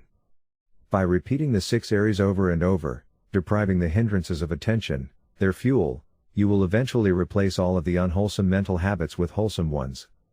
In this way, you bring up only wholesome states and will eventually achieve the cessation of suffering. To be successful in meditation, you need to develop your mindfulness skill and observation power. Also, keeping up your sense of fun and exploration is important. This helps to improve your mindfulness. The 6 Aries training develops these necessary skills. Sometimes people say this practice is simpler than they thought. Some have actually complained to the teacher because they want this meditation to be more complicated. Now let us go through each of the steps in more depth. Recognize. Mindfulness remembers to observe and recognize movements of mind's attention from one thing to another, that is, from the meditation object to the distraction. This observing notices any movement of mind's attention away from the object of meditation. One can notice a slight tightness or tension as mind's attention begins to move toward the arising phenomenon. Pleasant or painful feelings can occur at any one of the 6 sense doors. Any sight, sound, odor, taste, touch or thought can cause a distraction to arise. With careful non-judgmental observation, you will notice a slight tightening sensation arising both in mind and physically in the brain itself. Recognizing early movement of mind is vital to successful meditation. You then continue on to release. When a thought about something arises, release it. Let it be there without giving any more attention to it. The content of the distraction is not important at all, but the mechanics of how it arose are important. Don't analyze it or try to figure out why it is there, let it be without keeping mind's attention on it. Without your mind's attention, the distraction loses energy and passes away. When you do not keep your attention on it, a distraction and the mental chatter about it ceases. Mindfulness then reminds the meditator to relax. After releasing the thought and allowing it to be by itself without trying to watch it or get involved in it, there is a subtle, barely noticeable tightness or tension remaining within mind and body. To remove this remaining tension, the Buddha introduced a relaxed step. The suttas call the relaxed step tranquilizing the bodily formation. This is true especially in your head, which is part of your body. It means to unclench your attention from and around the thought. It is more than just letting it go.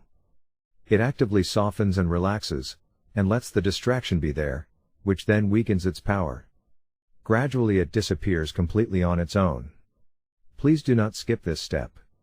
It is the most important part of this meditation. It is the missing step we talked about in the introduction. It is the key to progress. Without performing this step of relaxing every time you are distracted from your meditation object, you will not experience the close-up view of the cessation of the tightness caused by craving. You will not feel the relief as this tension is relaxed. Remember that craving always manifests first as a tightness or tension in both your mind and body. The relaxed step gives you a kind of mundane Nibbana. You have a momentary opportunity to see and experience the true nature of and relief from tightness and suffering while performing the release and relax steps. Mindfulness then continues to remember to re-smile. If you have listened to the Dhamma talks on our website, you might remember hearing about how smiling is an important aspect of the meditation. Learning to smile and raising the corners of the mouth slightly helps the mind to be observant, alert, agile, and bright. Getting serious, tensing up, or frowning causes mind to become heavy and your mindfulness to become dull and slow. Insights become more difficult to see, thus slowing down your understanding of Dhamma. Return. Redirect your mind back to your object of meditation. Gently redirect the mind and don't jerk it back before you are ready. Make this a harmonious movement, a movement that is timely and not forced. Repeat. Repeat this entire practice cycle as often as needed. Stay with your object until you slip, and then run the 6 areas again. Spiritual friend. For the first 10 minutes of your sitting, radiate loving kindness to yourself. Wrap yourself up in that happy, tranquil feeling using the previous instructions. For the rest of the sitting, radiate loving and kind thoughts to a spiritual friend. What is a spiritual friend? Now we will select our next object of meditation, the spiritual friend. It is very important that they are a living person, of the same sex, and are not a member of your family. When the spiritual friend is of a different sex, it may lead to lustful feeling, and this complicates your experience. This is the traditional way of teaching metta. If this instruction does not fit you, then just make sure the person you select does not raise lustful feelings in your mind when you are radiating loving kindness. Remember, you will be spending a long time with this person. Your spiritual friend should be someone who you deeply respect and sincerely wish well. They are someone who makes you smile when you think of them. It might be a favorite teacher or counselor who has your highest goals in mind. It might be a friend who always has your back and supports whatever you do.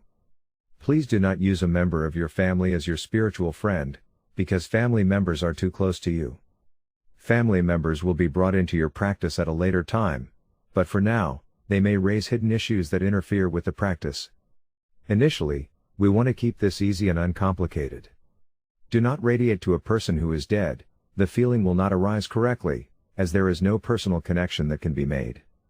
You make the wish for your spiritual friend in this way: as I feel this happiness in myself, may you be happy and peaceful. Wrap them up in the feeling of loving kindness, place them in the center of your heart, and smile at them as you are doing this. Really be sincere about this. Really believe it. The more you believe it, the stronger the feeling will become.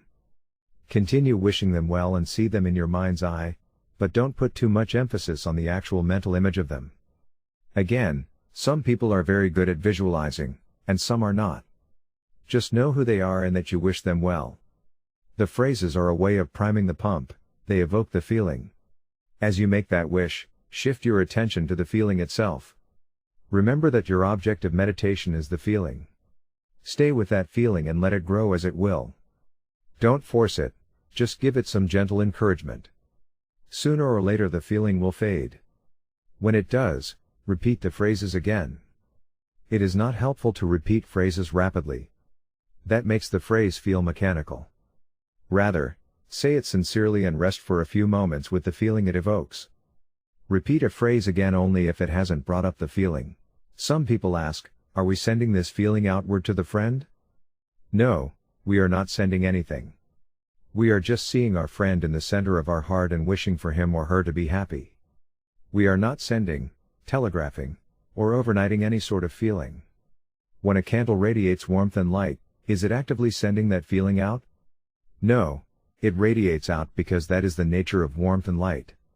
In the same way, we surround and immerse our friend with this feeling, wishing it for them, and seeing them smiling and happy. This process is a combination of three things arising: the radiating feeling in your heart, the mental phrase, and your image of yourself or your spiritual friend. About 75% of your attention should be on the radiating of the feeling, 20% on feeling the wish, and just a little, say 5%, on visualizing your spiritual friend. Some people think they should make the visualization a bigger part of their practice. Then they complain about having tightness in their head. This is because they are pushing the idea of seeing their spiritual friend too much. The teacher will tell them to stop trying so hard because the most important part of metta is feeling the radiating, making a sincere wish for their spiritual friend's happiness and then feeling that happiness, not visualizing their friend. If you are getting a headache or feeling pressure, you are trying too hard. Smile again and back off a little. When you picture your spiritual friend, see them smiling and happy. Remember to keep a little smile on your lips for the entire meditation session. If you find yourself not smiling, then this will be a reminder to smile once again.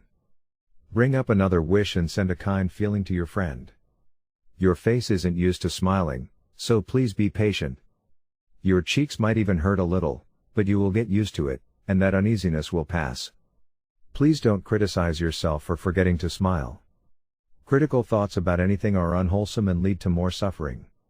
If you see that you are coming down on yourself for forgetting to smile, then laugh at yourself for having such a crazy mind.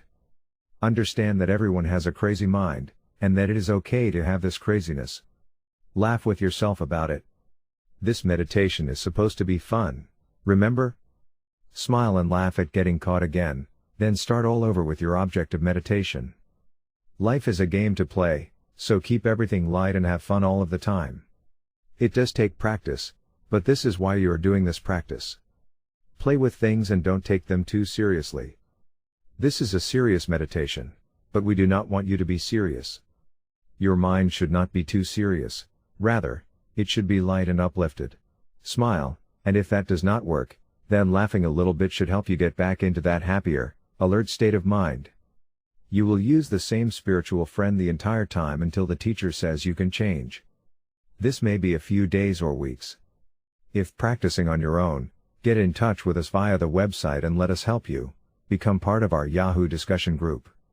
The more you can stay in the present, happy and content, feeling happiness with your spiritual friend, the sooner you will be able to move on to the next step of the meditation. You can always contact us through our website for guidance. Once you have settled on a good spiritual friend, stay with that person. If you switch from one person to another, the practice won't be able to ripen or deepen. Sometimes meditators want to send metta to other people, or to all beings. This is just a subtle way your mind distracts you. You want to stay with the same friend in the beginning so that you can build your collectedness. We replace the word concentration with the word collectedness to help clarify that we are not forcing our minds to stay on only one object of meditation in a forceful, fixed way. Rather, we want our mind to rest lightly on the object. If your mind wanders, use the 6 Aries. When there are no distractions, there is no need to exert any effort to keep your mind on its object. It just stays there by itself. That is really an amazing process to see. Again, there may be times that some random thoughts and sensations arise while you are with your object of meditation but which are not strong enough to pull your attention away completely from it. When this happens, ignore those and stay with your meditation object. These thoughts and distractions will go away by themselves. There is no need to 6R them. So let's review. 1. Sit for a minimum of 30 minutes, why is explained later. 2. Begin by radiating kind and happy thoughts and wishes to yourself for about 10 minutes. 3. Switch to your one chosen spiritual friend for the remainder of your sitting, at least 20 minutes, and radiate kind and happy thoughts to them for the rest of the session. Stay with just the same friend and do not switch to anything or anyone else, even if you think they deserve your attention. Such desires are just more distractions. The mind can be very sneaky. 4. Use the 6 areas to overcome distractions. When the feeling of metta starts to become stronger, notice it and sink into it. Smile into it and let it develop by itself. If you find that you are subtly verbalizing the phrases and the verbalizing starts to cause some tightness, let go of the verbalization and just feel the wish. This will allow the feeling to grow even stronger. Stay with the feeling and just be in the moment without pushing or leaning into it. This practice will take time to master. In a sense, this is a kind of not doing. You are not controlling or pushing the feeling, you are just gently directing it. If there is tension in your body from trying to send it out, then you are putting in too much effort. There should just be the wish for happiness. In the same way, you wish someone good luck on a journey. You stand and wave as they go, you don't stand and try to push a feeling out to them. Similarly, with metta meditation, you simply smile and wish this feeling of gentle loving kindness. After doing the 6 areas and getting the hang of it, there will be a hindrance that arises. Finally, you 6 are the last little bit of tension from it, and it disappears completely. Craving is eliminated for the first time. A small amount of craving is gone, never to arise again. As a result of the hindrance disappearing, joy arises and, for the first time, you are experiencing the first tranquil aware jhana. There will be more to go as you progress along this path. As your practice advances, you will find that the joy is there. It can be goosebumps, thrills, or just excitement arising. A pleasant, tranquil feeling will follow it. As you go deeper, your confidence gets stronger, and you understand that what you are doing is right. Also, you will notice there is a much deeper state of quiet in your mind than you have ever experienced before. It is like someone turned off the refrigerator you never even realized was on. You might notice that you are not aware of parts of your body unless you direct your attention to them. This is a normal development as your body starts to lose tension and tightness, and this indicates progress. Finally, as you get deeper, the feeling of loving kindness may rise into your head. Never try to control the feeling. If it wants to move there, then let it move. Now you have become an advanced meditator. When this happens, you will be ready for the next step of the meditation practice. Contact us through our website. We will not cover that here, as this is now advanced practice and requires more instructions. You are now on your way through the tranquil aware jhanas to the experience of awakening. Forgiveness meditation. There may be some of you who have difficulty bringing up and sustaining the feeling of loving kindness, even after following all the instructions and guidance here. You may bring up a phrase, "May I be happy, may I be content," and this causes self-aversion or hatred to arise. "I don't deserve it, I am not a nice person," may arise in your mind. You try the 6 R's, and it doesn't really work. There is no loving kindness there, your heart just has no feeling and is dry and may be hard. You may find the practice of forgiveness meditation will help with this. We find now a not so small percentage of students benefit tremendously from switching to forgiveness, in which you radiate forgiveness to yourself and forgiving everything that comes up, and as people come up, you forgive them until they forgive you. You can find out more about this practice at the Dhamma Sukha website and in a book called Forgiveness Meditation by Bani Vimalaramsi. Forgiveness is about letting go of the past and softening our minds. Everyone can benefit from practicing forgiveness. In fact, the forgiveness book is now included in this book at the back. Walking meditation. An important part of the metta practice is walking meditation. Please do not ignore it. You need to walk to keep your energy up, especially after longer sittings. You can use walking meditation to build energy or uplift your mind before sitting if you feel sleepy or have low energy. Sometimes, when your mind is distracted, walking will make it easier to calm a restless mind so that you can go back to sitting. Walking meditation, on the other hand, can add energy to your sitting by getting your blood flowing. Walking meditation is a powerful meditation on its own, but, in conjunction with metta meditation, it helps you to incorporate metta into your everyday life and activities. Please do remember that this is an all-the-time practice. Find a place to walk that is at least 30 paces and is straight and level. Walk at a normal pace as if you are taking a stroll in the park on a Sunday afternoon, not slowly like a turtle, but at a speed that is neither too fast nor too slow. Your eyes should be directed down in front of you 6 to 10 feet ahead. Do not put your attention on your feet. Instead, stay with your spiritual friend. Please do not look around, as that will distract you from your meditation. This is not a nature walk, but part of the actual practice where you are radiating kind and happy thoughts to your spiritual friend. As much as possible, stay with that practice the entire time you are walking. It is just like when you are sitting, with the only difference being that you are walking instead of sitting. You may do this inside or outside as the weather permits. It is best done outside in the open air, but try to avoid the heat of direct sunlight. You can also walk inside, in a circular path around a room or down a hallway. Some meditators make a lot of progress while walking, it can go quite deep. Do not take this instruction lightly as it is an important part of the practice. It also helps us learn how to practice metta in our everyday life where we are more active out in the world. Walk for about 15 to 30 minutes and never more than an hour, as this much walking will tire your body out. However, do walk at a good pace so that by the end of it, you will feel your heart pumping and you may be slightly out of breath. Then you can sit and be fully alert. Walking can bring calmness, clarity, or energy, depending on what you need at the time. Keep it going. 30 minutes of meditation a day is the minimum to start. From our experience, it takes 15 to 20 minutes to get the mind to settle down. Then you are giving yourself another 10 productive minutes where you can truly watch and observe. 45 minutes is better. Just the fact you are sitting and not moving permits the mind to calm down. The longer you sit, the more your mind will calm on its own, without you doing anything else. So sitting longer and not moving is vital to progress to deeper states. On retreat, you will at first sit at least 30 minutes, walk 15 minutes, then sit again, alternating like this for the whole day.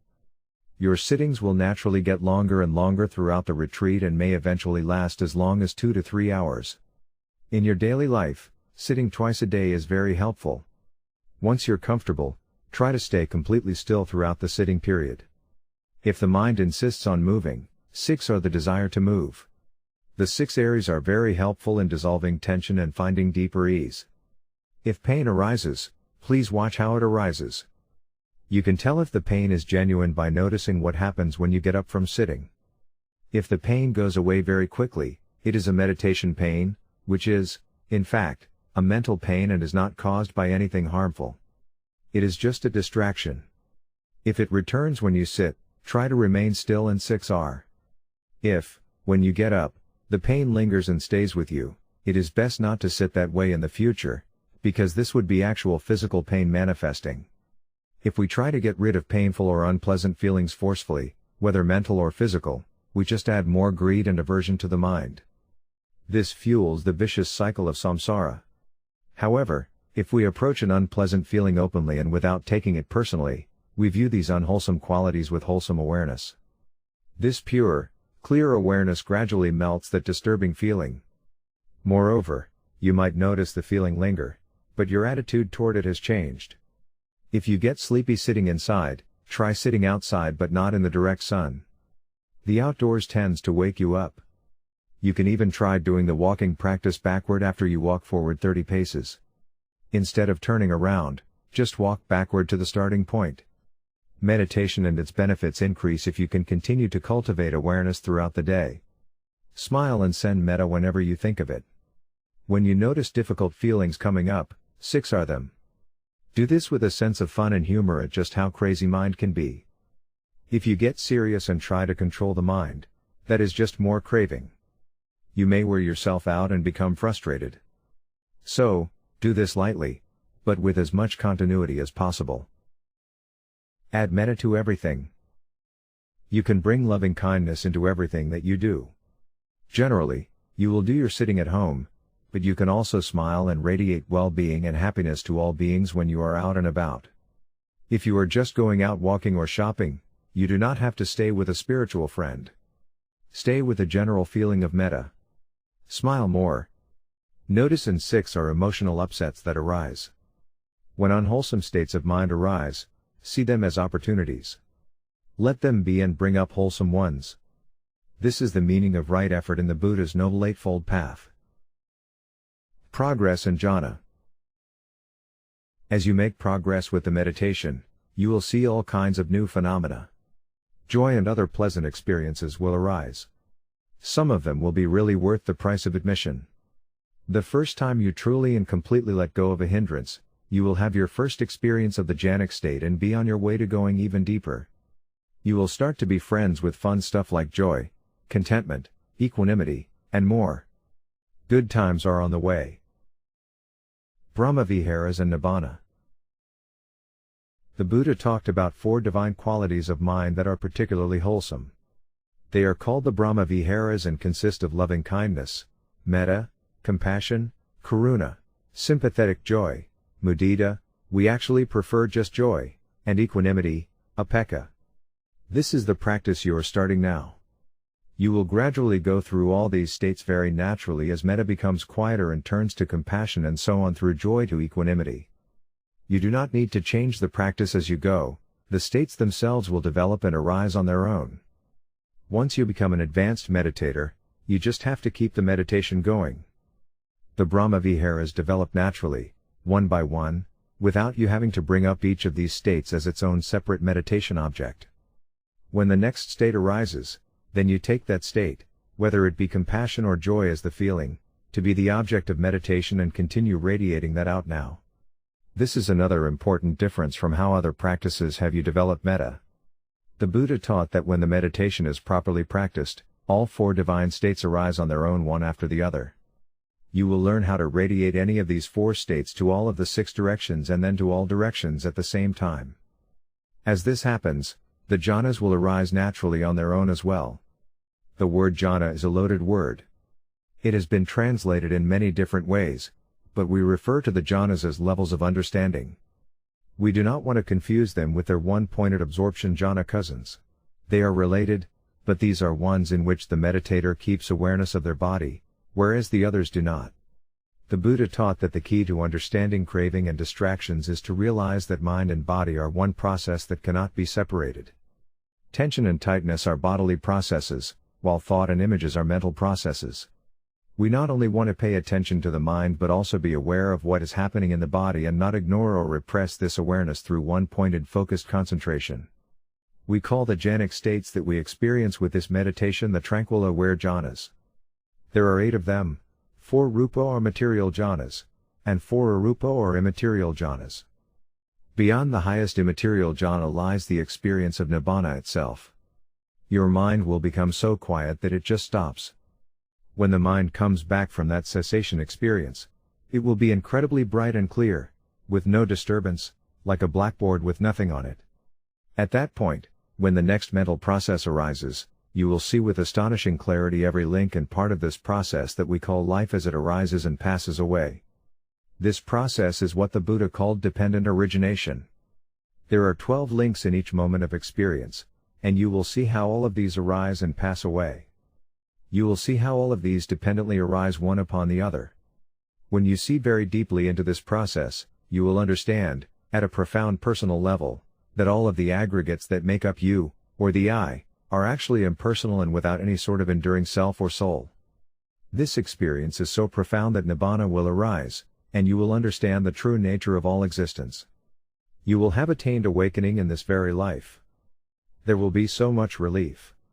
Experiencing awakening, Nibbana, happens for many people who follow these simple directions.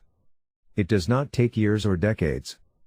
The Buddha said that this practice is immediately effective. In the Satipatthana Sutta of the Majjhima Nikaya, he says that this experience can take place in as little as 7 years, or even 7 days. It can truly happen that fast. We have seen it take place within a single 8-day retreat.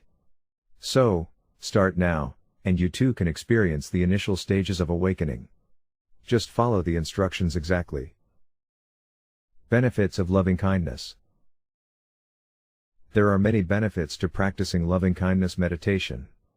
In the suttas, it says that when you practice metta meditation, you go to sleep easily and sleep soundly. You have no nightmares. When you wake up, You awaken easily and quickly. People really like you. Animals like you. Your face becomes radiant and beautiful. You have good health. These are just a few of the benefits. When you practice loving kindness, your mind also becomes clear and quiet, and your progress in the meditation is very fast. Metta in daily life. Continue to sit and practice.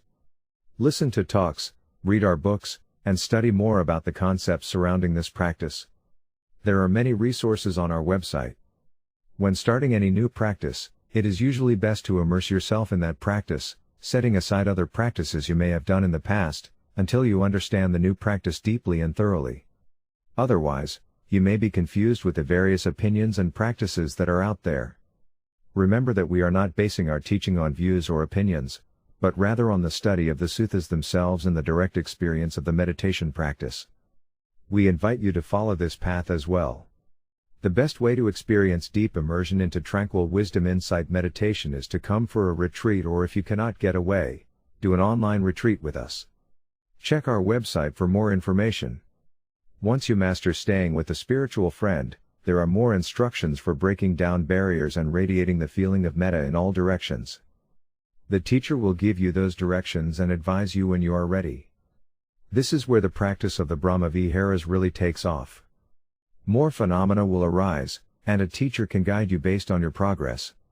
There are more steps in the practice, but they are advanced and are for another book. For now, master the ability to stay with your spiritual friend perfectly and then contact us, or just come and do a retreat with us. Again, when you are outside moving around in daily life, remember to smile and radiate metta to all beings. Use right effort to recondition your mind. Bring up the wholesome quality of loving kindness instead of allowing whatever ho-hum mind is there. Stuck in a long line at the checkout line? Radiate metta. It is a tough job being a cashier at a store, so smile at the cashier and be friendly. Traffic bogged down, and you just can't move? Rather than getting upset, radiate metta to your fellow drivers. 6 are your upset mind and replace it with a wholesome, uplifted mind. Put a CD in the car player and listen to a Dhamma talk to learn more about the Eightfold Path of the Buddha, rather than wasting your own time ho-humming your way through life. Share what you have learned with other people, and let them benefit from your practice. Pay this practice forward once you understand it. Don't proselytize. Just talk about what happened to you in your own words. How is it helping you be happier? Be the Buddha rather than a Buddhist. Can't find a sitting group in your area? Start your own. As soon as you find one more person, you have a group. Meditate for at least 30 minutes, listen to a talk, have some tea and discuss what you have learned. Right there, you have just created your own sitting group. Little by little, like drops of water filling a cup, you will soon come to supreme awakening. It is possible to do this right now. The Buddha showed us the way. Just follow the instructions exactly. Now, let's get into the jhana states and see, ultimately, how Nibbana arises. Chapter 6, First Jhana, Joy. When your attention stays with the feeling of loving kindness and your spiritual friend, for about 3 to 5 minutes, then joy will arise. Congratulations, you have arrived at the first tranquil aware jhana. How does a jhana arise? First, a distraction arises, fueled by one or more of the hindrances. Whatever it happens to be, greed, hatred, or restlessness, as you let it go, relax, and come back to your object of meditation, the hindrance begins to weaken. When a hindrance arises, it is not your enemy to fight with. Rather, it is a friend for you to invite in, allowing it to show you where your attachments are. Every time you 6 are the hindrance, it grows weaker.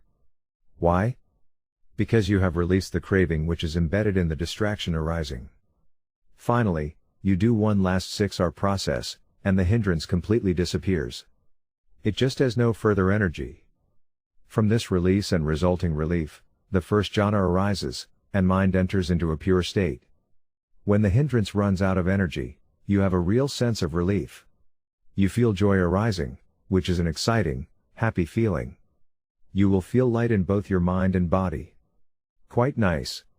Hindrances are constantly tightening down on our awareness and pulling our mood down. They lead to a lot of frowning and stress. Now you see the beginning of real happiness arising. It is like you have been in a coarse, painful state your whole life and someone just switches it off.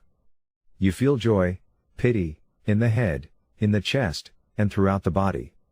It may feel full or warm or light. It may be like bubbles popping.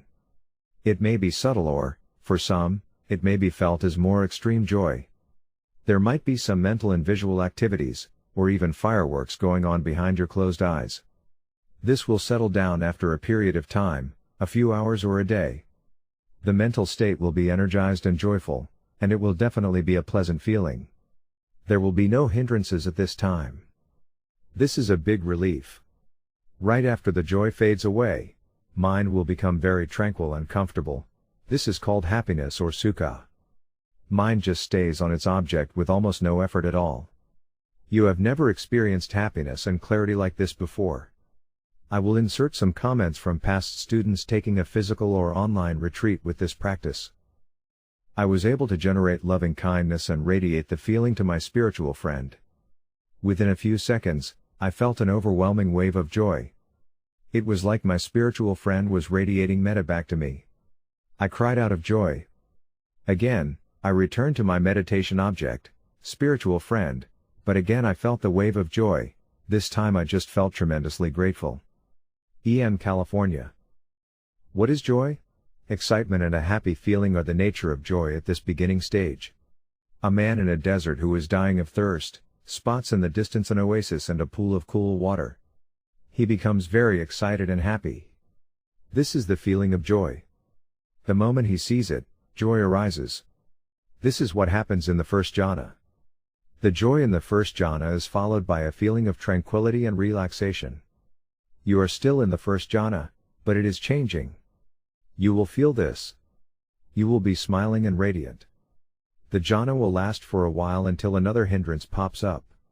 Sometimes the joy is not strong, and meditators are not sure they have achieved anything, so they don't mention it. On a retreat, over the course of the daily interviews, the teacher will inquire about what is happening to you. They will ask you, is there any joy? The teacher will get a hint when you say you can stay on your meditation object for a longer period of time. Let's follow this simile a bit longer and do a brief explanation of the next three jhanas so you can see how the practice develops. As you continue meditating, your joy from the first jhana will deepen. There will arise a feeling of strong confidence. This is a quieter, deeper joy where both mind and body become very light, almost like floating. Both mind and body become very tranquil, comfortable, and peaceful. This is the second jhana. When the man finally arrives at the pool of cool water and jumps in, the temperature of the water is just right. Both his mind and body kind of give a gentle sigh of relief. This is where he experiences happiness and contentment. This is the feeling of happiness, sukha, and a developing sense of mental balance that occurs in the third jhana. This happiness will fade away, just leaving a stability of mind that is a feeling of equanimity, upekkha, which is the fourth jhana. The suttas explain the jhanas. The Anupada Sutta, one by one as they occurred, number 111, from the Majjhima Nikaya, MN, explains the entire process and all the characteristics of the jhanas up to the attainment of Nibbana. I will use this sutta to explain throughout the rest of the book the jhanas one by one, and the subsequent progress to awakening. The Sutta 111 starts, and the states in the first jhana, the thinking and examining thought, the joy, the happiness, and the unification of mind. You have let go of a hindrance, and joy arises. There are 5 different kinds of joy. The first kind of joy is like goosebumps, it is there for just a moment, and then it goes away. The next kind of joy is like a flash of lightning, it's very intense for a very short period, and then that fades away. The third kind of joy is as if you are standing in the ocean and you have these waves of joy washing over you, it's just wave after wave. These 3 kinds of joy can happen to anyone for any reason when the conditions are right. The last 2 types of joy only arise from mental development. The fourth kind of joy is called uplifting joy. You feel very light in your mind and light in your body. You feel very happy, and there is excitement in it. This is the joy of the first and second jhanas. The fifth and last kind of joy is called all-pervading joy. It just kind of comes out of everywhere, it bubbles out all over and pervades your whole mind. This kind of joy is also called the awakening factor of joy. This is the joy you feel when you attain Nibbana. So, the fourth type of joy arises, and right after that, when it fades away, you feel very tranquil and comfortable in your mind and in your body. This feeling is what the Buddha calls sukha, which is the Pali word for happiness. Your mind does not wander very much in your meditation. It doesn't get lost. There is still the thinking and examining mind. You still can internally verbalize thoughts about your experience. You are still thinking, but now only wholesome states are there, though it is still a bit noisy as compared to the states that come later. You are not carried away by unwholesome thoughts. There is no craving now. Thoughts that occur are thinking and examining thoughts that have to do with what you are feeling right now, in the present. You feel very peaceful and collected. In Pali, the word for this state is ekagata. And if you look up the word in the Pali dictionary, ekagga means tranquility, peacefulness, and stillness of mind. It doesn't mean one-pointed or absorption, but rather, collected and unified. The Sutta explains there are 5 factors in the first jhana: thinking and examining thought, joy, happiness, and unification of mind. The Sutta goes on to explain what else is there. Mn, the contact, feeling, perception, volition, and mind. The 5 aggregates, body, feeling, perception, formations, volitions, and consciousness, are also present in this jhana. This means that all the foundations of mindfulness are there and will be observed. These comprise who you are, and you can see all the aggregates there without the veil of craving. You see with little dust in your eyes. Then the Sutta says, enthusiasm, decision, energy, mindfulness, equanimity, and attention, these states were defined by him one by one as they occurred, known to him those states arose, known they were present, known they disappeared. What are we talking about here? We are talking about impermanence. You begin to see impermanence while you are in the jhana. You see these things arise and pass away one by one as they occur. The factors listed in the sutta don't necessarily follow the order that they're given here, they come up whenever they're going to come up. These are the first initial insights or understandings, vipassana in Pali, that arise for you. Mn, he understood thus, so indeed, these states, not having been, come into being, having been, they vanish. An obstacle that sometimes comes here is that some meditators will try to siksar the joy and happiness that arises, thinking that they might get attached to it. They think they should try to suppress it and not allow it to be there. You do not need to do this, you should let this happy feeling be there with full acceptance, but still go back to your spiritual friend and continue the meditation. This joy is a fruit of the practice and is wholesome. Just let it be. It is okay for you to have joy. It's okay to be happy. It's kind of a new idea to let happiness be there and not push it away.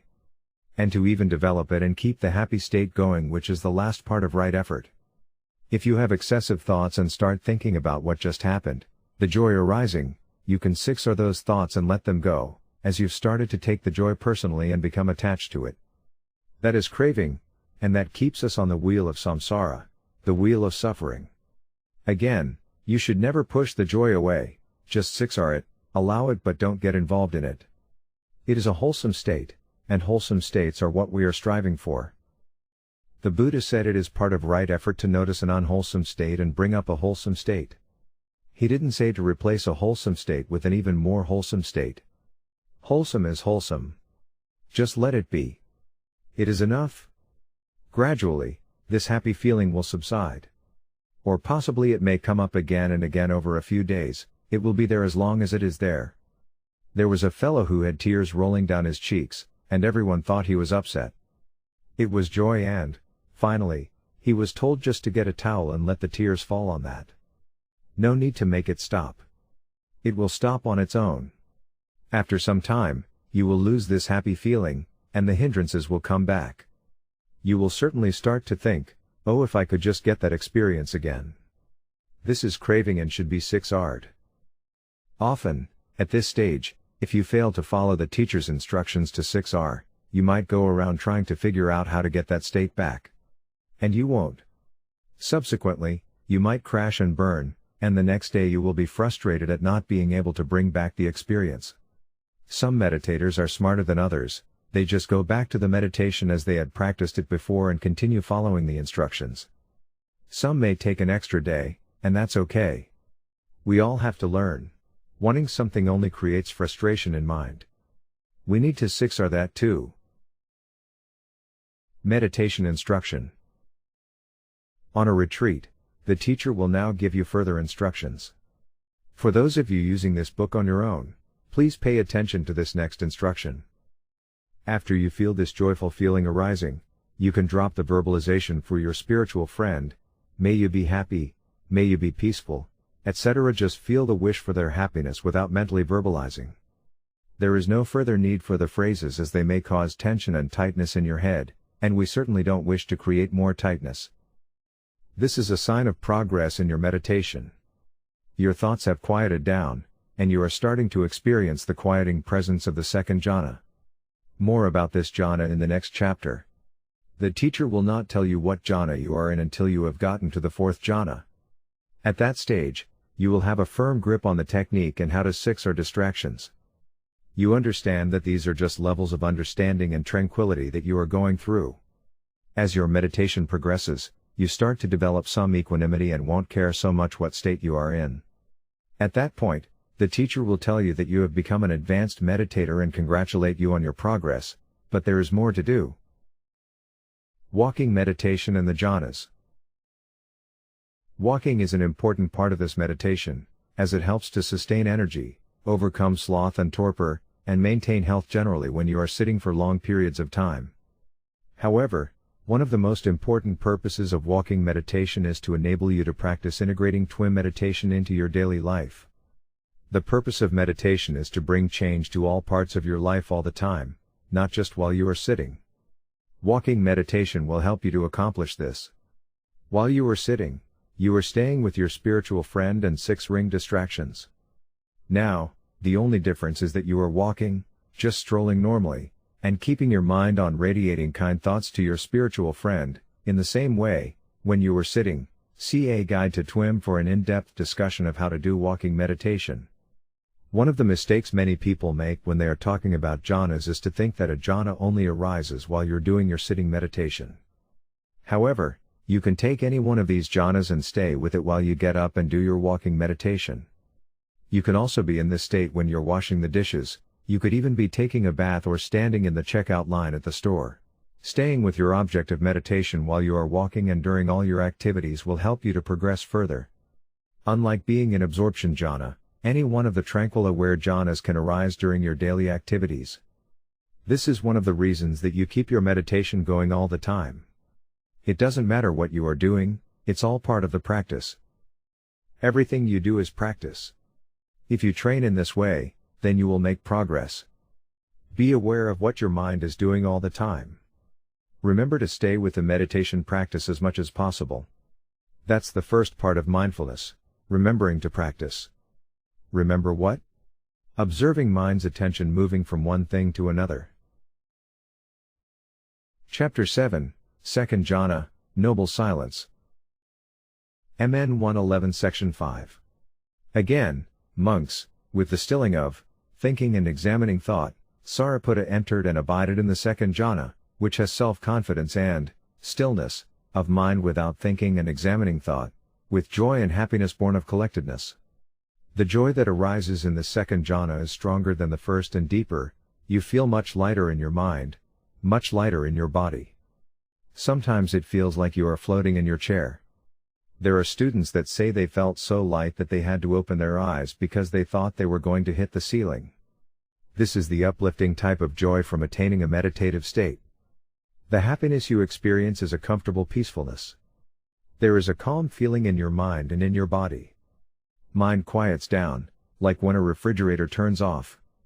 You hadn't even noticed it was on, and then the compressor clicks off. It's a level of quiet that you never thought possible. Confidence appears. You feel you are really starting to understand the meditation. You feel like you have no more doubts about how to do this practice. You are starting to understand the 6 Aries. When you're in the first jhana, you can still have thoughts, and you can still have thinking and examining mind, which means a wholesome observing mind that is thinking about the experience. When you enter the second jhana, this is where true, noble silence begins. This is real noble silence. It is not writing notes on retreat instead of talking all the while your mind is speeding along. It is noble silence because your internal verbalizing has essentially stopped. While you are in this state, if you try to make a wish like, "May I be happy," this will cause more tension, and more phrases mentally repeated will cause your head to get tight. You then are advised to stop making verbal wishes, as it explains below. Meditation instruction.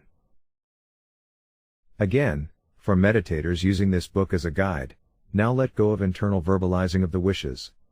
Simply wish loving kindness for your spiritual friend. Bring up the feeling without the phrases. When you are in the second jhana, and you repeat phrases, you will find it causes tension in your head and mind, and you can't do it comfortably. That is your signal to let go of internal verbalization. Chapter 8, Third Jhana. Happiness. MN:111 Section 7. Again, monks, with the fading away of joy, Sariputta abided in equanimity, and mindful, and fully aware, still feeling pleasure, happiness, with the body, still feeling happiness with the body, he entered upon and abided in the third jhana, on AC count of which noble ones announce. He has a pleasant abiding who has equanimity and is mindful. When you get into the third jhana, you start losing body awareness. This is a way to mark your progress. You'll be sitting and all of a sudden you think, "I don't feel my hands," or "I don't feel my leg," or "my shoulder disappeared," unless you consciously put your attention there, and then you feel them. You feel very tranquil, and sometimes it can be a heavy, yet pleasant feeling. This is a sign that you are starting to truly understand the use of the 6 Aries. This is not a state of absorption where if someone pokes you, you would not feel it. This is a state where your attention is not on the body unless there is contact. It can be an outside force demanding your attention, as in the teacher calls you, or someone taps your shoulder. Whenever the attention is drawn somewhere, it is because there is craving there. When a feeling arises, you want to feel it and check it out. There is a little craving in every part of the mental stream. If a pleasant feeling arises, craving arises, and we launch into liking or disliking that feeling. Then the thoughts and stories come up about the feeling, what the feeling is about, the perception that comes with the feeling, and the story about the feeling. Again, we 6R and continue. When you get into the third jhana, you let go of a lot of mental tension. When you let go of that mental tension, you start letting go of physical tension as well. Bandi said that one meditator came to him and told him she felt just like her head was sitting on the floor. There was nobody there, just a head rolling around. At one point I couldn't feel my extremities. Not because they were asleep or anything. They just disappeared. I was much less distracted and was able to focus more. I studied the 6 R's more and was able to really use them when needed. C.G. Missouri. A loud noise like a motorcycle might be heard outside, and you know that this happened. You have a balanced mind about it. There is much more equanimity in the third jhana. Sounds don't make your mind shake, they don't make your mind flutter. Your mind just says, "Okay, there was a sound. Never mind, relax, come back to your object of meditation." There is this strong balance that occurs. You feel more comfortable than you've ever felt, very much at ease in your body. Bodily tension has all but disappeared. Whereas in the first and second jhanas you had joy coming up, now it starts to fade away. You will ask, where has the joy gone? I like that. I want it back. You have gone beyond that coarser level of excitement and arrived at a deeper, more content state. The word used here is happiness, sukha, along with contentment. This is not joy anymore. Sometimes the student needs to be reassured, it's okay not to have joy.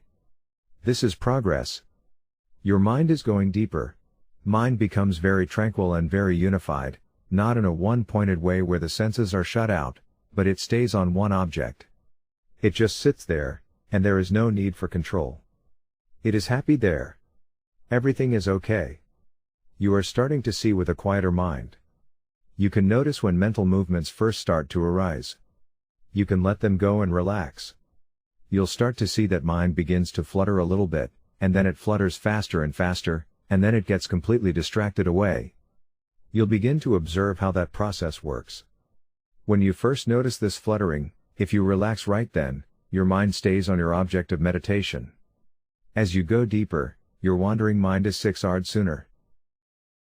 Metta takes you to the fourth jhana. In the Samyutta Nikaya, there is a section on loving-kindness meditation that refers to the factors of awakening. This sutta is a real revelation because it is talking about practicing loving-kindness in the fourth jhana. The reason that this is a revelation is that it is widely held that loving-kindness can only take you to the third jhana. But, there it is in the sutta talking about experiencing the feeling of metta in the fourth jhana. The suttas disagree with the Visuddhimagga about this.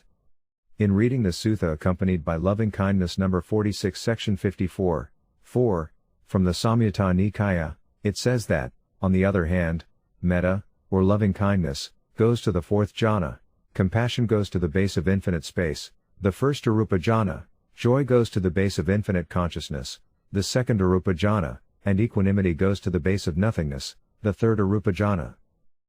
The practice that is being taught here is not only loving kindness, it is the complete practice of the Brahma Viharas. There are 4 abodes or divine abidings of Brahma that make up the Brahma Viharas, which are loving kindness, metta, compassion, karuna, joy, mudita, and equanimity, upekkha. Loving kindness is the first part of this larger system that eventually leads to the experience of Nibbana.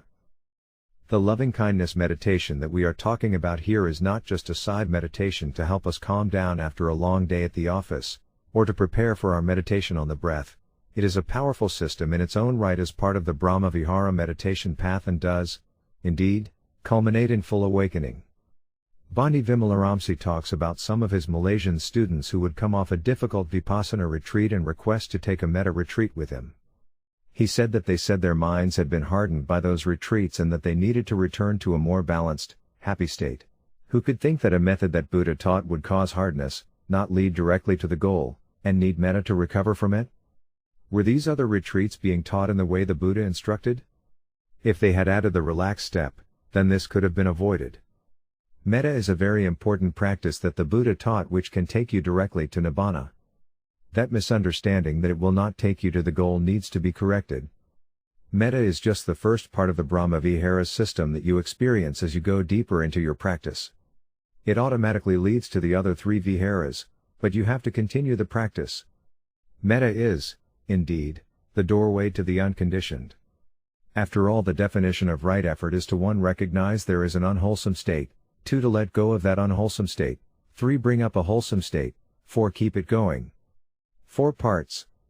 And what is more wholesome than metta? You just keep it going and it will lead you to Nibbana with no other methods needed. This is what it says right in the texts themselves. Chapter 9, 4th Jhana, the Beautiful. MN:111 Section 9. Again, monks, with the abandoning of pleasure and pain, and with the previous disappearance of joy and grief, Sariputta entered upon and abided in the 4th jhana, which has neither pain nor pleasure and purity of mindfulness due to equanimity. In the 4th jhana, the loving-kindness energy moves from the chest and heart area, up to your head. It is like the feeling of metta is starting to radiate from the top of the head. The spiritual friend smiles back, and there is no more warmth in the chest area from the loving kindness. In no circumstances should you try to push the feeling back down to your heart area again. It should be allowed to go where it wants to based on the sincerity of your loving kindness. Some meditators make the mistake of trying to make a feeling arise by focusing on their heart and chest area. That's not right.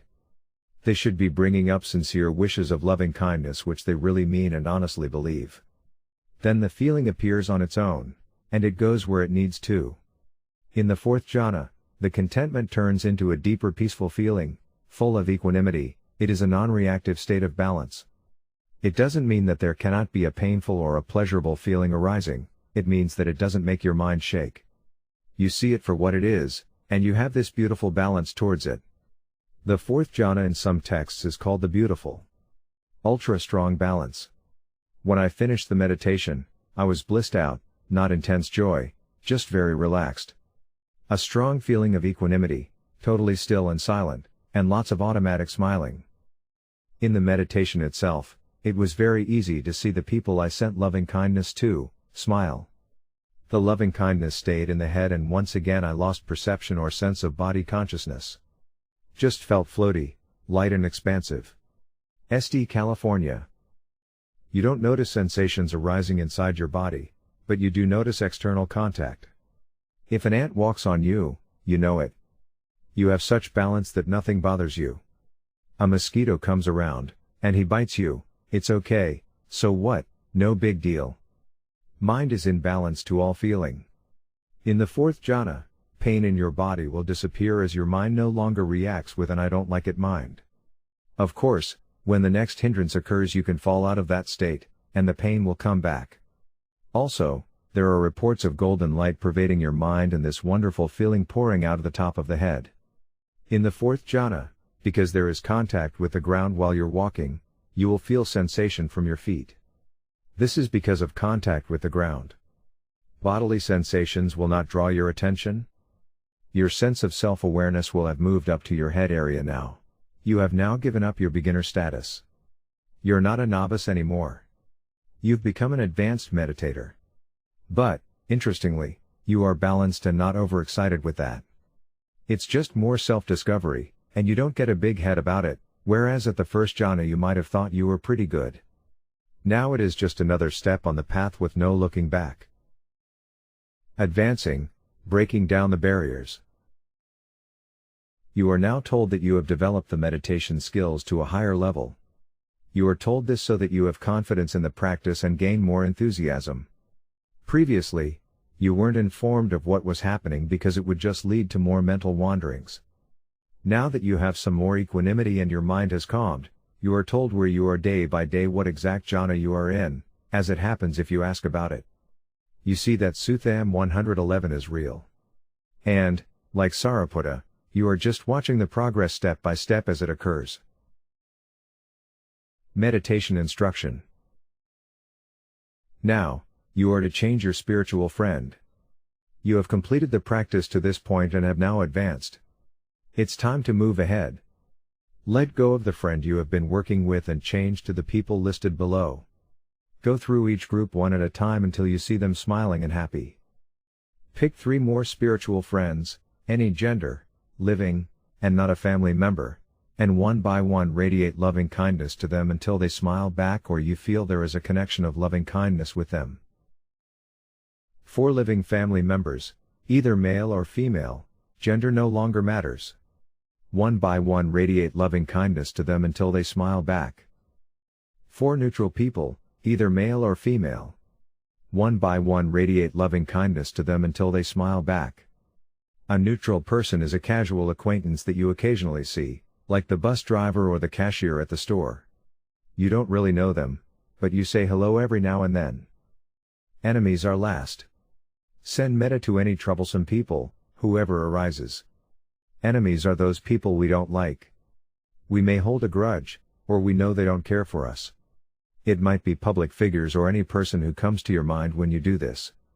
One by one, radiate metta to people who pop into your mind until you can't think of anyone else. If hatred, or even dislike, arises while radiating metta to an enemy, go back to a neutral person until you can let go of the aversion and come back to that feeling of loving kindness. Then begin again. Radiate metta to your enemy and continue until that hostile energy is dissipated and they smile back. It doesn't have to be that deep, just have a friendly feeling for them. Or even a neutral feeling in which they don't bother you. Remember, everyone has some good qualities. You can focus on those. You can do the process above in as little as 20 to 30 minutes. But you should spend no more than an hour on this. If you cannot get beyond this step, then perhaps some forgiveness meditation will be suggested by the teacher. Information and directions for forgiveness meditation may be found on the Dhamma Sukha website and practiced from the book on this topic by Bani Vimalaramsi. Forgiveness is a very powerful practice by itself and is highly recommended to everyone, but especially to those who cannot bring up a genuine feeling of loving kindness for any of these groups of people. This morning I did my first breaking down the barriers sitting. It went so well. I saw everyone smiling at me pretty quickly. Then I got to my enemies. There is a woman I'm quite jealous of. I forgave myself for it. I wished her love, peace and happiness. Then I saw the smile. The second one is my niece's husband. I've never seen him smile in real life, so I don't even know what that would look like. But, as I was wishing peace for both of us, it felt like a lightning bolt went through my heart. I knew that I am wrong for the hate I'm feeling toward him. Only love can beat hate. C.G. Missouri. Radiating to the six directions. Meditation instruction. After the process of breaking down the barriers is complete, you will report back to the teacher. Or if you are working on your own, then simply continue below. You will be now instructed to radiate loving kindness from the head, not from the third eye or forehead, but from the area in the middle of or the top of your head. You radiate to each of the six directions: forward, backward, right, left, above, and below, for 5 minutes apiece, that is 30 minutes total. For the rest of the sitting, you then radiate to all beings in all directions at once, to the whole universe without limitations. Sit and glow with this feeling of loving kindness and let it warm the whole cosmos and beyond. Like a candle, let the feeling radiate to all beings. Don't push or force, just let it radiate and see it just going out by itself. Now the fun begins. I was completely immersed. At one point there was no me. All I saw was the light going in all directions. It was like a fountain going up, down, and in all directions. I was so absorbed when my timer went off I jumped.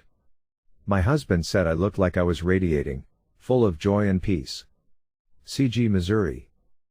You should sit for more than 1 hour if you can. You are encouraged to sit even longer if you are comfortable. Don't stop when you feel good or think you have made progress. Go longer. Don't stop if you get edgy or want to quit. Try another 5 minutes just to see if you can do it. Many times a few more minutes will get you through that short period of restlessness. Radiating the 4 Brahma Viharas successively, as they arise, to all directions will now be your practice into the highest states of the meditation. Please note that I am describing the technique as it is presented in the texts. I am only explaining the texts here and not creating a new sort of meditation. You are now practicing the Brahma-Vihara practice exactly as it is described and taught by the Buddha in the texts. This practice of metta and the rest of the Brahma-Viharas are actually mentioned much more frequently, in 12 suttas in the Majjhima Nikaya versus the breath or anapanasati practice, which is only found in 4 suttas. Which one do you think the Buddha taught more often? He did appear to favor the Brahma-Viharas over the breath practice. Bani Vimalaramsi states that metta is 6 times quicker than breath and gets you to the goal much faster. He says it takes 6 weeks for someone to experience jhana with breath versus a week, or less, with metta. This has been our experience, and thus we always recommend metta first. He will teach breath to certain personality types that have a hard time with the feeling of loving kindness. But, he does add the relax or tranquilize step. Chapter 10, The Base of Infinite Space, Compassion. The Buddha taught that there are 4 major jhanas, but he broke up the 4th jhana into 4 more parts. The suttas call the last 4 parts bases or realms. We will primarily use the term bases but will shift back and forth at times between base and arupa jhana just to make sure you understand the connection. Now you have arrived at the arupa or immaterial jhanas. The first 4 jhanas are called rupa or material jhanas. Rupa means realm of the body, and arupa means realm of mind. More precisely, the A in arupa means no, so not of the body. The word realm is also used in addition to base for these higher parts of the 4th jhana. This is because the Buddha stated that if one were to attain any of these 4 jhanas, including the 4 immaterial realms, then the power, merit, of that act would cause them to be reborn into a realm of existence that corresponds to the meditation level attained. There are 31 planes of existence, and the jhana-based Brahma realms are the highest, most pleasant, and longest lasting. The higher the jhana, the longer the lifetime in that corresponding realm and the more sublime the state. MN:111 Section 11. Again, monks, with the complete surmounting of gross perceptions of form, with the disappearance of gross perceptions of sensory impact, aware that space is infinite, Sariputta entered upon and abided in the base of infinite space. This means you have surmounted the physical and now are entering the subtler mental realms. You are no longer paying attention to the five senses and are paying attention to what's in your mind only. You start feeling a quieter loving kindness now. You will realize that there is less warmth, less movement of the metta, it is softer, like cotton. This is karuna or compassion. You have gone beyond the coarser state of loving kindness and entered a more sublime, tranquil state. You report back that the feeling of loving kindness has no limit but is very big. It is as immense as the sky, your head feels like it gets larger. You feel like things are expanding outward. Maybe you feel as if the floor drops away and you are suspended in space. You may even feel like you are flying up into space. This is a very pleasurable kind of feeling. It is pretty awesome. There is a continuous expansion outward, there is no center point to be seen. There may be an exclamation of "Oh wow!" when explaining this delightful state to the teacher. Wow! As I progressed through the 4 meditation sittings today, each an hour or so long, it was like the spaciousness became larger, larger, and larger. I did the radiating of metta for the 5 minutes in each of the 6 directions and then radiated outward throughout the rest of the meditation to all 6 directions at the same time. The sphere of metta grew in size and just kept growing without stopping. The metta itself also transformed, it was magnetic, as if intensifying, and creating a strong energetic force field. Floating feeling intensified. Never felt such spaciousness and expansiveness before. There was insight into how awareness of feeling and perceptions arose and ceased infinitely and how I was not in control. SD, California. Meditation Instruction. You will now change from metta to compassion as your new object of meditation. You expand this new feeling outward with no limits, to the 6 directions, as you have been doing with loving kindness. Begin each meditation session radiating compassion for 5 minutes in each direction, and then radiate compassion to all beings in all directions at the same time for the remainder of the sitting. Loving kindness has now automatically switched to the state of compassion. Bhante Vimalaramsi tells us that this is the state that so many teachers refer to when they talk about the Buddha's infinite compassion. Bhante's opinion is that when the Buddha refers to compassion, the state that he is talking about is the base of infinite space or the first Arupa Jhana. It is not just a general state of caring or nurturing, but actually the jhanic state of compassion. Bhante further explains that the Buddha did this practice every morning, getting into the jhana of infinite space with compassion as his object of meditation. From this state, the Buddha would then survey the world for people who needed his compassion and were ready to understand his teachings. He would then go to them and instruct them in the Dhamma. He saw people who had little dust in their eyes and were ready to attain awakening. MN:111 Section 12. And the states in the base of infinite space, the perception of the base of infinite space and the unification of mind, the contact, feeling, perception, volition, and mind. You still experience the 5 aggregates, even though you're in an arupa or mental jhana. This says that you're still practicing the 4 foundations of mindfulness even while you are in the arupa jhana state. You are now in a mental realm and awareness of your body has faded away unless there is contact. Notice that the sutta quoted above no longer includes experiencing pleasure in the body. Now you are told you have no body. So please don't pay attention to it anymore, 6 or any tugs and pulls back into any awareness of the body. Now, you know your body is still there, sitting quietly, but your awareness is very much focused on mind. MN:111 Section 12 Kant. T. Enthusiasm, decision, energy, mindfulness, equanimity, and attention, these states were defined by him one by one as they occurred, known to him those states arose, known they were present, known they disappeared. He understood thus, and with the cultivation of that attainment, he confirmed that there is, still more. Meditation Instruction. Continue sending your compassion to the 6 directions to see how it expands outward. The Brahmavihara meditation develops in sequence through the 4 divine abidings, automatically. These states will arise on their own when you are ready. Don't bring them up, they will come up. Just keep going and see what happens next.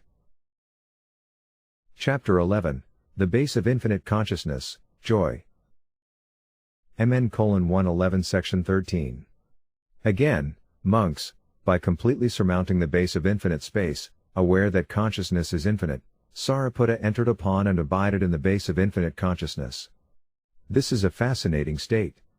For one thing, the compassionate feeling automatically changes again to a feeling of altruistic joy. But that's not as clear a definition as it could be. It is a feeling that's very different from the compassion experienced previously. It is a feeling that Bani prefers to call just joy or joyfulness. Whereas before, joy was an exciting type of joy, pity, now it becomes sublime and tranquil. This is pity versus mudita. Regardless, you now go from a feeling of compassion to a feeling of joy. Meditation instruction. Now you start radiating joy in all directions instead of compassion. Joy is now your object of meditation.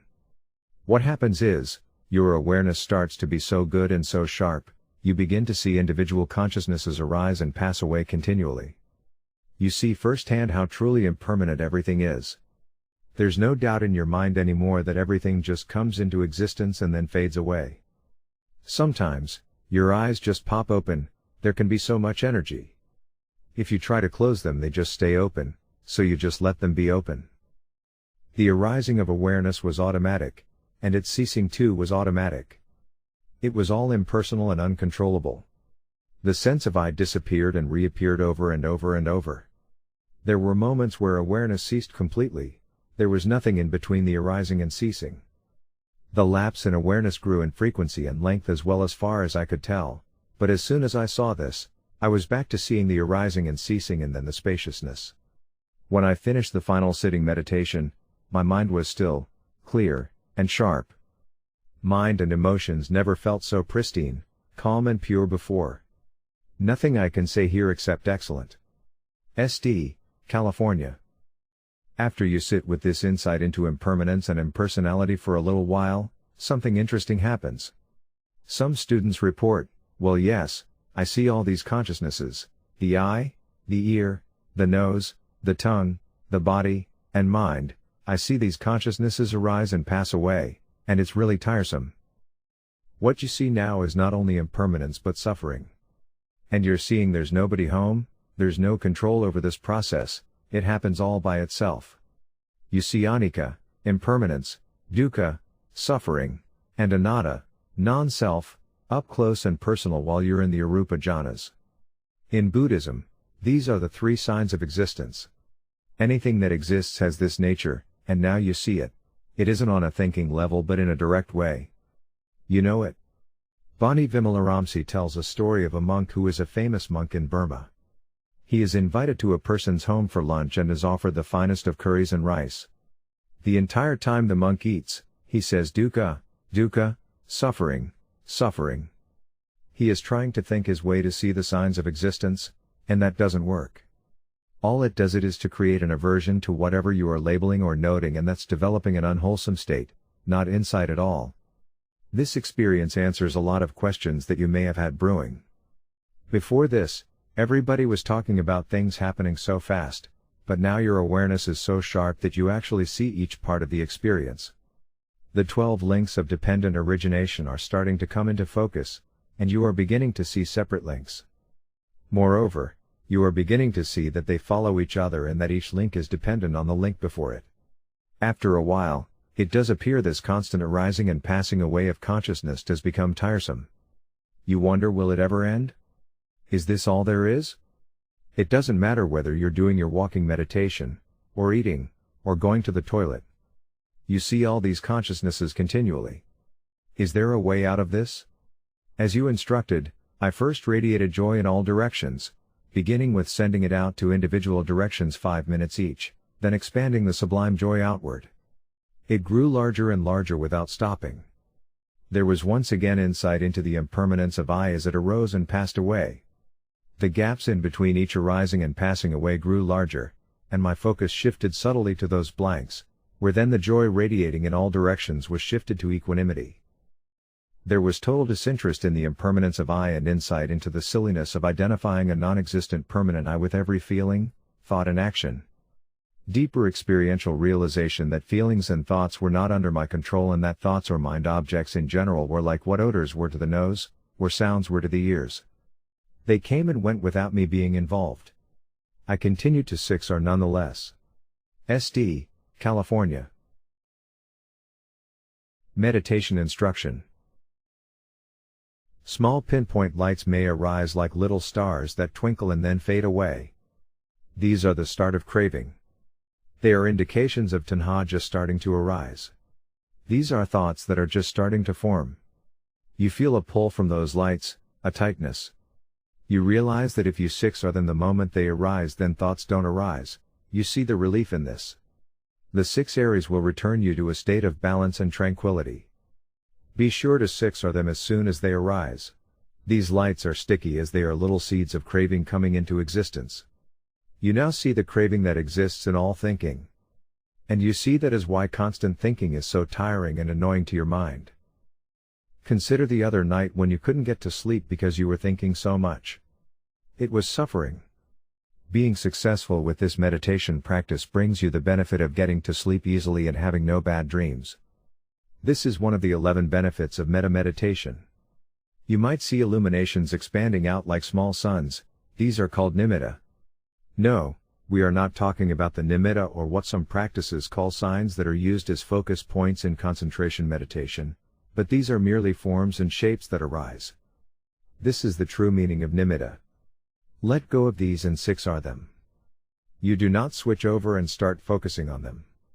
They are just interesting phenomena that might distract you. Don't get involved with them. If you were to take these lights as your meditation object, then that would be a concentration absorption meditation practice, and that is not in the suttas. The Buddha had previously tried all these types of meditation, and he rejected that practice as leading to true awakening. When you practice concentration with the breath, meditation lights can arise, as well, and if you take these lights and concentrate on them, then, again, you are not practicing what is in the suttas. Please 6R them. This is the influence of the commentaries like the Visuddhimagga. The Visuddhimagga has included many practices that are not in the suttas. This conflict should cause us to question which one is right. In the base of infinite consciousness, some people have visions of devas, Kuan Yin, Buddha, Jesus, or Muhammad. This is based on their belief systems. That all needs to be 6R'd so you can progress. If you feel very happy and joyful, sometimes there will be tears of joy. Allow the tears to come out. That is the sign of the mudita or joyful state in which you are abiding. You may feel like things are slowing down, like watching a movie in slow motion. You may see each frame of consciousness arising and passing away, whether it is at the eye door or ear door. You may wobble and feel like you are woozy.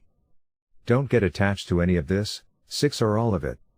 None of these experiences are to be taken personally as me or mine, they should just be allowed. Your mindfulness is now getting very sharp enough to see individual consciousnesses. Meditation Instruction. You will then be asked to start noticing the spaces between the consciousnesses. Try to become more aware of the silence and the tranquility that is there, and dwell in this quiet. Let everything else go. You will think there is nothing. Patiently let this state deepen. This will lead you to the next base and the last of the Brahma Viharas. This is upekkha or equanimity. Sometimes around this level, the meditator may have the thought, if I have no self then I should just die. Fear can arise, I have no control over anything, what can I do? You just do what you always have, you never had a self in the first place, so nothing has changed. This is insight, it isn't suicidal thoughts by any means, so don't worry. The teacher will remind you that this is just your mind playing games. Have a good laugh and lighten up. You won't die, not even close. Soon, you are moving into deeper, even more exciting territory. I was able to get more solidly into the realm of infinite consciousness, in which I observed various things such as swirling colored geometric patterns interrupted by strobe lights. Sometimes I saw millions of tiny colored lights flashing randomly. The swirling patterns with strobe lights were the most common. I remembered you advised me to pay attention to the stillness between consciousnesses. I looked between the strobes and 6R'd. The colors came to a halt and disappeared, but I found if I looked closely there were subtle ripples in the black nothingness. I 6R'd these and found the slowed or disappeared, but never for long. My mind was in an incredibly still state, and yet I was not quite sure I was still in the meditative state. I reasoned that if I was still meditating that I should be able to return to radiating joy. So, I brought up joy and the colored patterns and strobe lights returned. Again, I 6R'd that and returned to stillness. RM, Japan. There was once again insight into the impermanence of I as it arose and passed away.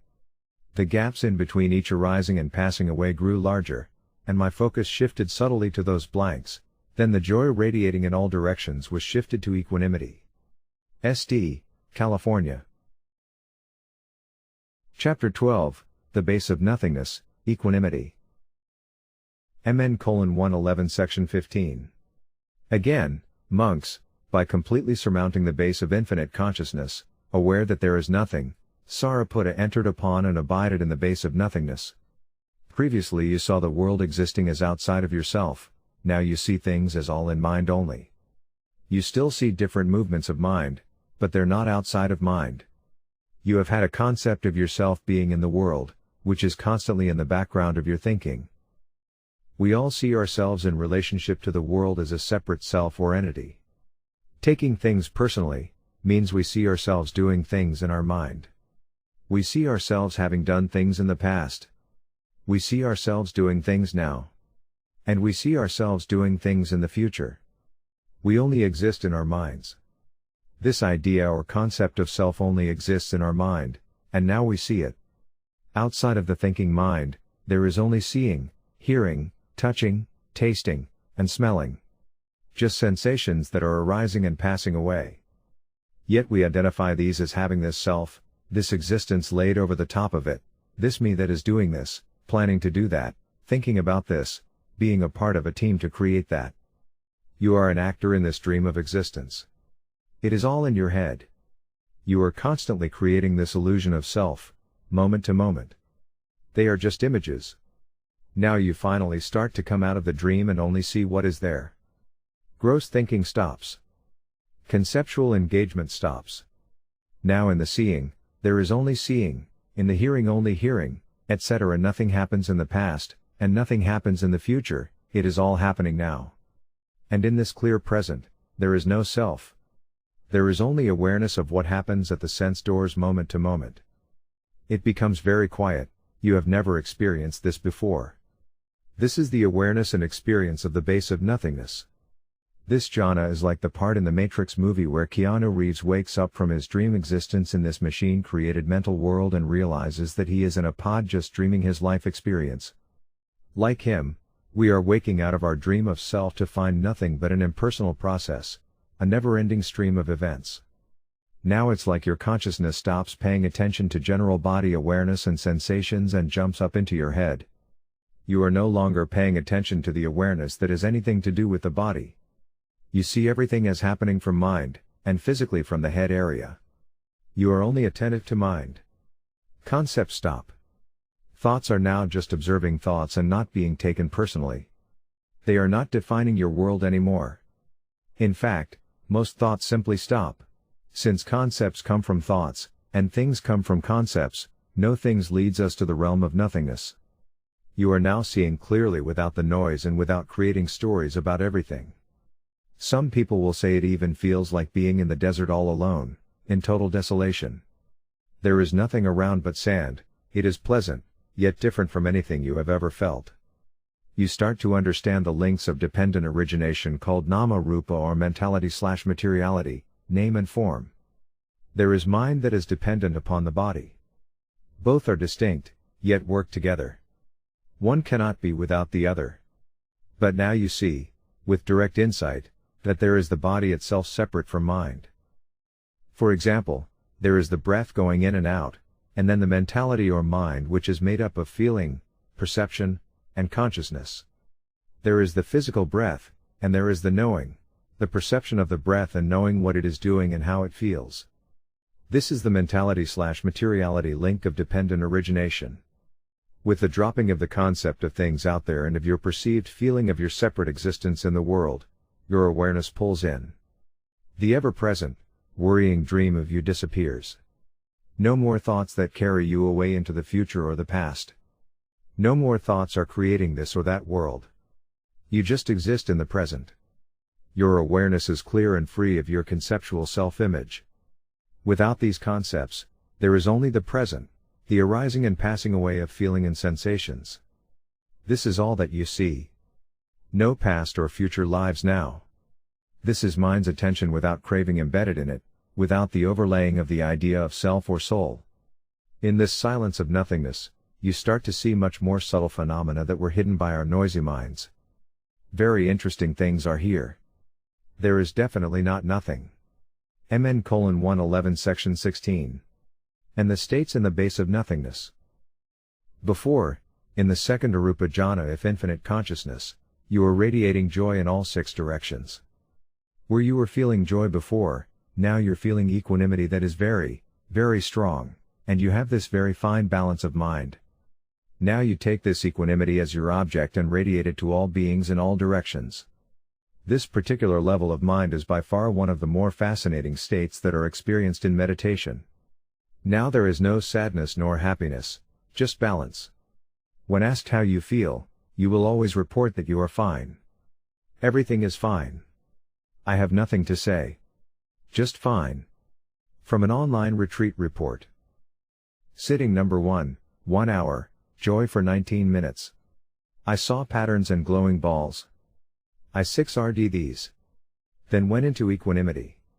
I saw golden stupas, Buddha statues and a celestial being emitting a brilliant light. I 6R'd these as they came up. Next 30 minutes was with sending equanimity in all directions with golden light emitting from my crown. I 6R'd whatever came up. 15 minutes was the best with keeping my mind on the object of my meditation. CB Sri Lanka. From an online retreat report. After about 10 minutes, I could feel myself going deeper before the descent stopped. After 5 minutes or so at that level, I started to descend again to the next level. My notes record got deeper and plateau, like steps, and that was what it was like. I must have gone down in 3 or 4 steps, spending 5 minutes or so before moving down to the next plateau. At one plateau I recall seeing a vista like a black, clear night sky with thousands of tiny pinpricks of light twinkling away. On the next level down, I saw what I can only describe as a really big area covered with rows and rows of ball-shaped translucent shapes, the skirts of which were gently rippling. I described them as jellyfish because of their translucent nature. The oddball/jellyfish would occasionally speed off away from this vista. But mainly, the visual field was still, and quiet. After the jellyfish, the next descent was longer, at the bottom of which the blackness was unmoving, absolutely still. I can remember wondering whether I was dead. Whether I was or wasn't was of no interest, the possibility certainly didn't upset me. Around this point at the deepest level, I didn't move down from this level, what I describe as tingles moved throughout the body in waves. After a couple of passes, this stopped and the absolute still quiet remained. At this point of the sit, the quiet was quite solid. Not the quiet when you turn off a radio and think that's quiet, but rather a quiet where there's absolutely no point from which any noise could originate. An absence of anything that could disturb. A quiet/stillness that is not capable of being broken. LM, Australia.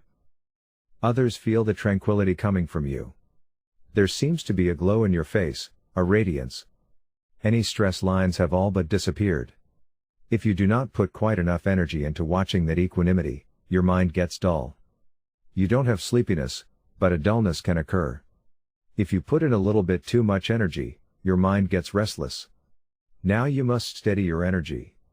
This is where you are balancing the 7 factors of awakening. We will go through these later. If restlessness arises because you put in too much energy, you are no longer in the jhana. You're caught by a hindrance. And because of the way the hindrances work, they don't just come one at a time. For example, when you have restlessness, it's not just restlessness, it's the restlessness, as well as the dislike of the restlessness. So, you have 2 hindrances that you get to work with. Hindrances pile up on top of hindrances. It's quite easy to let restlessness go and balance your energy by this time if you are patient. It's like walking the finest tightrope you've ever seen, like walking on a spider web, it's that fine. Being in that kind of balance, it just takes a little tweak, a little twerp, and whoop, you could be knocked off balance. And then you should work with it again, bring in a little more energy, some more mindfulness. If this is too much, back off again. This is where working with the energy is incredibly interesting and subtle. The most important thing here is using your mindfulness to observe what is there in mind and to balance it by backing off or adding energy to your practice. By observing these states, you will affect them naturally, therefore mindfulness is the most important factor of awakening. The investigation factor arises when mind's movement is clearly seen. Investigation balances both energy and lack of energy automatically by seeing what is out of balance and changing it. In quantum physics, it is posited that you can change a process by observing it. This is what mindfulness does. Mind observes itself, and change takes place. Sometimes you may not make progress because something is nagging at the back of your mind. It is a subtle desire that you are identifying with. You are looking for something to happen, perhaps wanting Nibbana to come and looking for it by thinking about it. It should be 6-Ard. It can be a pesky desire, but eventually, you will get tired of it. Nibbana will never happen if there is this craving there. Nibbana will happen when mind loses all its craving and movement. Again, you may have fear arise and think that you don't exist. As before, you should just 6-R that fear and continue. It will disappear soon enough. That is just more craving. MN:111 Section 16. And the states in the base of nothingness, the perception of the base of nothingness and the unification of mind, the contact, feeling, perception, volition, and mind. Equanimity gets very deep here, and this should be your object of meditation now. You should imagine yourself surrounded and enveloped by the feeling of equanimity. You should radiate this feeling outward from your whole mind. Keep a small smile going, as this will warn you of unwholesome states coming in. Like a candle emits heat and light, you simply sit and let the equanimity radiate out by itself. You almost see it go out. If there is stress from sending out the feeling, then you are pushing too hard. You should just let it seep out like a fog but point it to the direction in which you intend it to go. If there is tension, then just 6-R it. Do not push the feeling of equanimity out. Pushing it will create more tension. That is trying to control feeling with your thoughts. It doesn't work. A lighthouse emits light in all directions. It doesn't push anything, the light just shines outward. All you do is switch on the light. If you are distracted by a sound or a touch, then 6-R it and come back to radiating the feeling, but only 6-R if it draws your attention away from the feeling. If you see small movements, or there are wispy thoughts in the background, yet you are still aware of and collected on your meditation object, radiating equanimity in the 6 directions, ignore those small distractions. That is just noise. Don't 6-R unless your attention is drawn away. Meditation instruction. Now you are starting your sitting using the feeling equanimity as your object. You radiate the feeling of equanimity each of the 6 directions for 5 minutes each and then to all directions at the same time for the rest of the sitting. When you do the walking meditation, you radiate equanimity to all directions at the same time and 6-R any distractions. Sit longer now, 1 hour, 1.5 hours, 2 hours, 3 hours. If you feel like you want to get up, then sit another 5 minutes and see if that urge goes away. Mental activity gets quieter and quieter. Just observe what is there at the moment. Mind will feel bright and energetic, with little movement. You will start to see the link of consciousness arising and passing away. This is a potential.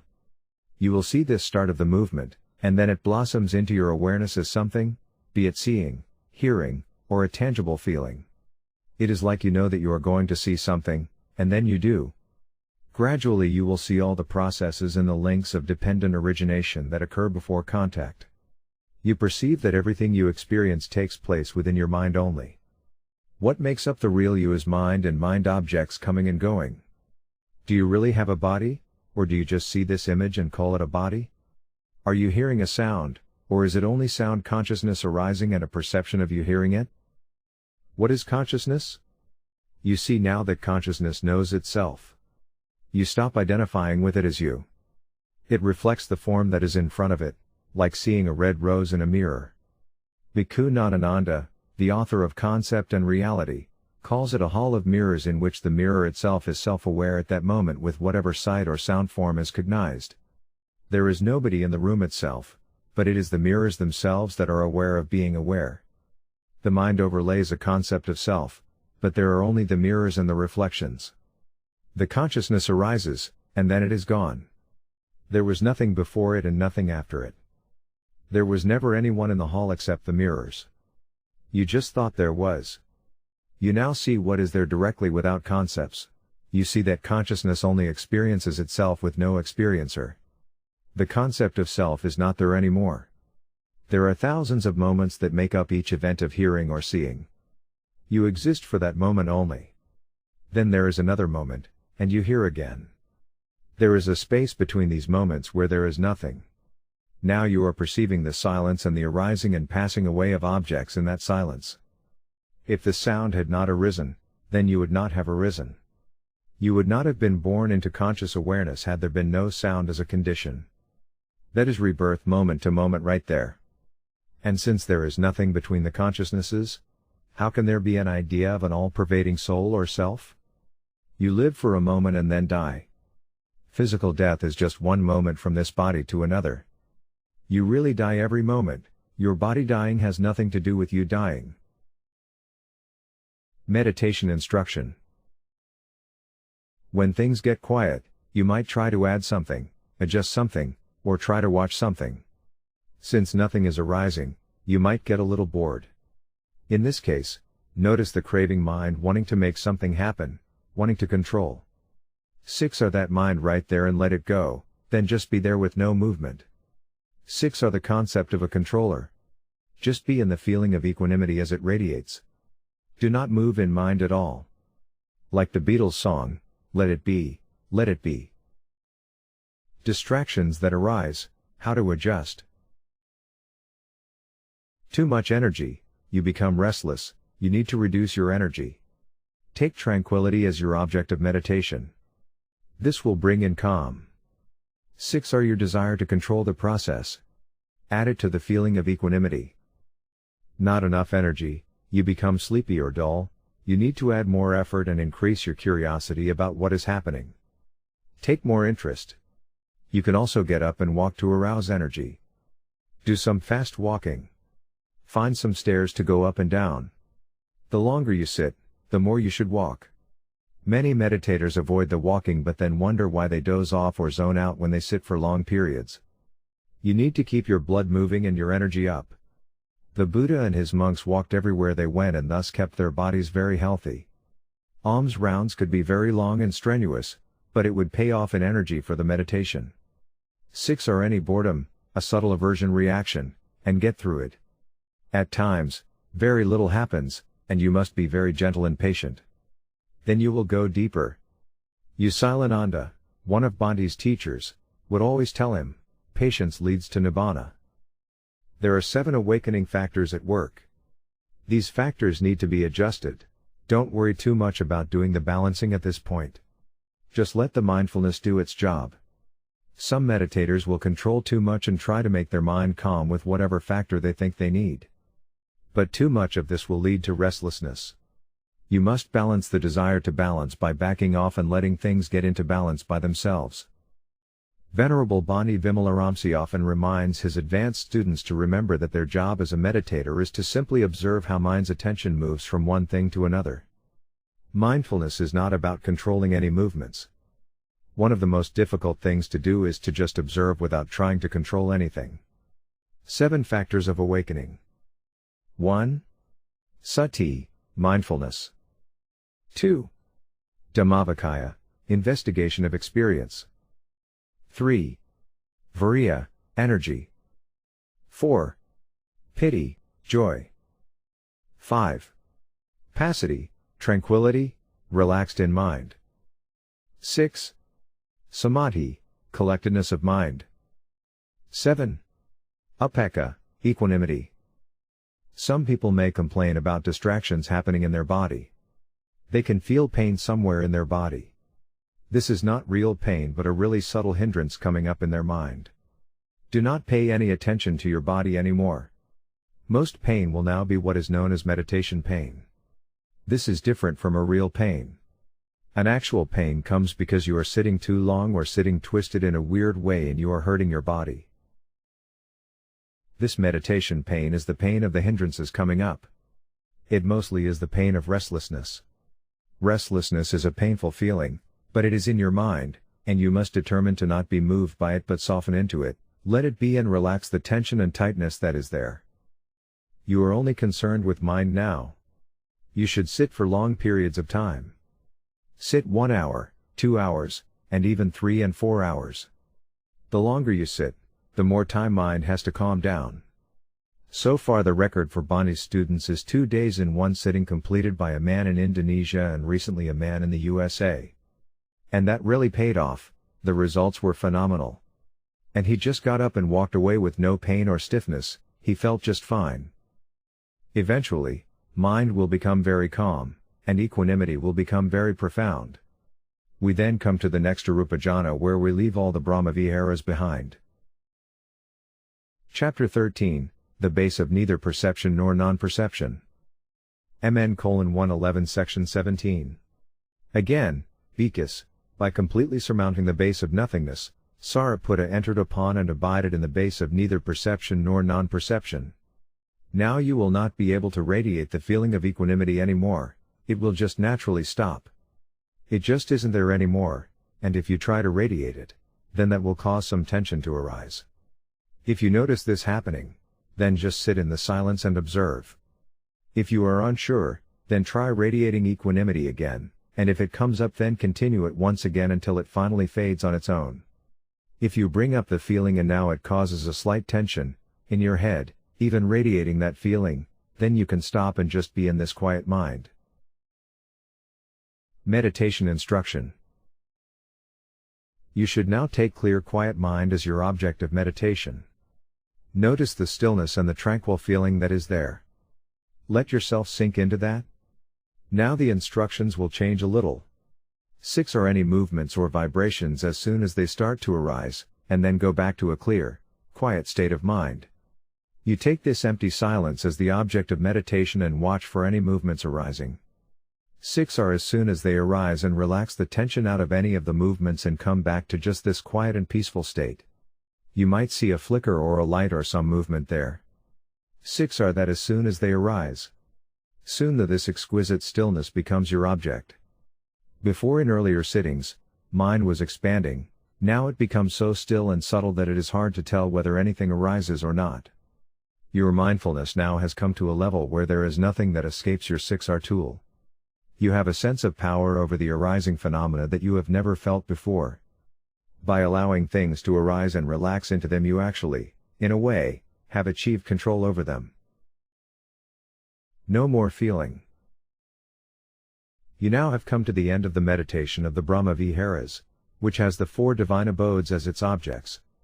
You started with the meditation object of metta, or loving kindness, progressed automatically to karuna, or compassion, and then to mudita, or joy, and this finally transformed into upekkha or deep equanimity.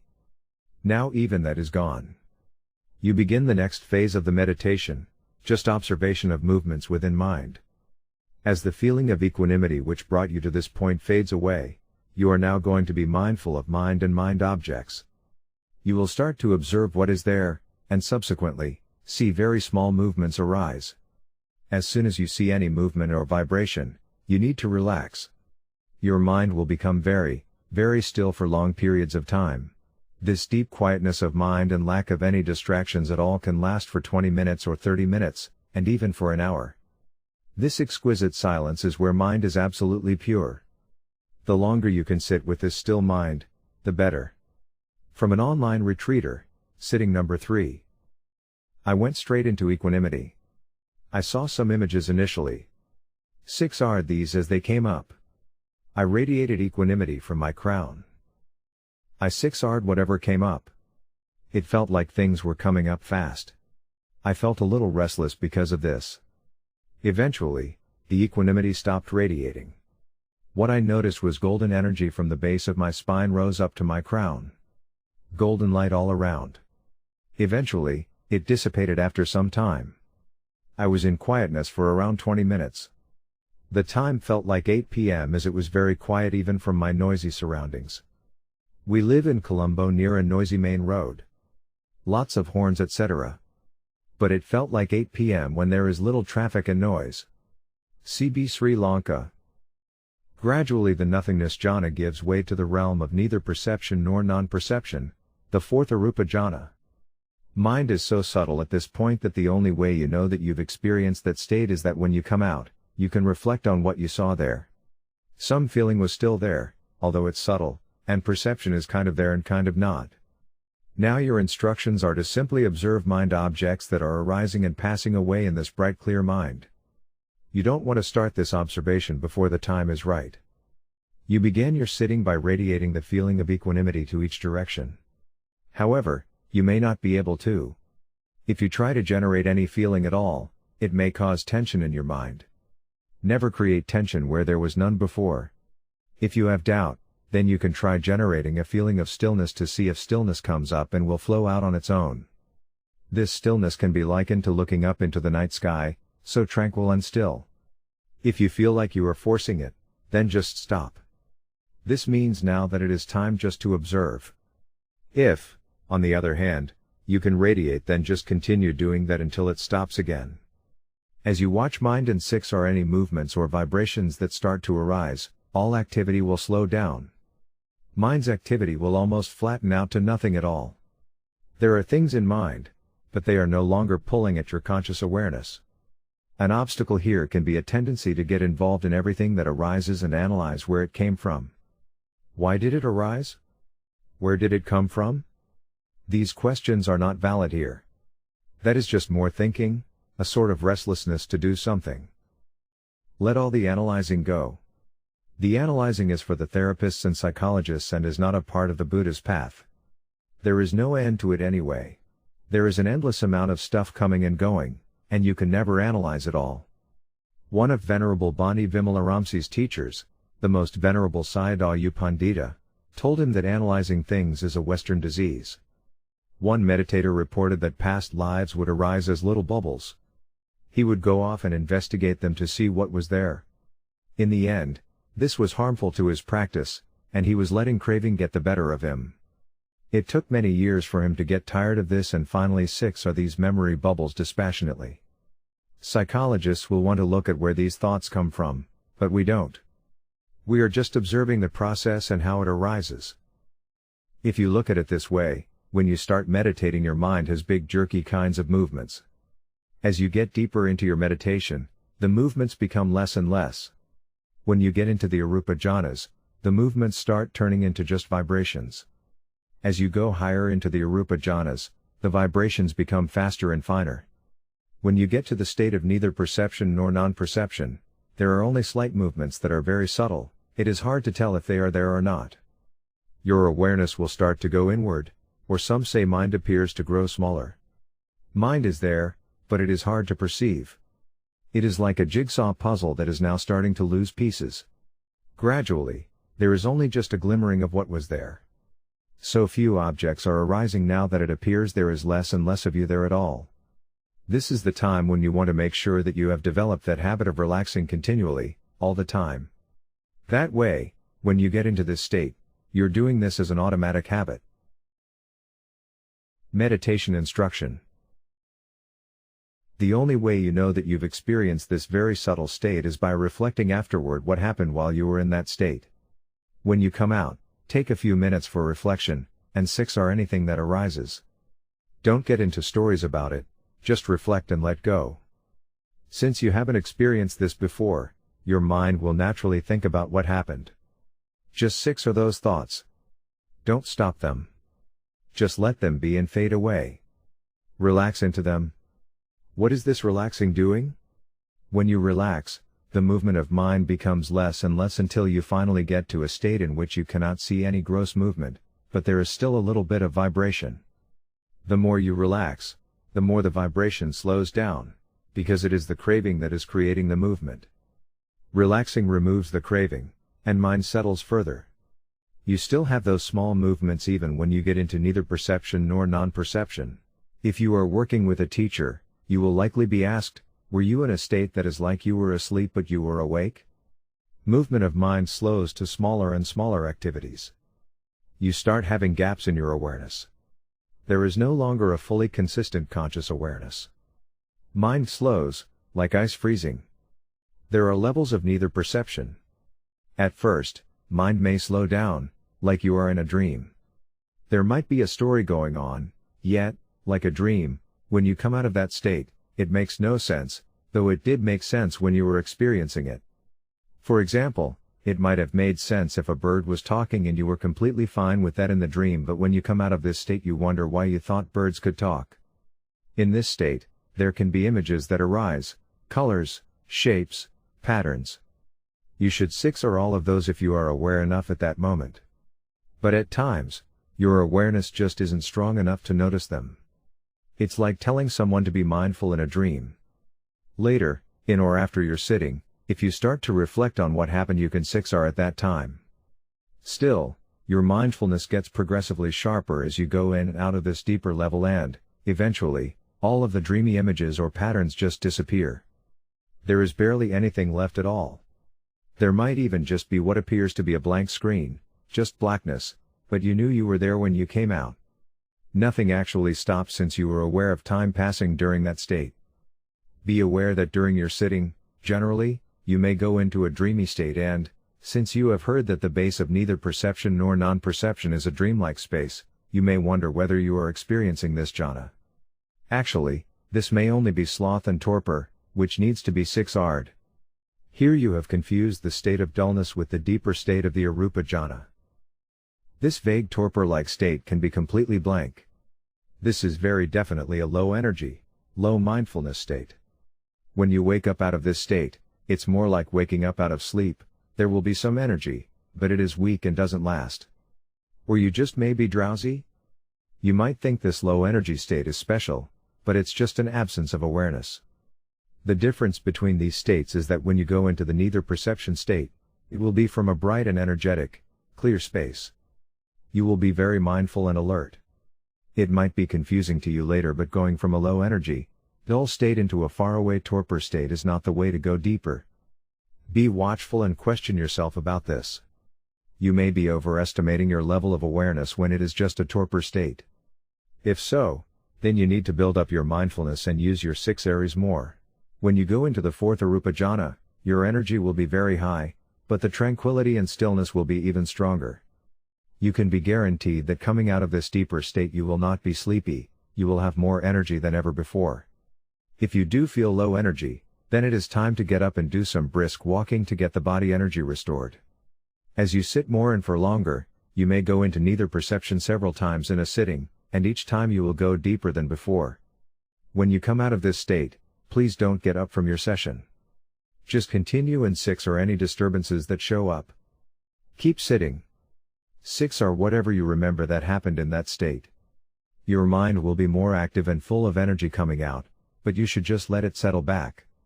Each time you go into the jhana, it will be deeper than the last. MN:111 Section 18. He emerged mindful from that attainment. Having done so, he contemplated the states that had passed, ceased, and changed, thus. When you sit for long periods in deeper meditation, you will get into this neither perception nor non-perception state. You will feel very silent in mind and energized. There won't be much movement of mind here at all.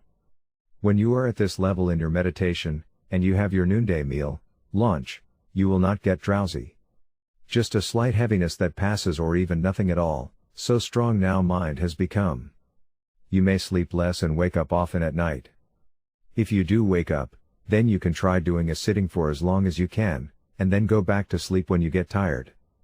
This works for some people but not for others. It interrupts the sleep cycle and the rest of the next day is sleepy and dull. Be attentive and see what works for you. Around this time some meditators on retreat may want to get up earlier, like 2 to 3 a.m., and sit longer in the morning. The teacher will encourage you to sit longer. You can ask the teacher to allow you to sit through the lunch period. Food can be put aside for you to have later. Thus, it is called the noonday meal. It is a meal around noon, meaning it can be pushed out to 1 p.m. or perhaps 2 p.m. or further, but it still is your only substantial meal of the day. Monks must eat starting at 11 a.m. and finish by 12 p.m., but it's okay for lay people to bend this rule. You are now at a point in your meditation practice where backing away from any movement in mind is what your meditation has become. Seeing states arising impersonally is important. Reacting now to states with more dispassion, and just observing, without any real interest, loosens your attachment to them. It is all just stuff, nothing to be followed or investigated. Let's review here our preliminary methods and goal for our practice. We are using samatha meditation as the means to tranquilize and calm the mind, like spreading oil on water. This is by using a variety of different feelings, the metta, the compassion, joy, and equanimity that arise one by one when we start with metta. This is the Brahmavihara practice. We are observing states arising in the jhanas as they arise one by one, be they wholesome or unwholesome, and seeing their impermanent, soulless nature. The samatha part of this process calms down the noise so that we can observe much closer the arising phenomena. This is the insight part, or vipassana. So this is samatha vipassana, both working together. So now what happens is that gradually movement slows down to the point where we are no longer drowning in thoughts and distractions and can now let go of the Brahmaviharas as our meditation object. In fact, they just fade away. Now we are observing movements against our clear, quiet mind as our meditation object. We are clear and balanced enough not to be swayed by the now small distractions and vibrations. Gradually even these small movements will stop, and all mental activity will stop. The pond of our mind will not have one single ripple there. All of a sudden awareness and consciousness will stop for a moment. There will be super clarity right after this, as now see deeper than we have ever seen before. We see the deepest aspect of the mental process. So, this is where we are headed. Let's keep going. There is this small wrapper of craving around each state that arises. It is what you think of as you. It will take the feeling that is arising as my feeling, and there are a tiny story and perception about what that is. When anything arises, your mind instantly perceives that object is being observed by a you. There is the object, and the self perceiving the object. This is craving, it is this sense you have of you. Actually, there is no you there at all. There is the object, there is the sense base, and there is consciousness, that is, the visual object, the eye organ itself, and the eye consciousness. Mind interprets these processes arising and passing away as part of a permanent you.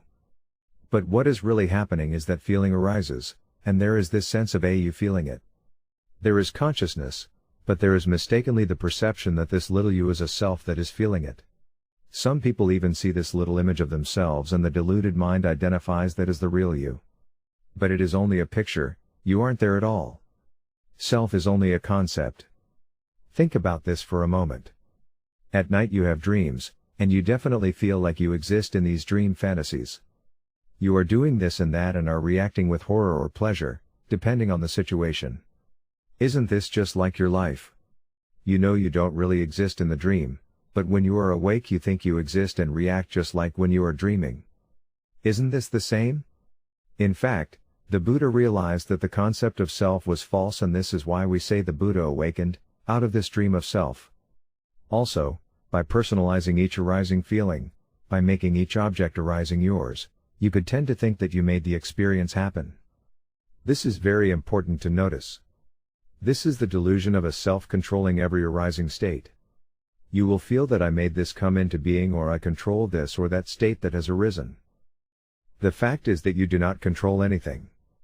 The deep insight of dependent origination is that everything arises from a cause without there being any self doing it or making it happen or controlling it. You have nothing to say about it. With a deep understanding of this, you will feel relief because you no longer have this self-imposed burden of thinking you control every mental state. What a relief to not feel responsible for every thought.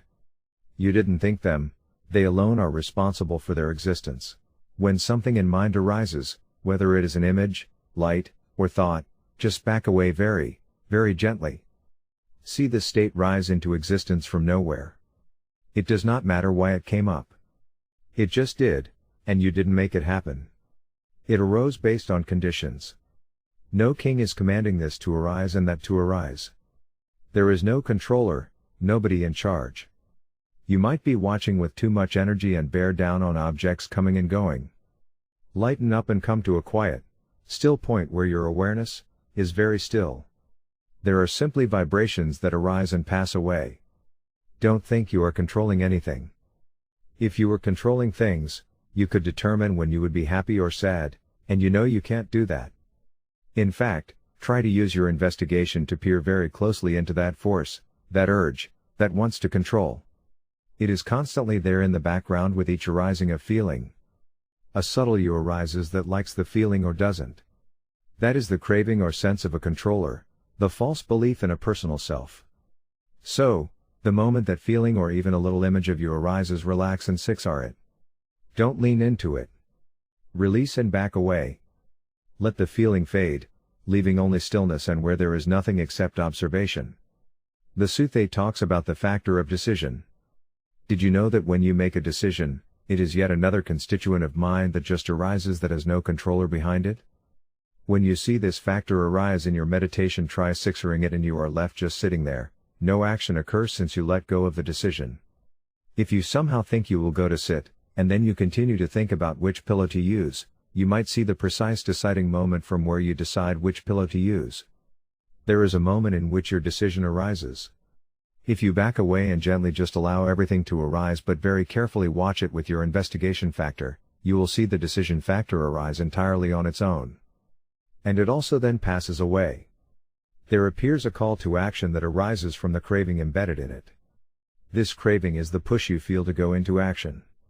You are now unperturbed and content just to let go of anything arising. It's not yours. It's just stuff. You see this with a mind that is purified from craving, not taking things personally. This is seeing things with the eye of wisdom, seeing things as they really are. And it feels very good. Finally, you come to an unparalleled level of balance called disenchantment, followed by an even deeper state of dispassion, which will open the door to the unconditioned. The more time you spend in neither perception nor non-perception, the more mind is purified. Bonnie says that much merit is made in this state. Merit is like a store of wholesome action leading to very good future results. This is like your karmic bank account. Developing a purer and purer mind will help you advance toward the attainment. As you continue to sit in this state, movements of mind's attention have virtually stopped as craving recedes. This is now the time to be patient and persevere. Continue to observe and 6R, relaxing into any movement or flickering of mind. If a sound arises and your attention starts to move there, immediately back away from it, relax, and come back to a bright, clear mind. If there is any interest in the sound, you need to 6R the desire to see what it is. Any desire to do anything at all is to be 6R'd. You will get to the point where you feel like your awareness has stopped. You are just sitting quietly, not caught up in the mind stream which is constantly rushing forward. The Buddha talks about it as stopping in a river with the water now seen going by you, yet you now have become an immovable rock. The sense of you isn't moving anymore, it has become detached from the stream of events, and there is a sublime relief in this. Any movement you now observe as a disturbance to your stillness. You notice that movement is suffering, dukkha. There might be a desire to push away any slight movements, but 6R that aversion and let it be. You can't push away anything. Remember, you have no control over anything. All you can do is observe and 6R. Any desire to analyze what is happening or what is arising should not be followed. We are only interested in the process, the arising and passing away. Questions about why things come up can never be fully resolved.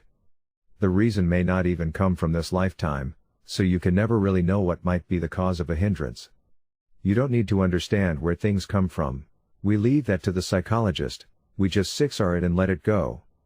Hindrances are karmically produced by unwholesome actions, that is, the previous breaking of precepts, whether in this life or others. All we can do is stop breaking precepts now and 6R any disturbance that arises from when we broke them in the past. When you see a sight, based on that contact a feeling arises, pleasant, unpleasant, or neither pleasant nor unpleasant, neutral. Immediately, upon the feeling arising, there is craving, wanting to enjoy what it is or to push it away. You understand as soon as you see something, that very seeing process has craving in it. 6R and relax into that seeing process as soon as it catches your awareness. Notice there is a very subtle tension as soon as your eye locks onto the sight, that is what pulls your attention to see it. The moment your mind turns to observing anything at all, you should be relaxing into it right there. Do not let the craving gain a foothold on your attention. Let it go. In most circumstances craving is not that strong but, as Bani Vimalaramsi says, it is definitely persistent. Actually, there is no such thing as mind pulling your attention. The sound arises, and the craving arises. It seems like some sort of you is being pulled to the sound, but that's not what is happening. Sound and craving arise together, giving the illusion that somebody is being pulled to it. That is the delusion of the personal you. In fact, the sight or taste or whatever arises has the craving embedded in it, and the you that arises is right there in that sensation. You don't exist anywhere else at that moment other than in hearing the sound. Why do you arise at that moment? You arise because you wanted to hear it. You, your so-called permanent self, is actually being born into existence at that moment of identification. Before that, there was just the fading of the last consciousness arising. Then the new sound vibration arose, which triggered the craving to arise, and the personal you was created once more. This is the process of dependent origination. Causes and conditions are constantly arising and passing away. Perhaps we can say you were reborn again, and again, and again. The nature of consciousness. The five aggregates all arise in each moment, but they are affected by craving and clinging. This is due to their being taken personally. In fact, the aggregates all arise at the same time, creating your world at that moment. Then they pass away. You only exist in each arising moment, and then you are gone, completely, until the next contact and feeling arise. And this all happens thousands of times in the blink of an eye, which is why we appear to feel like a continuous entity with no breaks. You had already seen this phenomenon occur when you were in the second Arupa Jhana, the realm of infinite consciousness. Then, based on some outside cause, you are born yet again to hear, see, or touch. If not for that vibration or contact at the sense door, you would simply not come into existence at all. You don't exist outside of that sense contact which sparks you into existence. This is quite an insight when it arises. There is no underlying self that experiences the sense bases. The senses only experience themselves. You do not die when your body dies. You are actually dying every moment and then coming back into existence only to disappear again. Consciousness is like the bubbles generated from a quickly flowing stream. The water hits the rocks like the sense objects hit the sense doors. The mist that arises as the water splashes over the rocks is like eye forms, sights, colliding with the eye sense organ, creating the drops or mist of consciousness. This is your awareness arising and passing away dependent on the sixfold sense base, which is your body. This awareness seems real and feels like a permanent self at that moment, but then in the next moment, the bubble of awareness pops and disappears. Birth, death, millions of times in a single second. From a scientific viewpoint, these are just neurons firing in the brain and can be explained, but we see for ourselves through meditation, through direct knowledge, how this happens in mind. Then we can know the truly impersonal nature of the process, the truly scientific view of impersonality. Science already says there is no self, there are only bodily and mental elements and nothing else. But other scientists still argue that there must be a deeper self or soul that does exist, it is just beyond what they can measure. Real insight into the psychophysical process is defined by actually believing the data you observe. In other words, researchers say there are only neurons firing inside a mass of gray matter, and thus there can be no real soul there. Yet, these scientists don't even believe their own data and still think there is an underlying soul present. Habitual opinions run deep. We will see that the actual fuel behind the mental movement is craving. There is a bodily process going on and a mental one. The bodily parts of this process are the chemicals in the brain reacting together. This is the body. The result of the chemical reaction is consciousness, which is mind-body, and mind. Arising from where? We don't know while we are observing it, but the Buddha does explain this. It's about karma and its results, the residue of past unwholesome or wholesome actions which was caused by the breaking or keeping the precepts. The mental process just arises from conditions that are there.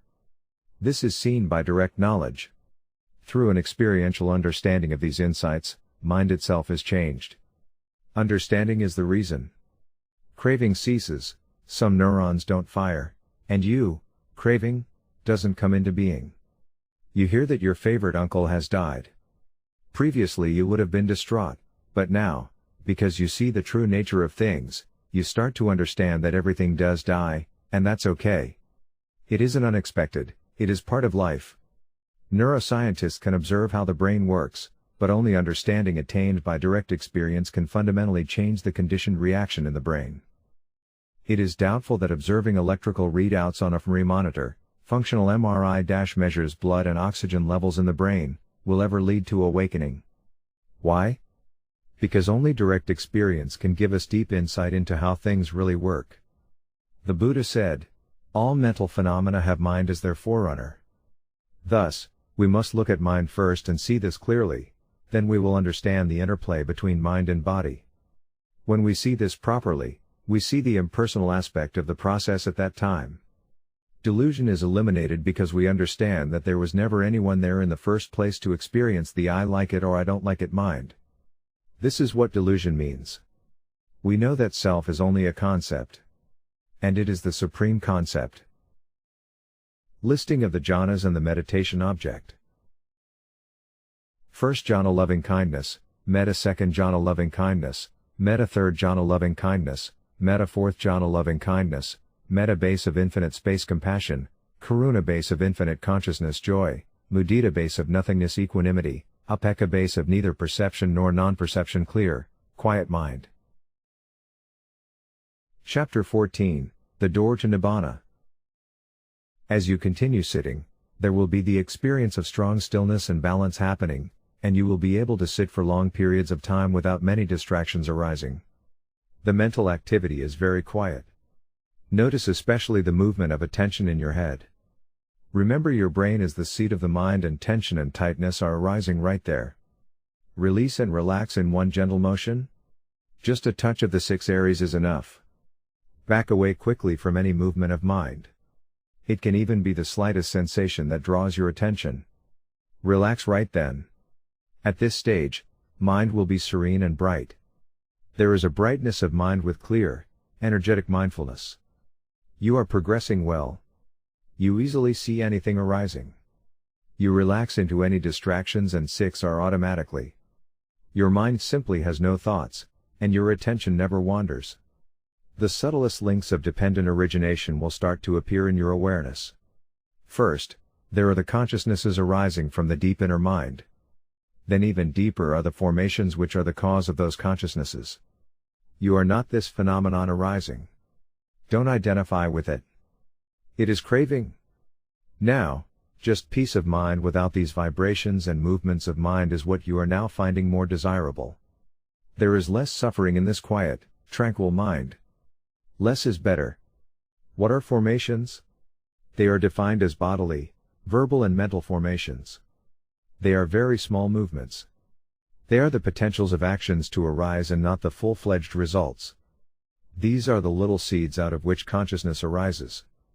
These, in turn, lead to mentality materiality, and then to the arising of the sense bases. Then, with contact, they explode into conscious awareness. We won't mention here how they appear because we want you to tell the teacher what you think you are seeing. The teacher will decide if you are right. We don't want to put any expectation here. It is important for you to see deeply on your own without preconceptions. If there is no teacher available, it still doesn't matter as to whatever arises, the instruction is to always 6R and go back to your meditation object. You still must let go of everything. When you see what you think are the formations or some deeper links, 6R them as you would any other phenomena. By 6-ring any link that arises, this will uncover the next link deeper in the chain. We are removing tension and tightness from the craving in the links as they arise, and when we do, this reveals the next deeper part. How do you 6R ignorance? You don't. It is an understanding of the 4 Noble Truths. In Sutta Mn 128 Imperfections, the Buddha states that the meditator may have the brightness and light fall away. What would be the reason for the loss of brightness? But, of course, it would be those pesky hindrances arising. They are dark clouds gathering over this bright clear mind. Sometimes mind is so clear that it can be described as luminous. Many times, sitting in this state restlessness might come up since there is not much to observe. You may want something to watch and might want to start to control things. Boredom can arise, along with a corresponding lessening of mindfulness. Because of this, the light recedes. Balancing the factors of energy, tranquility, mindfulness, and the other awakening factors, once again will bring that radiant mind back. Continue to use a clear mind as your object of meditation. If your mindfulness is strong, there will mostly be the quiet.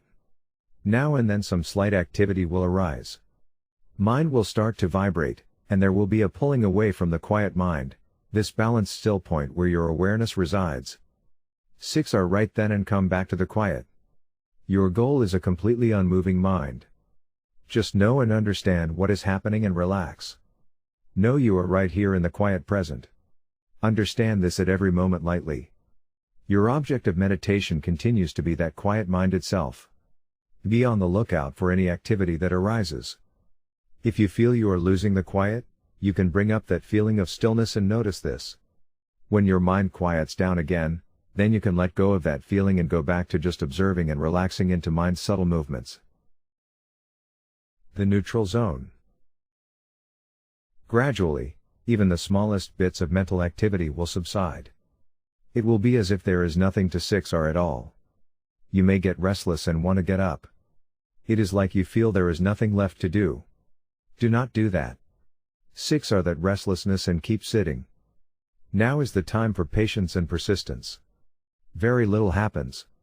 You have to be okay with that.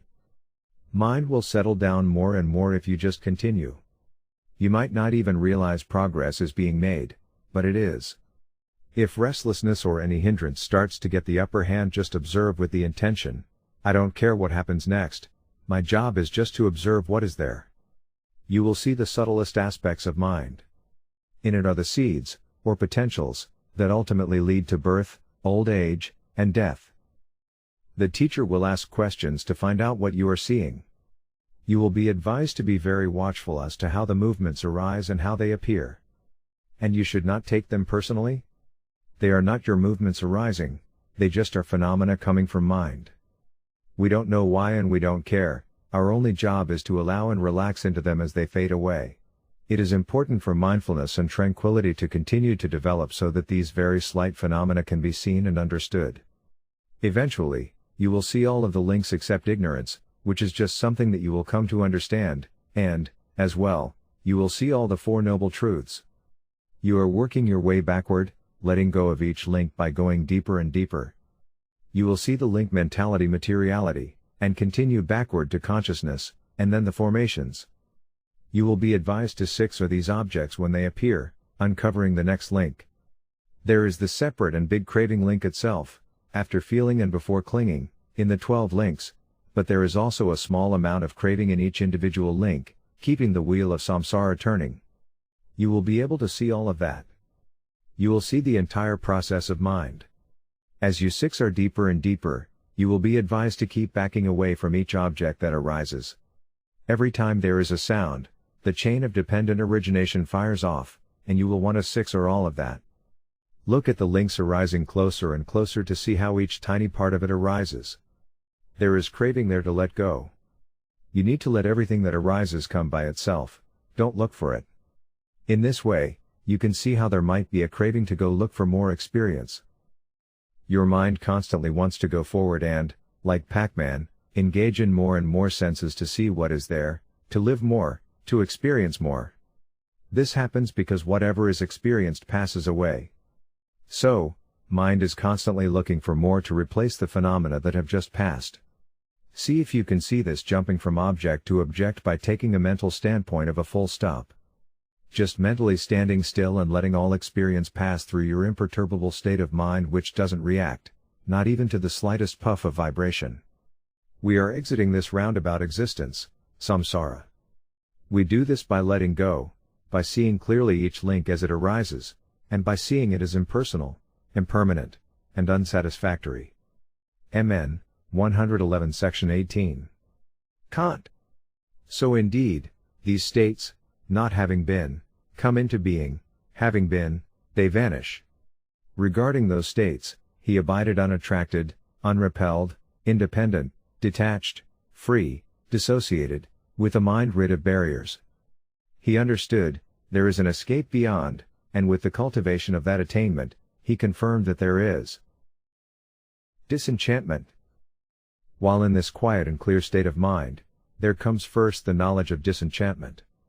Up to now, you have continued to observe phenomena arising and passing away with some interest. You notice you are getting deeper, so you keep going. There is less and less to 6R as you go along. Mind becomes quieter and quieter. As you continue, you notice this constant arising and passing away of objects. You notice the silent space between the objects that arise and pass away. You think to yourself, what if I could get rid of these objects coming and going? Then there would be just the peace. You think that then there would be only silence and not all these annoying objects and vibrations. You see the lack of ease as suffering. This trying to control has an aspect of longing in it. Wanting to have something happen is the very thing that will stop it. The teacher will remind the student that their job is simply to observe. You realize that now you are beginning to develop a whole new perspective on the world. You had never thought that the lack of mental activity would be good, but now you do. You see that any mental activity and movement is unsatisfactory, silence is better. Now you see any vibration, and even any consciousness, as unsatisfactory. You even try to stop things from arising and you can't. You were never in control at all, it just keeps coming. Your mind starts to go toward silence, but there is a problem. The mental stream doesn't stop and just keeps on rolling. A subtle sort of observation arises, I am really tired of these sensations disturbing my peace of mind. Dissatisfaction arises along with the realization that it would be best to see all these arising phenomena just stop, let me, please have some peace. You are starting to become disenchanted. You look for a reason why these constant sensations and mental objects arise, but there seems to be none. If you could find the reason, then you might be able to understand why it comes, or a way to turn it off. You want to analyze and solve the problem, but you don't see a solution. Finally, you just give up looking. Interest in watching this constant stream starts to wane.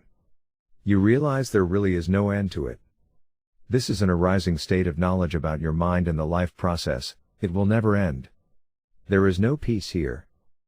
There was total disinterest in the impermanence of I and insight into the silliness of identifying a non-existent permanent I with every feeling, thought and action. Deeper experiential realization that feelings and thoughts were not under my control, that thoughts or mind objects, in general, were like what odors were to the nose, or sounds were to the ears. They came and went without me being involved. I continued to 6R nonetheless. SD California. You are energetic, continually watching every little vibration, thought form, etc., and you can be very determined to relax and let go of everything that arises. By doing that, you think you will get to the end of the process, but it doesn't work. You now understand all that arises to be a disturbance. It upsets the quiet state of mind that you are starting to enjoy not in a craving sort of way but with appreciation. You are starting to relish the quiet. You understand that balance is better than chasing more objects. This realization will lead to contentment. Contentment will arise without the cascade of vibrations and movements constantly assaulting you. You may have some desire for Nibbana to arise and might think you are close. Then you might put too much energy in and start to lean into the future, hoping for the attainment to arise. You need to 6R this desire. This is the arising of more craving. This is longing. You may think that you need to have the desire to reach the goal. No, you have already pointed your mind there. Let the meditation do the rest. You make a determination about getting somewhere, and then you just go. You don't think about the destination the whole time you are on the way there. You just continue, trusting that it will happen as planned because you are on the right path. This is determination. Is the desire for Nibbana something that we should not have? In these final sessions of sitting before attaining awakening, we need to let go of even the desire for Nibbana. When we first start, however, we won't even begin the meditation without some intentional desire to get us on the path. So, it is a positive desire, a wholesome desire. Because, after all, it is a desire for no desire. It is not like a desire for chocolate ice cream or a new car. It is a desire to stop and be still and know peace. This kind of wholesome desire is called Shanda in Pali. As was stated above, You don't know how to stop this stuff from coming and coming. You want it to stop. There is nothing but vibration at all different levels. Now you see peace as a more desirable goal. Now you wish to be void of these sensations. Finally, there comes the point where you just stop caring about all these arising phenomena. You can't command this stream to stop. You start to give up and see that by paying heed to the phenomena, you are feeding them. They will never stop if you are interested in what is there. You realize that all this movement and vibration is disturbing your collectedness and peace. Mind now becomes disinterested in what arises, and there is a deeper feeling of disenchantment. There are endless arisings. This is suffering. This is dukkha, which is Pali for suffering or disease. The Buddha said the first noble truth of existence is suffering. Now you see it. You see how you pay attention to and like and dislike everything that arises, thereby keeping it going through craving, the second noble truth. Now you see the goal, the cessation of craving is the cessation of suffering, the third noble truth. Dispassion. This leads to an even deeper letting go. Dispassion arises. Disenchantment made you more and more aware of how your interest in these things just leads to more suffering. Now you just don't care anymore. It doesn't matter what comes or goes. Your mind draws back, it doesn't look outward anymore. Everything that arises is okay, it doesn't matter. It no longer pulls your attention. You know you can't stop it. You don't even care about Nibbana anymore. This is a state where there are no more hindrances. Your mind has just stopped throwing up obstacles. It has no more interest in any arising experience now. You no longer try to control anything. You are now close to the unconditioned. Why? Because you don't care. Through disenchantment with all conditioned existence, a wholly balanced mind arises. It neither likes nor dislikes. There are only consciousnesses and mental objects arising and passing away. There is no interest in any of it. It is just there. There is now the tendency toward deep peace of mind. Your mind now has barely any movement at all. You are very aware and very energetic, but again it's like nothing is happening, and the thought comes up where you wonder if you should do anything. The answer is definitely no. Just observe. See that very question arising in your mind as impersonal and Sage-Arahant. It is just a matter of time, watching and observing carefully for any movement like flickers, lights or just vibrations. The 6 areas are on automatic, and you aren't putting in much effort, it just rolls off in front of you.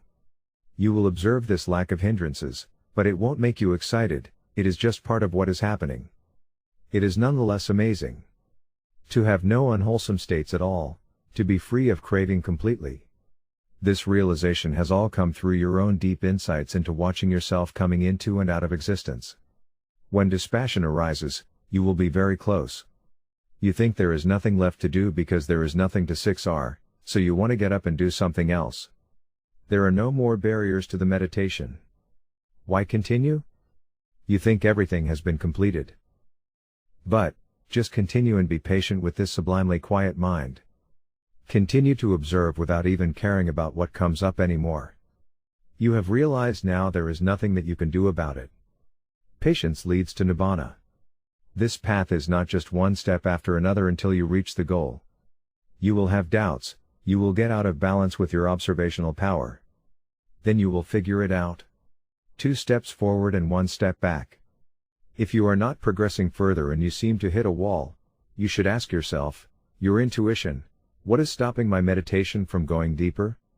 The answer may come the next hour or the next day. Sometimes there are blockages that are hidden and simply not discoverable by the teacher if you are working with one, or by you. Hopefully, an answer will come back. You may be applying too much energy.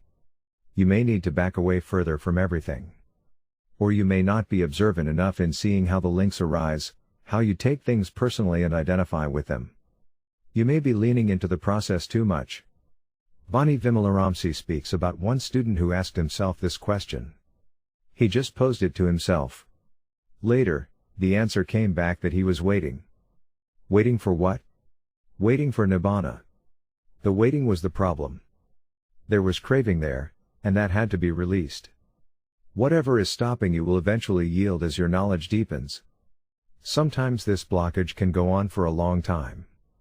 Gradually, even if it takes years of retreats, you mature your technique and knowledge of how to do the practice. Some people will understand easily, follow the instructions, and apply them. In only a matter of days or weeks, they break through to awakening. They fall into the stream of the noble ones. Patience, and following the instructions precisely, does lead to Nibbana. At a certain point, mind was very still, and there was drifting into a deep lucid sleep. Mind was fully aware and alert, however. Then, towards the end, I blanked out completely, like I lost consciousness, and there was no feeling or perception. I only seemed to be aware that I blanked out after coming out from it. But the blanking out was only for a little time before I came back to this lucid deep sleep state. Emerging from this meditation, mind was totally still, alert, and automatically radiating equanimity. Everything I did after the meditation had a very calm, smooth, and mindful quality. People noticed I took time with my words and responses to them and seemed very relaxed.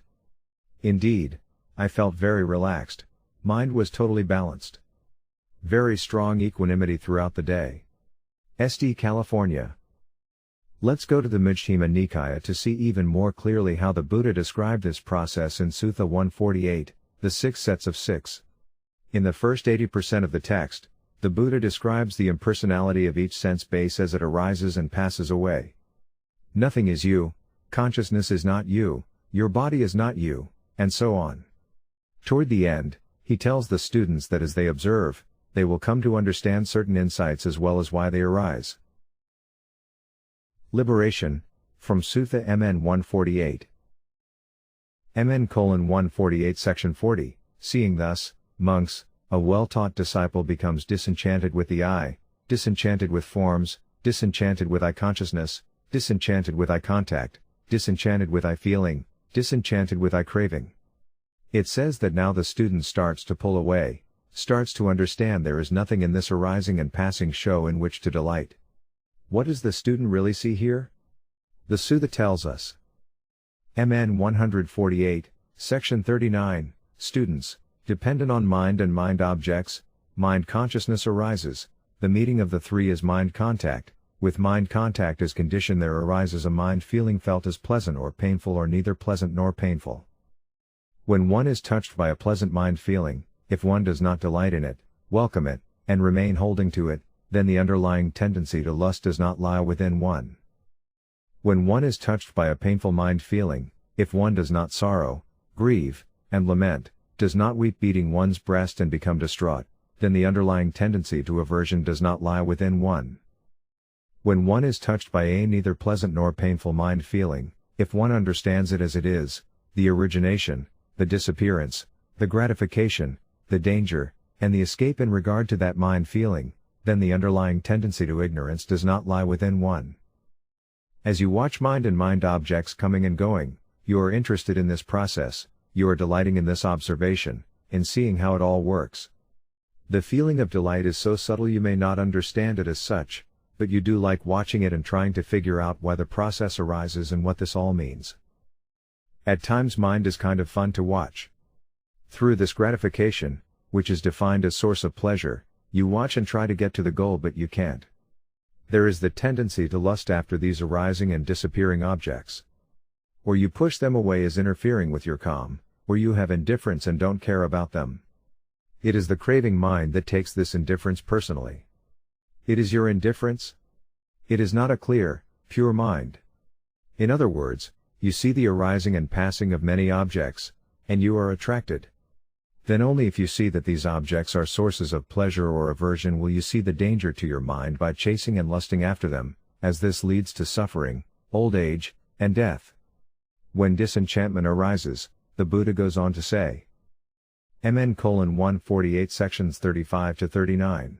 Monks, that one shall hear and now make an end of suffering by abandoning the underlying tendency to lust for pleasant mind feeling, by abolishing the underlying tendency to aversion for painful mind feeling, by extirpating, uprooting, the underlying tendency to ignorance in regard to neither pleasant nor painful mind feeling, by abandoning ignorance and arousing true knowledge, this is possible. By giving up your tendency toward delighting in this or that, and your tendency to lust after these delights, by seeing the danger in it and so on, you come to the end of desire. You no longer want to keep chasing these feelings as they only lead to suffering. And it's not because you are forcing restraint on yourself, it is because you are no longer delighted by this passing show. You no longer care. Thus, dispassion to all phenomena arises through the knowledge of craving, the Four Noble Truths, and how craving leads to suffering. Freedom from the wheel of samsara is experienced. All that had to be done is done. The door to Nibbana is opening. Entering the stream. Now, we arrive at the attainments and how Nibbana is experienced. First, I will describe the 4 levels of noble attainments to be experienced. You must go through all 4 to be fully awakened and free of craving. Craving drops away in stages. In total, there are 4 stages of sainthood: Sotapanna, Sakadagami, Anagami, and Arahant. Each of the 4 stages has 2 components: the path knowledge, Magga, and the fruition knowledge, Phala. Path knowledge is the first glimpse of Nibbana but still may be lost if precepts are not followed. Once the fruit knowledge is gained, the attainment is locked in and cannot be lost. There are 8 attainments in all to final awakening, 2 for each of the major stages of sainthood, path and fruit. At the last one, the last fetter of all 10 fetters of craving is destroyed.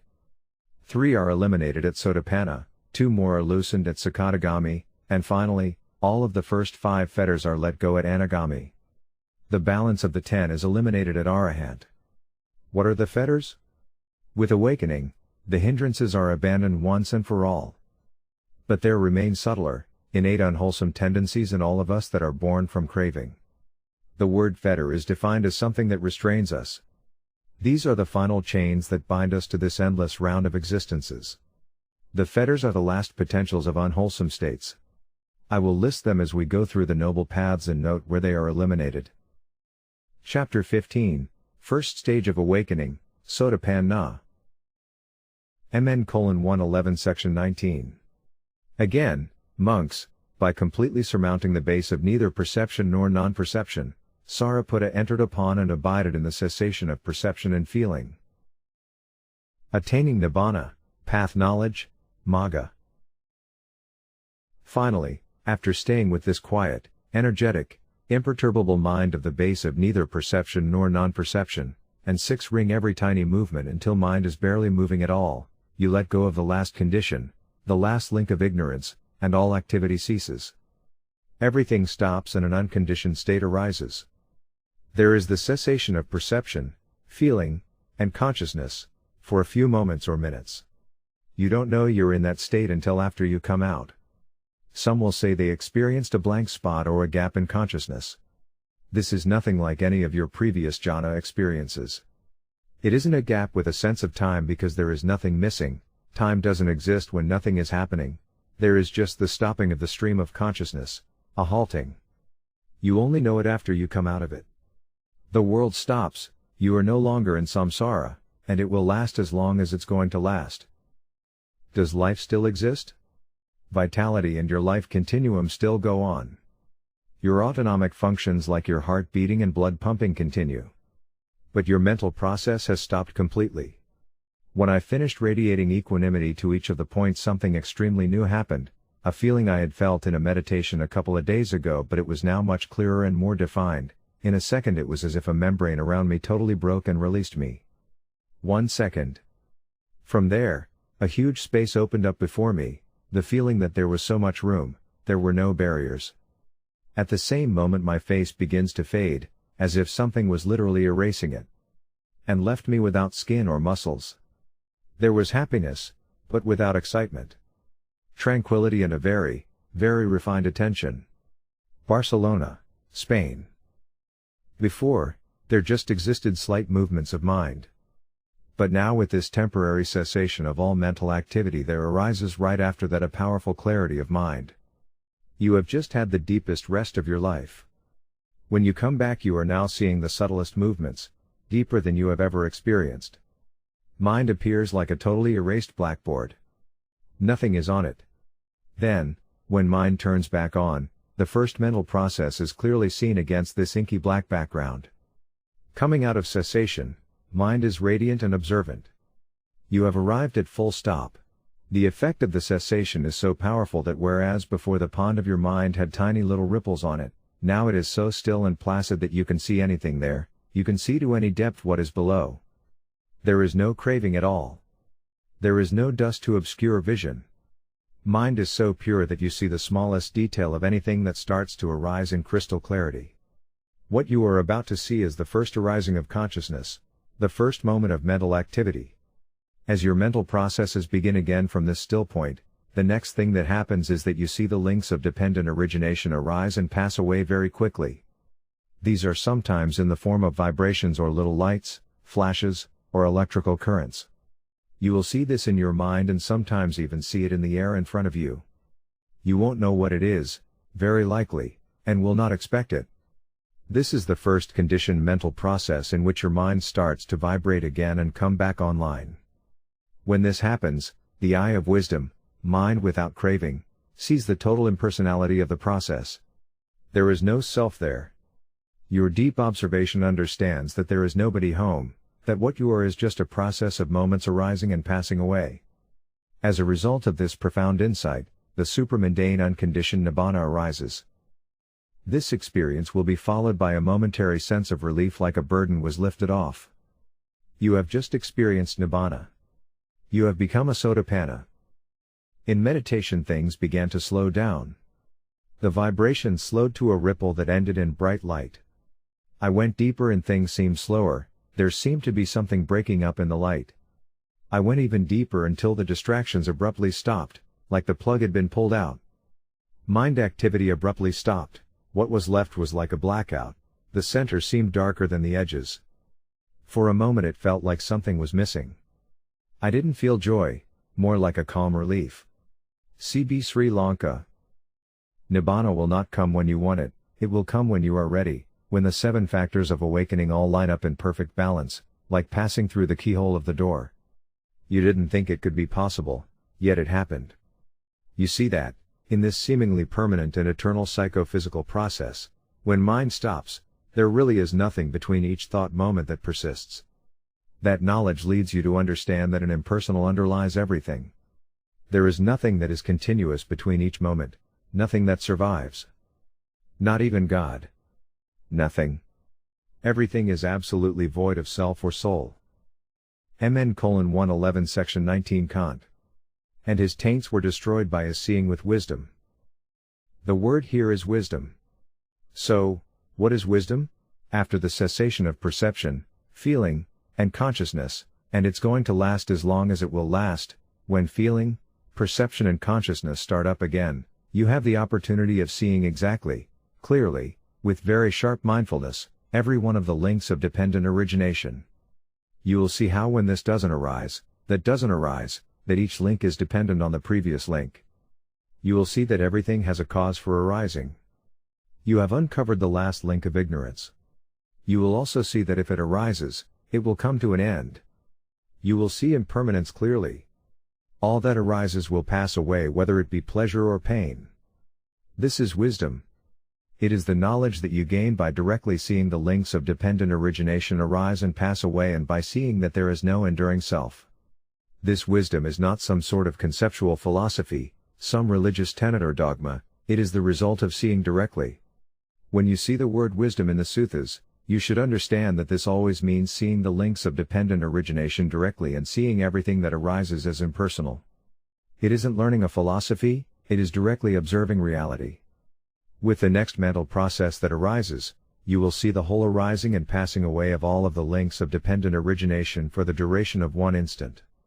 Then there is the final letting go of ignorance and seeing the Four Noble Truths, that is when Nibbana occurs. It is just a momentary event and just one group of links firing. The links are seen with wisdom's eye. This takes place at a deeper level than normal awareness. People will say they don't know what they saw, but they will know. Their mind, to a greater or lesser degree, will be having insights arise into how there is a cause that creates a result.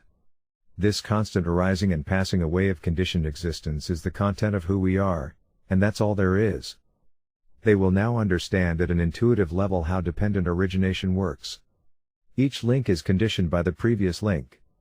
Each process is conditioned by the passing away of another process, like a candle flame that lights another candle.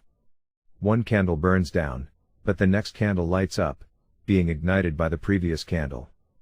Bit by bit you arise and pass away. You are changing little by little over time.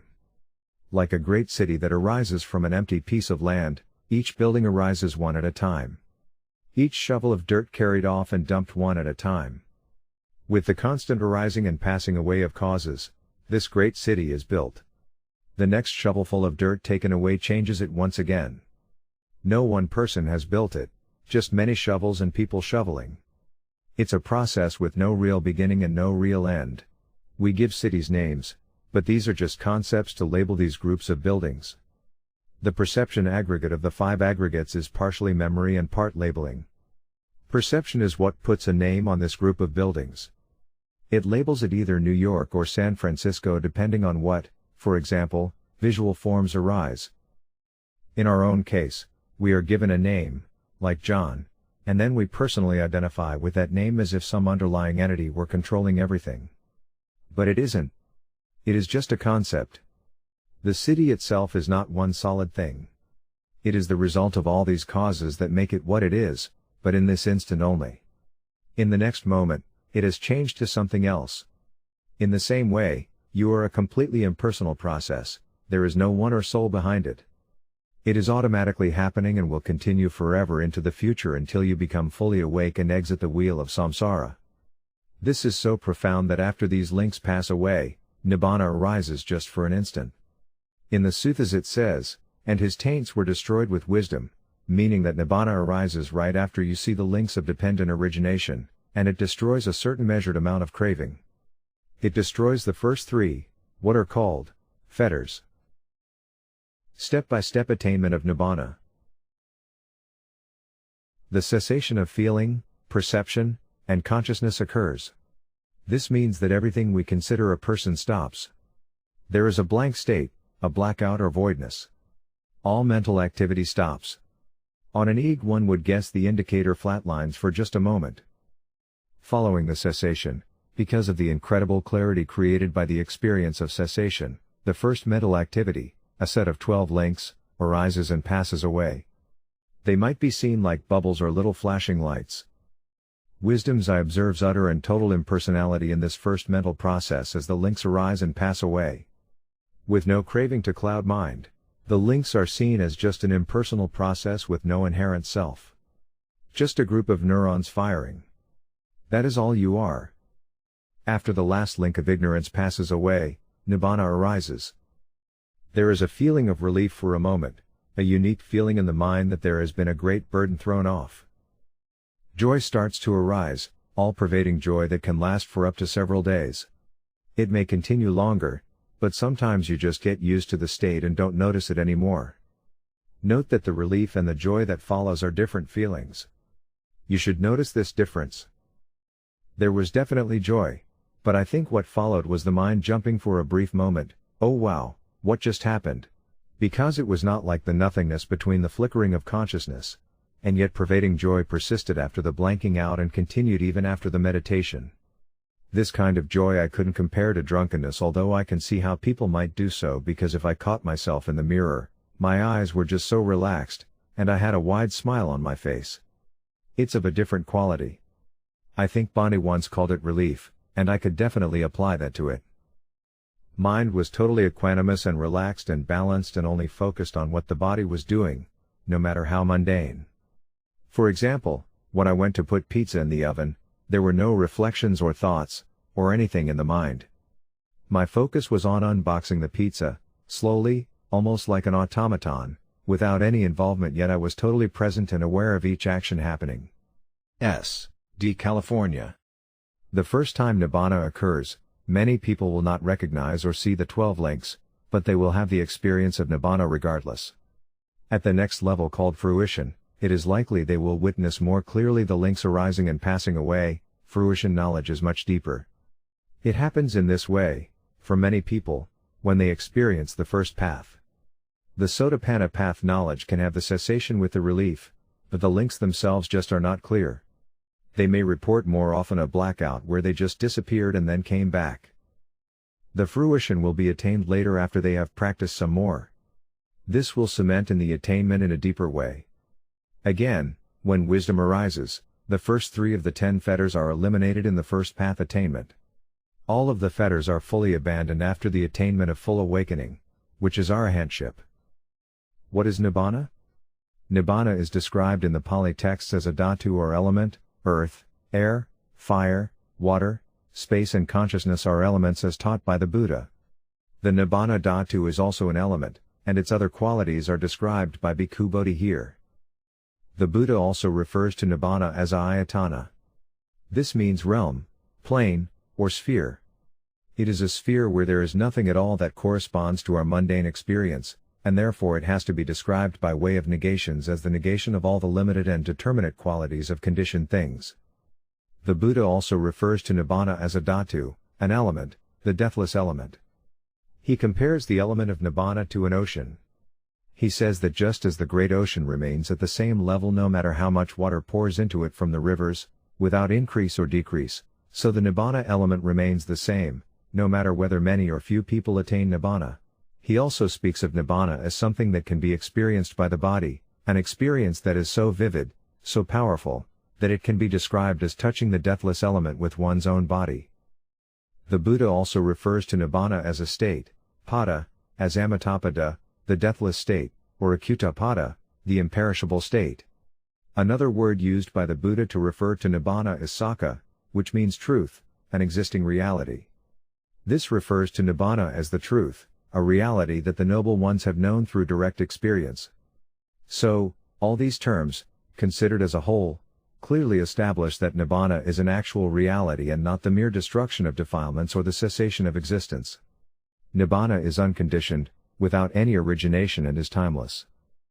When the Nibbana element touches craving, it is like the water of the great ocean putting the fire out. PSSSS. No more fire. Ni means no, and Bana means fire. No fire. Nibbana. Venerable Buddhadasa Bhikkhu in an article entitled, Nibbana for Everyone, a Truth Message from Swan Mok, adapted and translated by Santakaro Bhikkhu, also defines Nibbana as an element. It is the coolness when the defilements are ended. Nibbana was a whole other matter than death. Instead, it's a kind of life that knows no death.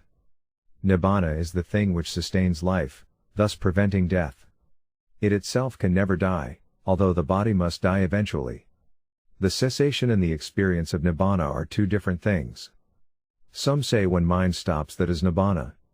No, it is what happens afterward which is seeing the links arise that causes the profound insight into existence to arise. That is Nibbana. We can't describe the experiences of Nibbana that happens in each path of sainthood with conditioned words, as it is beyond our conceptual mind to perceive. But it is what comes after the experience that gives you a clue as to what has just happened. As described before, some explain feeling a moment of relief after it happens.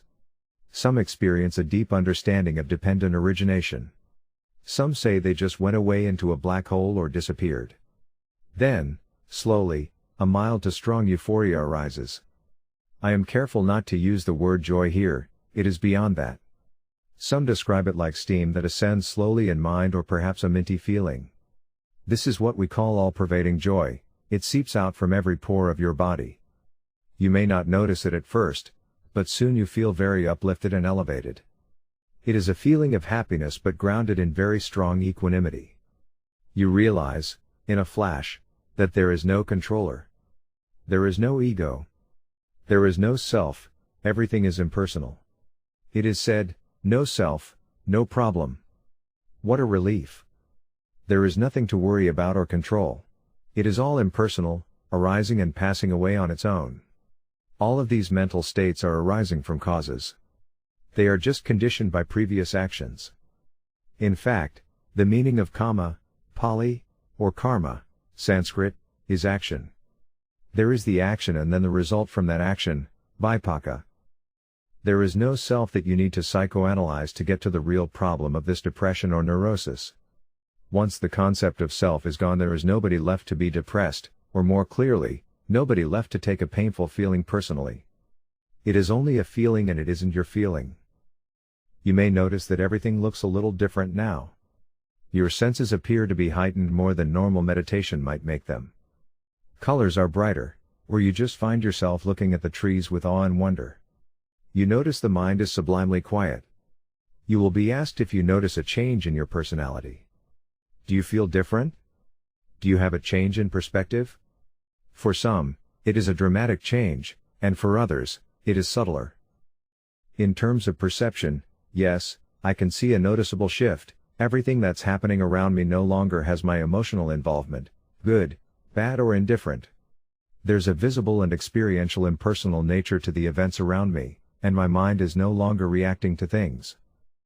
I'm taking my time with things, not in a rush, there's nowhere to go, what's the hurry, and there's a pleasantness pervading my actions, calm, collected and happy. SD California. You will say your mind feels very relieved and happy. You talk about how you understand now how everything arises due to causes and conditions. You are starting to understand deeply what the links are and how they are dependent on each other. Instead of understanding them intellectually, you now understand them directly. You may use the simile of the cloth as the Buddha did, how everything, with its causes and conditions, weaves together to make a cloth. It is all impersonal. Sutha means thread in Pali, all the suthas weave together to make the cloth. The cloth represents your wise understanding of the whole process of the Buddha's teaching. Prior to it, the experience, I felt gradual changes after each sitting, like anger reducing and catching some thoughts halfway. After the blackout, anger, worries, stress etc. seemed to be massively reduced, peace of mind. Occasionally negative things would arise, and I could feel a slight tension that I would relax but didn't require too much manual intervention. Also, unlike earlier where I was catching them halfway through, I was aware of them much earlier. My senses seem more acute, smells are stronger, colors seem brighter, and I'm seeing details I didn't before. CB Sri Lanka. You may or may not remember seeing very much of this, but you will know it. This is wisdom's eye. The profound knowledge from directly seeing. The deep mind sees what happened, and it has understood what it means. This is wisdom, seeing the links of dependent origination. This is the path knowledge. You are now on the path to the full experience of the first stage of awakening. Decisions arise in your mind, and you commit an action that has a result, like a painful or pleasant feeling arising in the future. Breaking precepts results in painful consequences. Following precepts result in wholesome, pleasant results. What results do you want? Now you know what is wholesome and what leads to wholesome. Most people will experience the first path knowledge in a sitting meditation, but some have reported that it happened after washing dishes or even turning over and going back to sleep. Nibbana happens when your knowledge is mature, and you are ready. At the Meditation Center in Missouri, we see people get the path attainment every now and then, and one of the principal ways you can tell is that their face changes. It is like all the tension from a lifetime just disappears. It looks as though the face drops, the wrinkled forehead flattens out. You can just see the equanimity bubbling, there is a glowing and a radiance that is there, their speech is more controlled and less emotional. Many times, Bondi, after he comes from the interviews, will point out a meditator to me and say, "Look at their face." When I look, if I look close enough, I see an emotionless but peaceful, angelic expression or just a big smile with a glowing radiance that wasn't there before. After a few days, the most dramatic of these effects disappears as the hindrances make their way back, just not as strong as before. Started off radiating equanimity, which was strong right after walking with radiating equanimity. Immediately went into neither perception nor non-perception.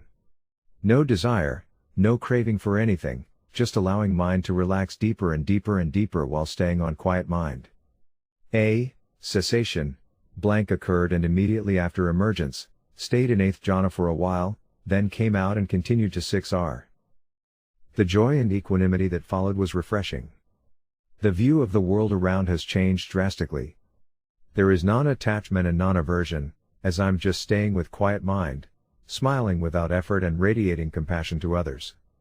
I've noticed I'm unable to break the precepts, in that I'm automatically following them without a second thought and without effort. Sense of me has just vanished. The world is seriously different in the way it is experienced since I began this retreat.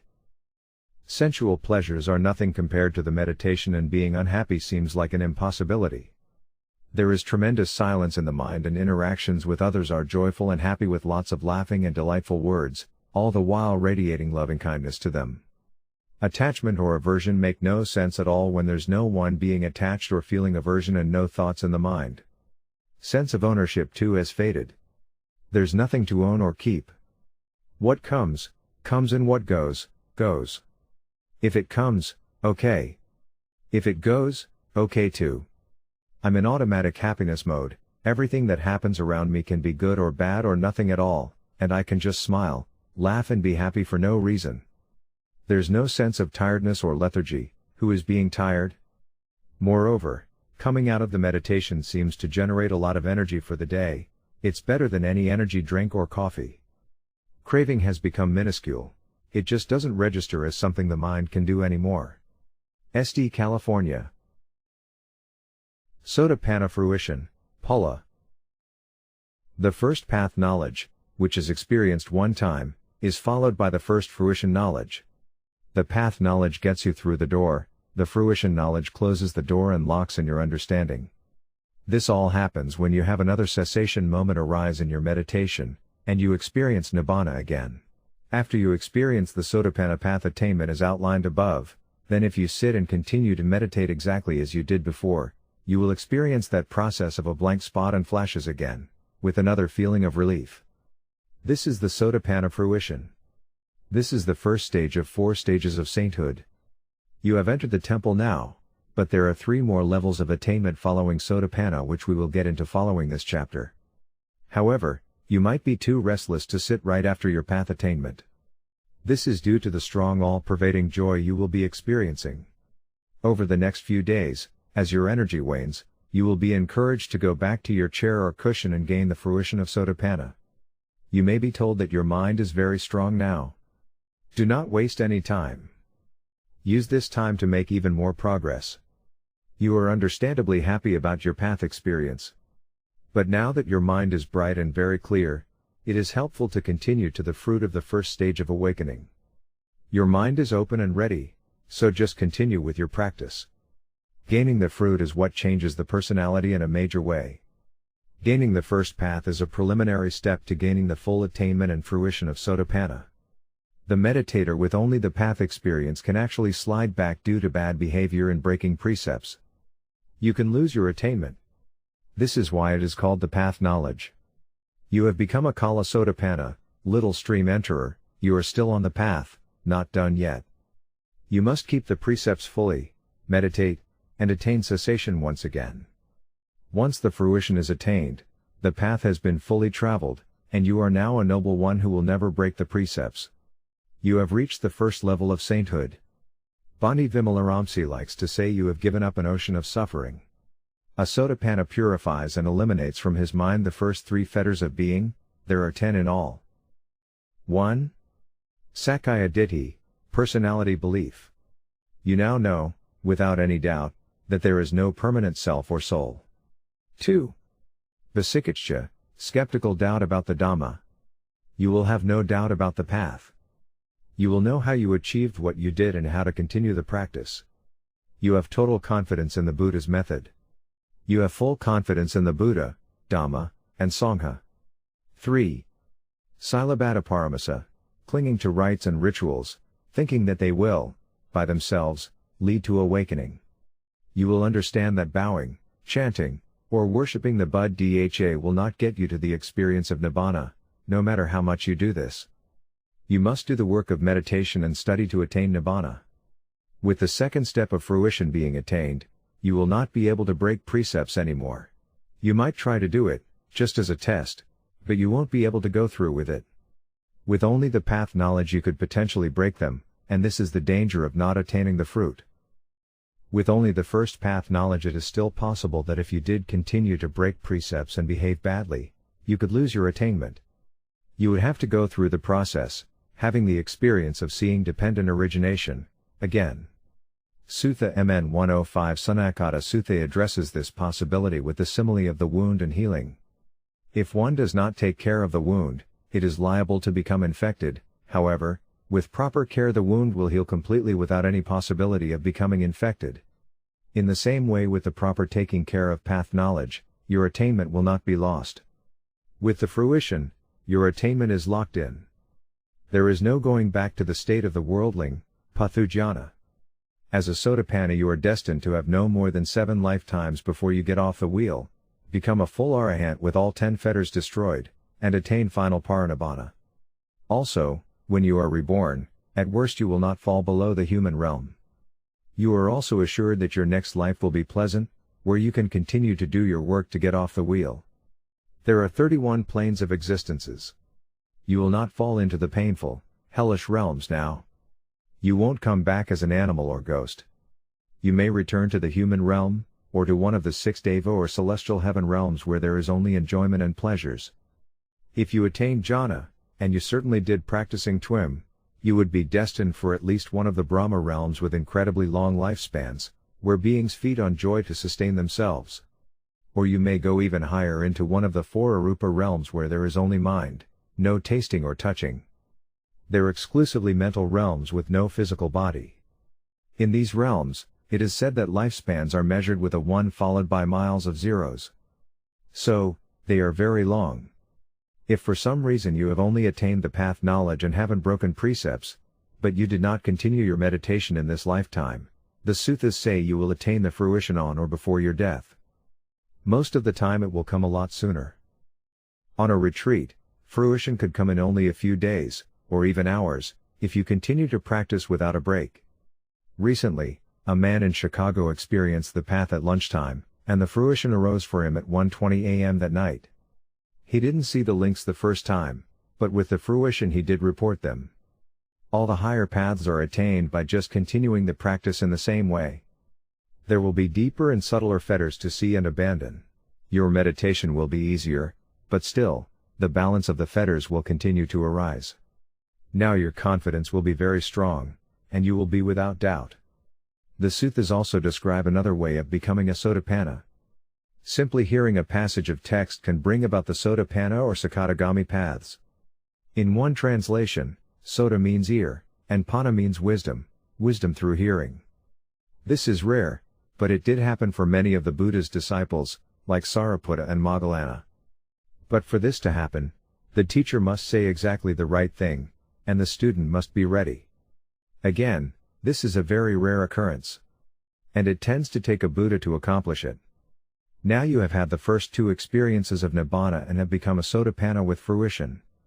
This is the goal of the 8 jhanas and the path I have been describing. You have become a noble one who is now broken out of the samsaric wheel of existences, but there is still more to do. There are the 4 levels of noble ones and 3 more I will describe below that you still must go through to fully eliminate all craving in your mind if you want to accomplish all of this in one lifetime. Chapter 16, Second Stage, Sakadagami. Meditation Instruction.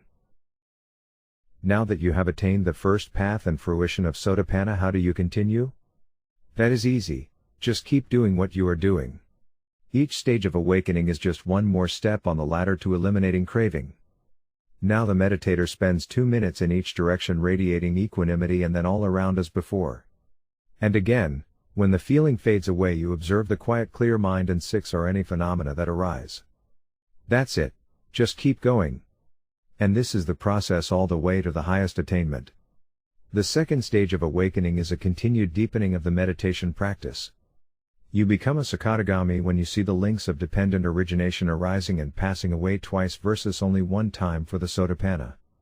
There is a cessation, and you quickly see the 12 links of dependent origination one time, and then they arise and pass away a second time, right after the first. In total 24 links arise and pass away all at once, like train cars one after the other. This seeing of the links is followed by a moment of relief. This is not just based on the Sutta text but has been observed in students' experiences. After you attain Sakadagami path, Magga, the Sakadagami fruition, Phala, comes when you once again experience cessation and the links of dependent origination arising and passing away twice. Sometimes in the path experience, the student does not actually see the bubbles, which are the links, but they will see them at the fruition. As before, it is at fruition where the personality changes permanently. path knowledge means really you are just on the path to the fruit or completion of the Sakadagami stage. At this stage, you weaken but don't fully eliminate the fetters of 1. Kama raga, sensuous craving or lust. 2. Vyapada, ill will, hatred, anger, aversion, and fear. These have been loosened. At times, these unwholesome states will still arise if the circumstance presents itself. You will tend to avoid anger and lust, seeing them as core states. If they arise, you will notice 6 of them. You will be surprised if they hang around very long. You will be motivated to continue your meditation to fully eliminate these disturbing states of mind. But they will still be present, just not as strong. It is at the fruition there is a strong release and letting go of sensual desires. This doesn't necessarily mean sexual desire but the coarse desires for sensual pleasures like entertainment, eating out, and bodily pleasure. Sexual desire is deeper and is let go later. A note here is that if the fruition of any path is not experienced in this lifetime, it will happen upon your death. As a Sakadagami you will have no more than just one time that you have to return to the human or higher realms before you attain final Nibbana and release from samsara. As a Sotapanna it was 7. The quality of the sitting was much different from the first session today, this one being the final meditation of today. I began with quiet mind as object after having done the walking meditation with equanimity as the object. No preconceptions of what was to come in the meditation. Automatic 6-ring, which has become an impersonal and automatic process. A blank occurred, and there was strong balance, but more so quality of mind itself is transformed. It's as if, and the best way I can describe it is, to use a metaphor, like the mind of an infant, wouldn't know exactly how an infant's mind works, and what I mean by that is mind is empty, empty of concepts, empty of thoughts, empty of identity, empty of sorrow, empty even of bliss. Certainly, bliss arose after the blank, but the mind is, following this meditation, totally free. There is no craving, there is no wanting, desire, or striving to be or not be. Mind functions according to the needs of a given moment, but otherwise is utterly and profoundly quiet. Even the concept of being in the moment is utterly gone. Who is there to be in the moment? Total freedom from all ideas, notions, beliefs, thoughts. A fresh and clean slate. SD California. 3 Ways to Nibbana. As outlined in this book, the first, and easiest, way to reach Nibbana is through the Jhana path, what I am describing in this book. There are, however, 2 other ways to attain Nibbana. The second way is the way the Buddha's own awakening process unfolded. He went to the 4th jhana and then, 1. He remembered his past lives. 2. He visited other realms and saw how and why beings were reborn there, and finally, 3. He saw how karma works, how causes create more causes, in a never-ending wheel that leads to old age and death. Disenchantment and dispassion arose through this knowledge, and Nibbana was attained. This way is called the threefold knowledge or Tivijja. That is, 1. Knowledge of past lives, 2. Knowledge of beings in other realms, and 3. Knowledge of the destruction of the taints, Nibbana. The third way is through attaining all the psychic powers or iddhis and then attaining Nibbana. This practice is most suited to people who are sensitive to feeling or emotionally driven. Being sensitive to feeling means you are a feeling type person who is governed by your heart. The other type of person is an intellectual person ruled by logic and pragmatic decisions. They are best suited to go through the jhanas. People who are mixed may take the Buddha's path of the threefold knowledge or go through the jhanas. You can be taught to remember your past lives, but we will not go into this practice here. You can ask the teacher if it would be helpful, and they can decide whether they will teach it to you based on your progress and your personality type. The psychic power route is a difficult path and can take many years. It brings with it the danger of becoming attached to these powers and not wanting to proceed. It can bring up a lot of conceit and arrogance about having such unique abilities. In the opinion of the Bani Vimalaramsi, it is the most difficult of the ways. He says you can learn this, but it will take you 10 years, and you will have to stay with him for that whole time. Chapter 17, Third Stage, Anagami. The Buddha considered the first and second stage of attainments to be learner states. The fruit of the meditation starts to develop at the next stage of Anagami, where hatred and sensual desire are eliminated together with the previous 3 taints that were eliminated at Sotapanna.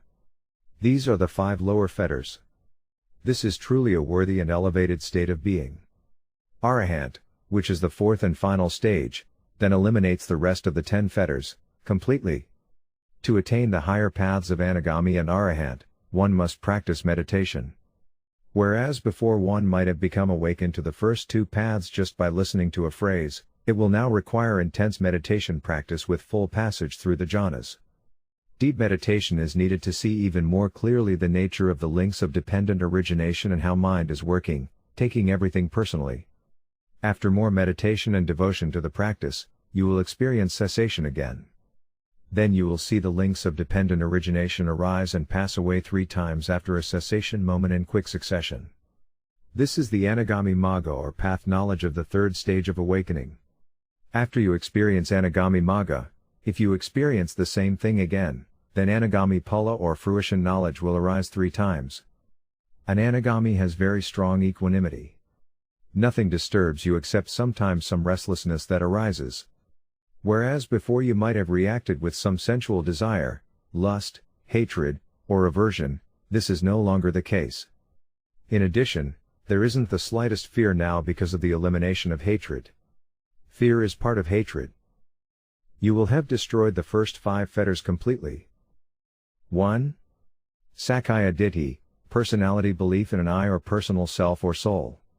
2. Vicikiccha, skeptical doubt that the Dhamma is the true way. 3. Silabbata paramasa, clinging to rites and rituals. 4. Kama raga, sensual craving, lust. 5. Vyapada, ill will, hatred, anger, aversion, and fear. Now you are very balanced in mind. This is not some superconscious state, but simply the removal of most of the craving, tanha, from your mind. You are still you, and you still have your personality, but the influences of the craving, neurotic, fearful self are not there now. You can continue working at your job and be in the world. Work that is involved in honest, ethical pursuits will appeal to you.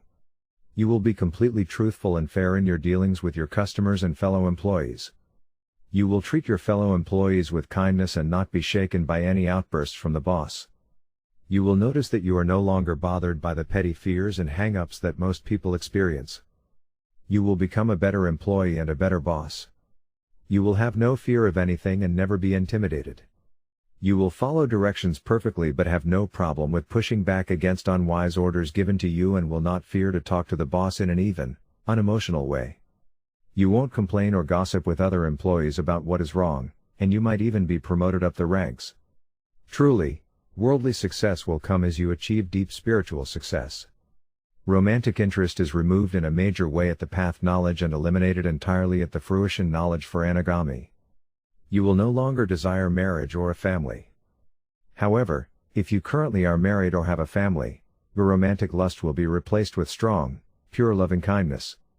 You will live with your mate as best friends or brother and sister. You won't have any more children because your desire for sex will be lost. You will be the most wonderful parent conceivable. You won't ever get mad. And you will always love, and make plenty of time for your child. Your 2-year-old won't get on your nerves anymore because you know that's the nature of a 2-year-old. It's okay. You will acquire what you need and not what you want. You won't have big desires to do things other than being happy with what you have and what you are doing right now. You will want to share what you have learned in your meditation by teaching. But you won't be attached to promoting anything. If it happens, it happens. Your happiness with what you have achieved will be something you naturally want to share with others. If you are working, gradually you will move away from just doing a job to make money, to looking for ways to help people directly by starting a meditation group or teaching meditation full-time. People will ask you what depression is or what suffering is, and you will be able to tell them, with no doubts. You will know how your mind works and will be able to explain it to others. And best of all, going to the dentist won't bother you. You will never be born again in the sensuous realms. If you don't attain Arahant in this lifetime, you will be reborn in one of the 5 high Brahma realms called the pure abodes where there are only other Anagamis and Arahants. From this realm, you are destined to attain Arahanthothep and get off the wheel. But there is still more to do. There are 10 fetters, and you have removed 5. There are yet 5 more. These are the final obstacles to full awakening and freedom from even a wisp of craving. Chapter 18, 4th Stage. Arahant. When you become an Arahant, there is nothing more that can disturb your mind. You will experience Arahata Magga and Arahata Phala, path and fruition. With each path and each fruition experience, you will witness the arising and passing away of the links of dependent origination 4 times very quickly. You will now have completely let go of all 10 fetters of being. There is no further mental suffering for you of any kind. 1. Sakkaya Ditthi, personality belief in an I or personal self or soul, the realization of the total impersonality of all existence. 2. Vicikiccha, skeptical doubt that the correct practice of right effort is the true way to awakening. 3.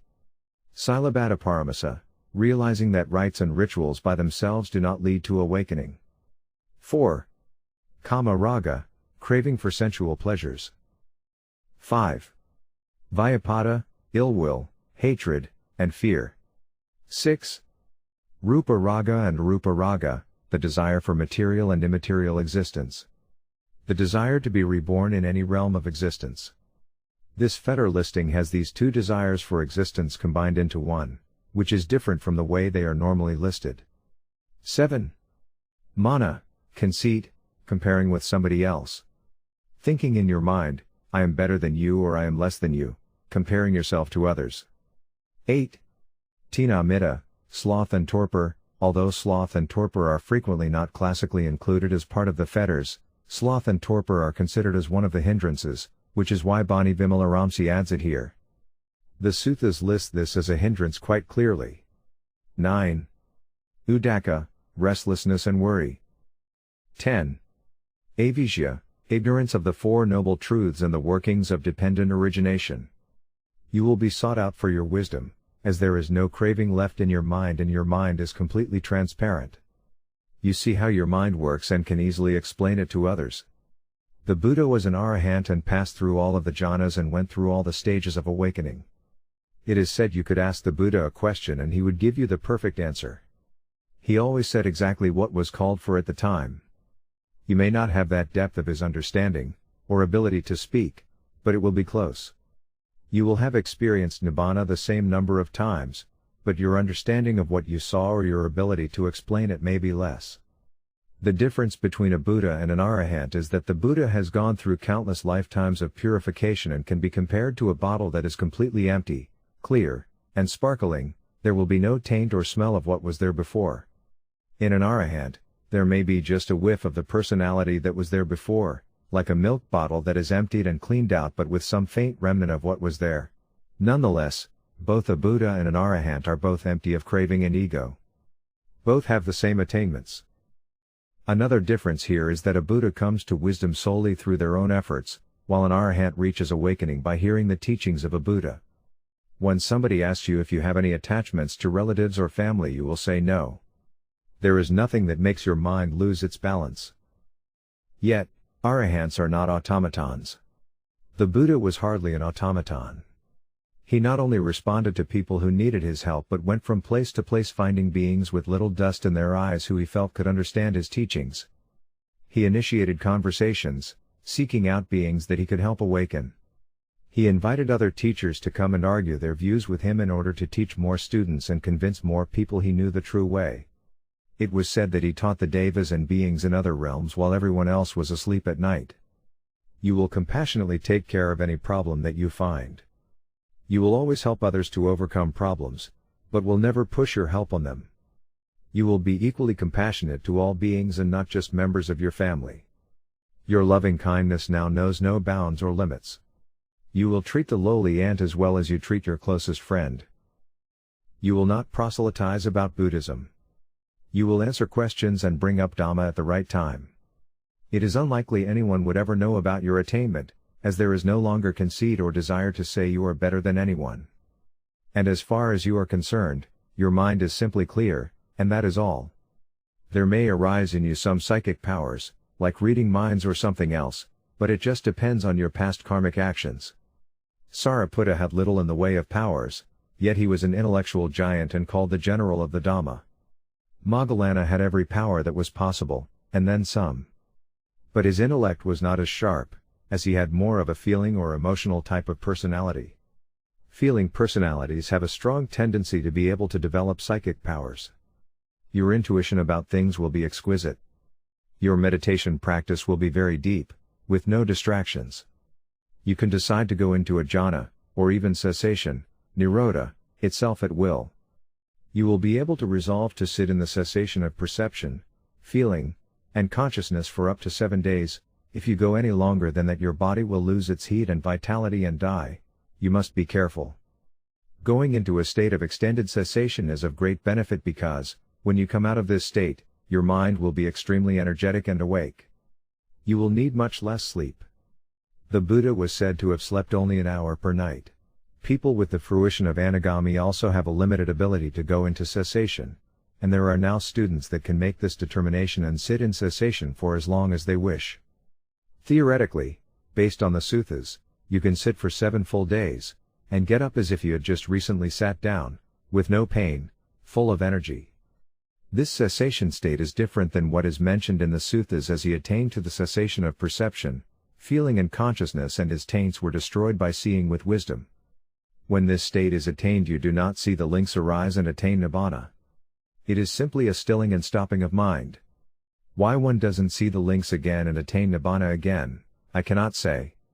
All we can say is that there is a cessation and there is a cessation. Different in some way. There is also a difference between the cessation state of an Anagami versus an Arahant. Cessation, or in Pali, nirodha, is a stopping of the mental stream. Just like when you turn the water off from the faucet, and it drips a little bit and then stops, there is no more water. Nirodha is the stopping of all mental activity. It is when mind becomes so tranquil that it just stops. However, the Arahant's mind is so pure that when he determines to go into this cessation experience, it is a state closer to Nibbana, an unconditioned state. It is not just a stopping but something else. Instead of the conditioned mind stopping, mind now moves toward the unconditioned. Bhikkhu Nanananda, in his series The Mind Stilled in Sermon 16, goes into this subject and calls this state by its Pali name Arhataphala. He explains it here. But the awakening in Nibbana is not of such a temporary character. Why? Because all the influxes that lead one into the samsaric slumber with its dreams of recurrent births are made extinct in the light of that perfect knowledge of realization. That is why the term asavakaya, extinction of influxes, is used in the discourses as an epithet of Nibbana. The Arahants accomplish this feat in the concentration on the fruit of Arahanthood, Arahataphala. Bani Vimalaramsi has traveled the world and talked to and studied under many of the recognized meditation masters of our time. He is inevitably asked if he has met any Arahants. What about? Fill in the blank.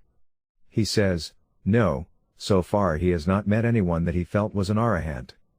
He says you need to spend time evaluating someone to be sure they have no more fetters. But he is hopeful that we will have one soon. You are at the end of the Eightfold Path. You have eliminated ignorance and craving through thoroughly understanding the Four Noble Truths. You have traveled the Eightfold Path to the end of suffering. You will live out your current life but will not be born again to the maelstrom of samsara and will not be subject to its disease. You have found freedom. You have become another noble one in the Buddha's dispensation. MN, 21. Monks, rightly speaking, were it to be said of anyone, he has attained mastery and perfection in noble virtue, attained mastery and perfection in noble collectedness, attained mastery and perfection in noble wisdom, attained mastery and perfection in noble deliverance, it is of Sariputta indeed that rightly speaking this should be said. 22. Monks, rightly speaking, were it to be said of anyone, he is the son of the Blessed One, born of his breast, born of his mouth, born of the Dhamma, created by the Dhamma, an heir in the Dhamma, not an heir in material things, it is of Sariputta indeed that rightly speaking this should be said. 23. Monks, the matchless wheel of the Dhamma set rolling by the Tathagata is kept rolling rightly by Sariputta. That is what the Blessed One said. The monks were satisfied and delighted in the Blessed One's words. In a bhikkhu whose taints are destroyed, These, lust, hatred, delusion, are abandoned, cut off at the root, made like a palm stump, done away with so that they are no longer subject to future arising. Chapter 19 – The Power of Jhana. Experiencing the state of jhana in this lifetime is a very powerful and far-reaching event that you can achieve, pretty quickly, in this lifetime. In fact, it is only second to attaining Nibbana itself. Why is it so important? It is important because that when you attain even one moment of jhana, the suttas say, that if you keep your precepts and continue to lead a relatively moral life until your death, you will be destined, at a minimum, to be reborn into a realm called a Brahmaloka. This is a very high heavenly realm that corresponds to the last and highest most jhana you have attained in your practice. For example, if the last and highest jhana you experienced during your lifetime was the third jhana, then you would be reborn into the third jhana realm or Brahmaloka. At the highest state/degree in this realm, it is called the devas of refulgent glory, Subhakana Deva. Because of the great merit or wholesome energy of the jhana, you will never return to a human or the lower heaven realms, much less hell, ghosts or animal realms. Now, if that isn't good news, then there is an even more interesting fact that the suttas describe and is found in the Anguttara Nikaya. You will attain Nibbana there, in that realm, without any return to a lower realm. Not only are you reborn into a Brahmaloka, but you never take rebirth in any lower realm, even if you have not attained Nibbana. And all it took was to experience jhana just once. This should motivate you to go sit. It is widely written in most books on Buddhism that should you attain Sotapanna, or higher attainment, that you will return, at most, 7 times to any realm, before attaining final Nibbana or Arahantship. But it can actually only be as little as 1 time if you attain Nibbana through the jhana practice. Note, this is the tranquil aware jhana state we are talking about.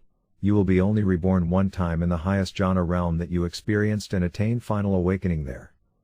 There are sutra references to support this coming up, but first, we must address a common misconception that you must actually be in the state of jhana, while you are dying, to be reborn into that higher realm. Attaining jhana just 1 time. The suttas do say that if you attain a jhana, then you are automatically reborn into the corresponding Brahmaloka realm, and never return back to a lower realm. However, most people think that when you die you have to be in the state of jhana. The thought is that if you attain the first jhana, then rebirth is in the first jhana realm. Rebirth is very pleasant and is 1 eon long there. If you attain the second jhana, then this realm is higher still, and so on up to the 8th level of the arupa base of neither perception nor non-perception.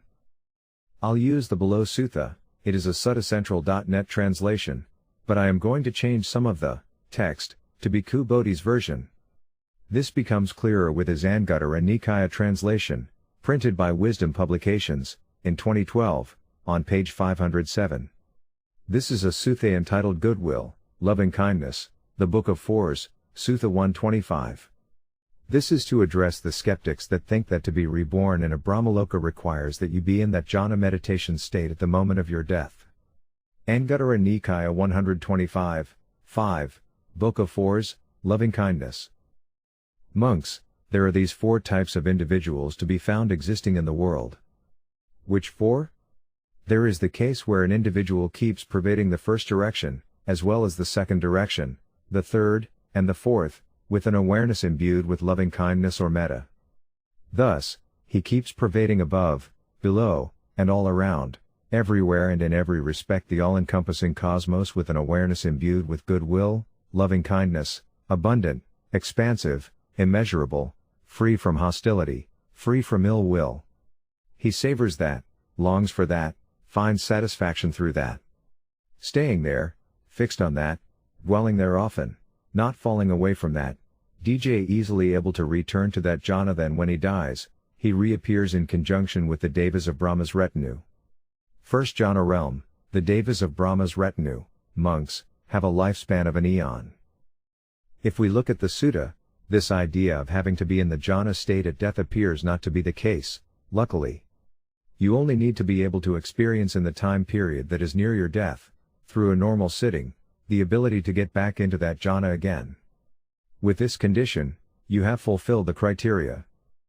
The only exception would be if you had committed any of the 5 heinous crimes, killing an Arahant, killing your mother or father, causing a schism in the Sangha, or wounding a Buddha, all of which are either impossible or extremely unlikely. As long you meet these criteria you will be reborn into, for example, that very pleasant first jhana realm. And if you are able to attain the first jhana in the time period around your death, then you will be assured of being reborn into that realm. It doesn't say you have to be in the jhana at the moment of death. Who could actually accomplish that anyway? You are dying. You may be sick and weak. It would take a Buddha, but then he is already fully enlightened, and it would not apply to him, anyway. Most meditator TWIM students would likely be able to get into a jhana, easily enough, later on in life if they have kept their practice up, or at least led a moral life and kept precepts. It's like getting on a bike. The next part is now subject to more interpretation, and I will do my best to help with this. The sutta says that whatever jhana realm that you are reborn into, having arrived in that realm by your jhana practice, you will attain Nibbana in that realm, never to return to any lower realm, or for that matter any realm at all. But it starts off with saying that someone, other than the Buddha's disciples, will go to the lower realms immediately after having enjoyed that high rebirth. Continued, Anguttara Nikaya 125, 5, Book of Fours, Loving-Kindness. A run-of-the-mill, worldling, person having stayed there, having used up all the lifespan of those devas, goes to hell, to the animal womb, to the state of the hungry shades, ghosts. But a disciple of the Blessed One, below it says noble disciple, so this means following the Buddha's training in the aware jhanas, not concentration jhanas, having stayed there, having used up all the lifespan of those devas, is unbound, attains final Nibbana, right in that state of being. This, monks, is the difference, this the distinction, this the distinguishing factor, between an educated disciple of the Noble Ones, those having practiced the jhana path that the Buddha found, and an uneducated run-of-the-mill person, a disciple of another system of meditation, like absorption concentration. The Buddha tried them all before finding the aware jhana path, when there is future destination and rebirth. The sutta implies that if you attain jhana and you have learned true meditation practice from the Buddha, then you will be reborn into the jhana realm, and attain final Nibbana in that realm and get off the wheel right there, with no further births.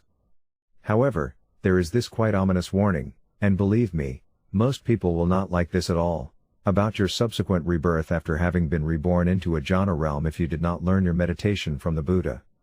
If you attain jhana using concentration methods taught by other teachers, the Buddha he rejected concentration methods, early on in his search, you will indeed, be reborn to this Brahmaloka and live out your life there, but, shockingly, you will not gracefully fall down from that Brahmaloka to a Deva or heavenly realm, and then gently are reborn into a human birth, as your good karma and merit is used up, but, rather, fall directly into the lower planes of existence like the animal or hell realms. This does not agree with the Abhidhamma, which most monks would consult for this type of inquiry. In fact, there is disagreement about whether the Abhidhamma was spoken by the Buddha at all. It is generally theorized by many scholars that it was added to the basket of texts at the Third Council of Monks, some 200 years after the Buddha died. So, how could he have said this? So, if we go by the suttas only, then we need to change our views. After explaining this sutta to one of our more advanced students in the USA, he said he did recall one of his past lives in a Brahmaloka heaven realm, and he remembered actually dying from that realm. He was shocked to find he had fallen all the way down to become an animal in his next rebirth, from a god to a dog. A Sri Lankan student, at Dhamma Sukha for a retreat, agreed with this idea and quoted a sutta reference, I don't recall now, where the Buddha is asked about a stream of ants walking on the ground. He said that these beings had fallen from a Brahmaloka, and had not gotten off the wheel and attained Nibbana. The Buddha pointed this out, as an admonishment to Sariputta, who had just gotten someone on their deathbed, into a wholesome enough state for rebirth, after death, into a heavenly Deva realm.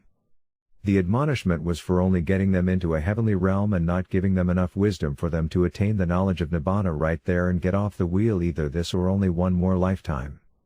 If you attain a few absorption concentration jhanas then, eventually, that karma runs out, and it really runs out. You might become an ant after your stay in a heavenly palace. I'll note here, that I believe the above example may be a student that only attained the Brahmaloka through an act of good merit, not attaining any jhanas, but only was listening to Sariputta, and through their giving ear, their mind became elevated enough to get into a Brahmaloka through the hearing of a sutta. Because it was not through jhana practice, there would be no protection from falling from that realm. There are stories of people acquiring enough merit at the time of the Buddha to be reborn, even as high as the Brahmalokas, but due to not having any jhana practice to protect them, either concentration or tranquil aware jhana, they fell directly to the lower realms, as that was the only good merit keeping them in the higher realm. I don't know. All this is speculation. But let's go to the sutta. Page 347, Imperturbable 116, 4 Anguttara Nikaya BB 2012. Monks, there are 3 types of persons found in this world. 1.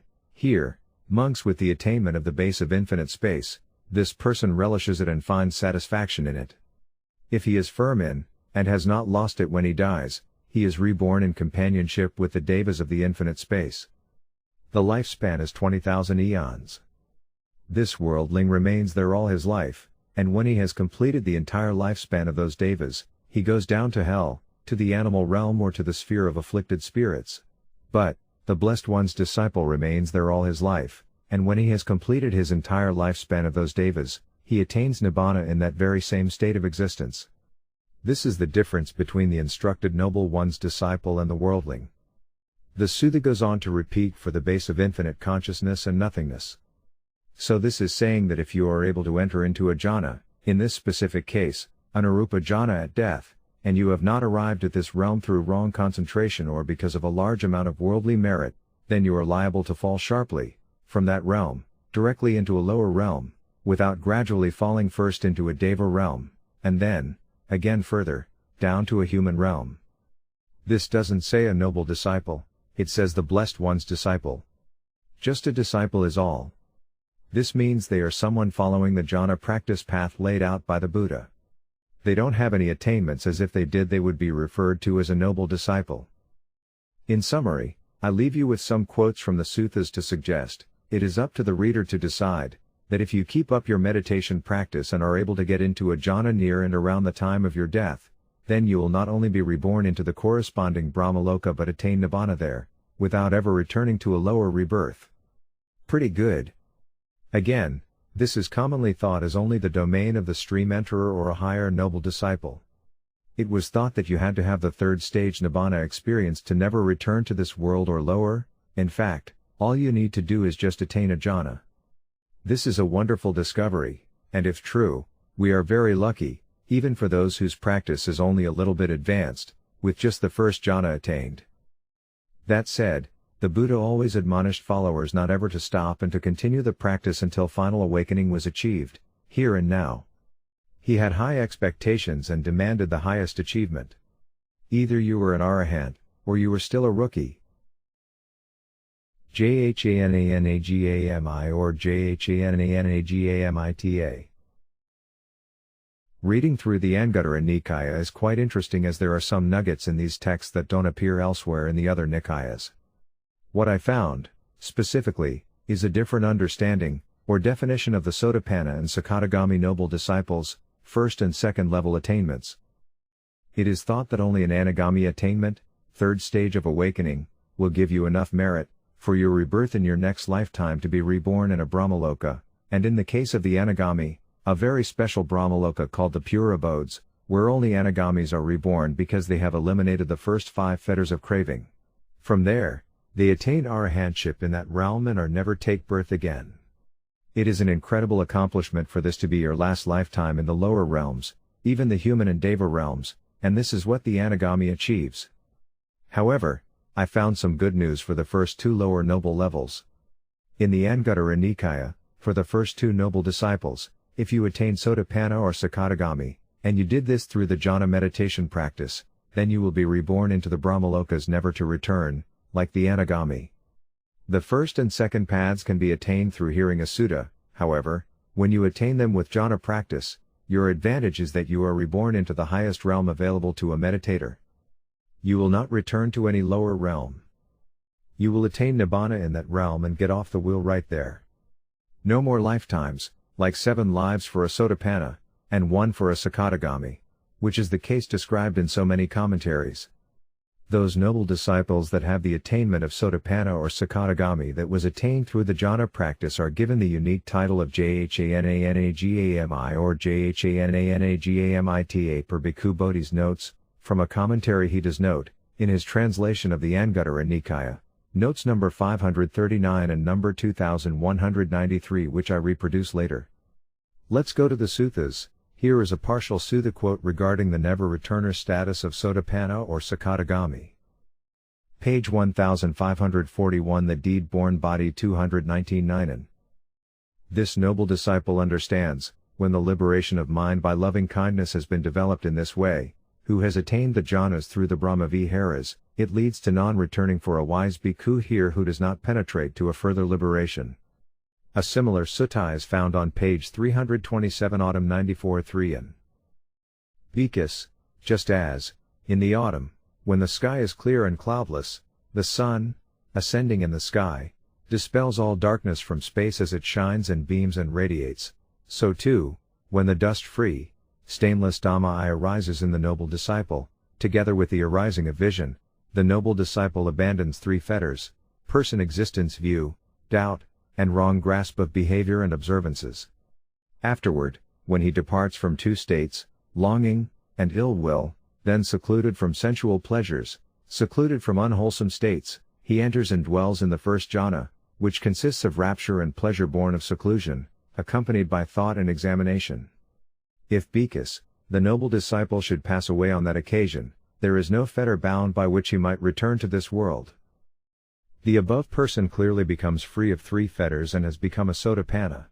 Bhikkhu Bodhi explains in a note number 539, page 1663, relating to the above passage, he calls this type of individual a Jhanagami, or as in the duplicate note number 2193, a Jhanagami. Here is the note, number 2193, page 1859 by Bhikkhu Bodhi. This phrase normally denotes the attainment of non-returning. MP. Commentaries, however, identifies this disciple as a jhana non-returner, Jhanagami, that is a stream enterer or once returner who also attains jhana.